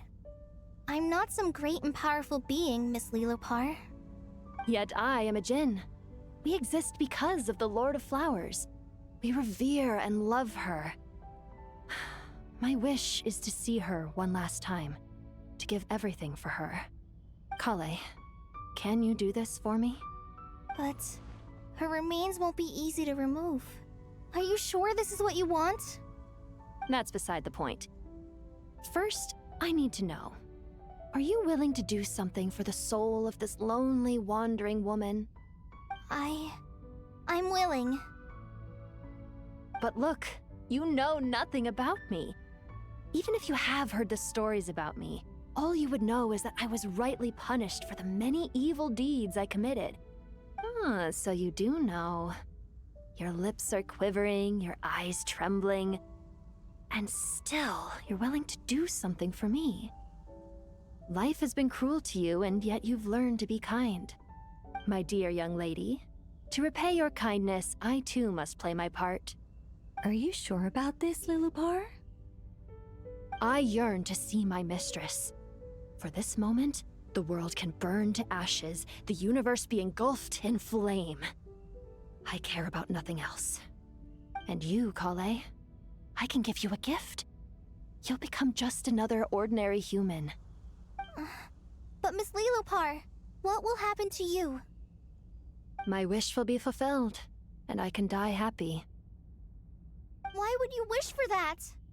A long, unending life might seem desirable for one who has never possessed it, yet it brings torment to one who has. My remains are scattered across the yellow sands, but my soul can find no peace. Since you've promised to grant my wish, give me that release. Allow the dying to die, and let the dead rest in peace. You have my thanks. Kale, there's no pressure on you.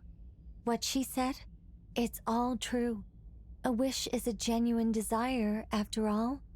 It's as if you want to use the last of your life to give me a better future. Nothing so selfless. We'll be using our futures to fulfill each other's wishes. This is a noble act, a beautiful and secret transaction between two women. I understand. Miss Lilupar, I'm ready. Close your eyes, Kale. Then open your soul. From there, I will embrace my mistress. The downpour of flowers is your touch. Like returning to the very beginning. Like surrendering to your grace, my mistress. People say that devotion is beautiful, yet filled with pain. How foolish of them. For me, devotion is beautiful, pure and painless. Devotion is my love. Thank you.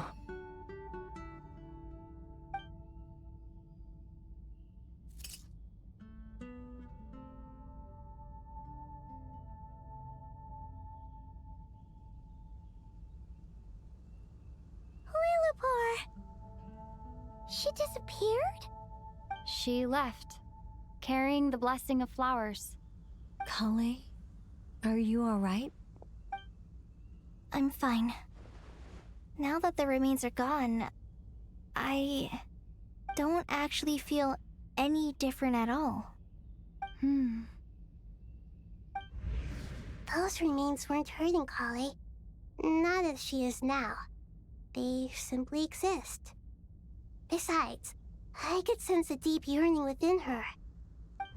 Kale must have already received what she was yearning for. I'm doing fine. I feel relaxed. There's really no need to worry. Then my wish has come true, too. To become ordinary? That's just one of my wishes. Actually, I have a few more. For instance, I want to protect the people I meet and help them find happiness. That sort of thing. So between Miss Lilupar and me, you fulfilled 2 wishes already, and protected 2 people. Wonderful, isn't it? I feel so fantastically happy. I guess that settles things here. So what's next? What do you want to do when we get back to town? Kalei, look who I've brought to see you.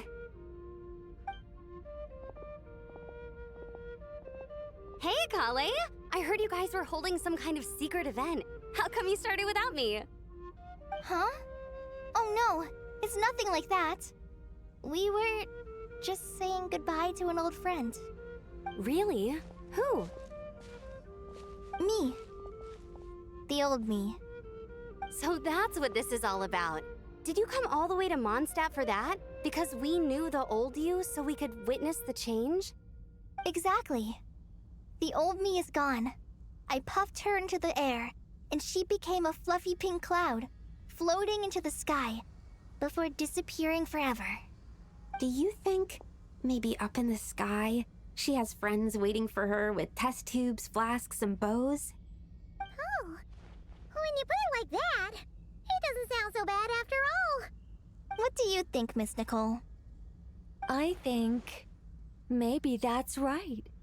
At least, if it were up to me, I'd consider that a happy ending. Dear Sucrose, even though my childhood ended long ago, these past few days have really felt like growing up again. I've become stronger, and I feel like I can finally accomplish things by myself. Surely someone as mysterious as you will find a friend like this fascinating? Always growing, always thriving like a plant. I came to say goodbye to my old self. I know that after this, she'll be gone. Thinking about it makes me feel a little lonely. I know the weakness that kept me company will one day leave me too. But somewhere in my heart, I feel a great sense of joy. It feels like I've always wanted to take this step. To walk towards the new me.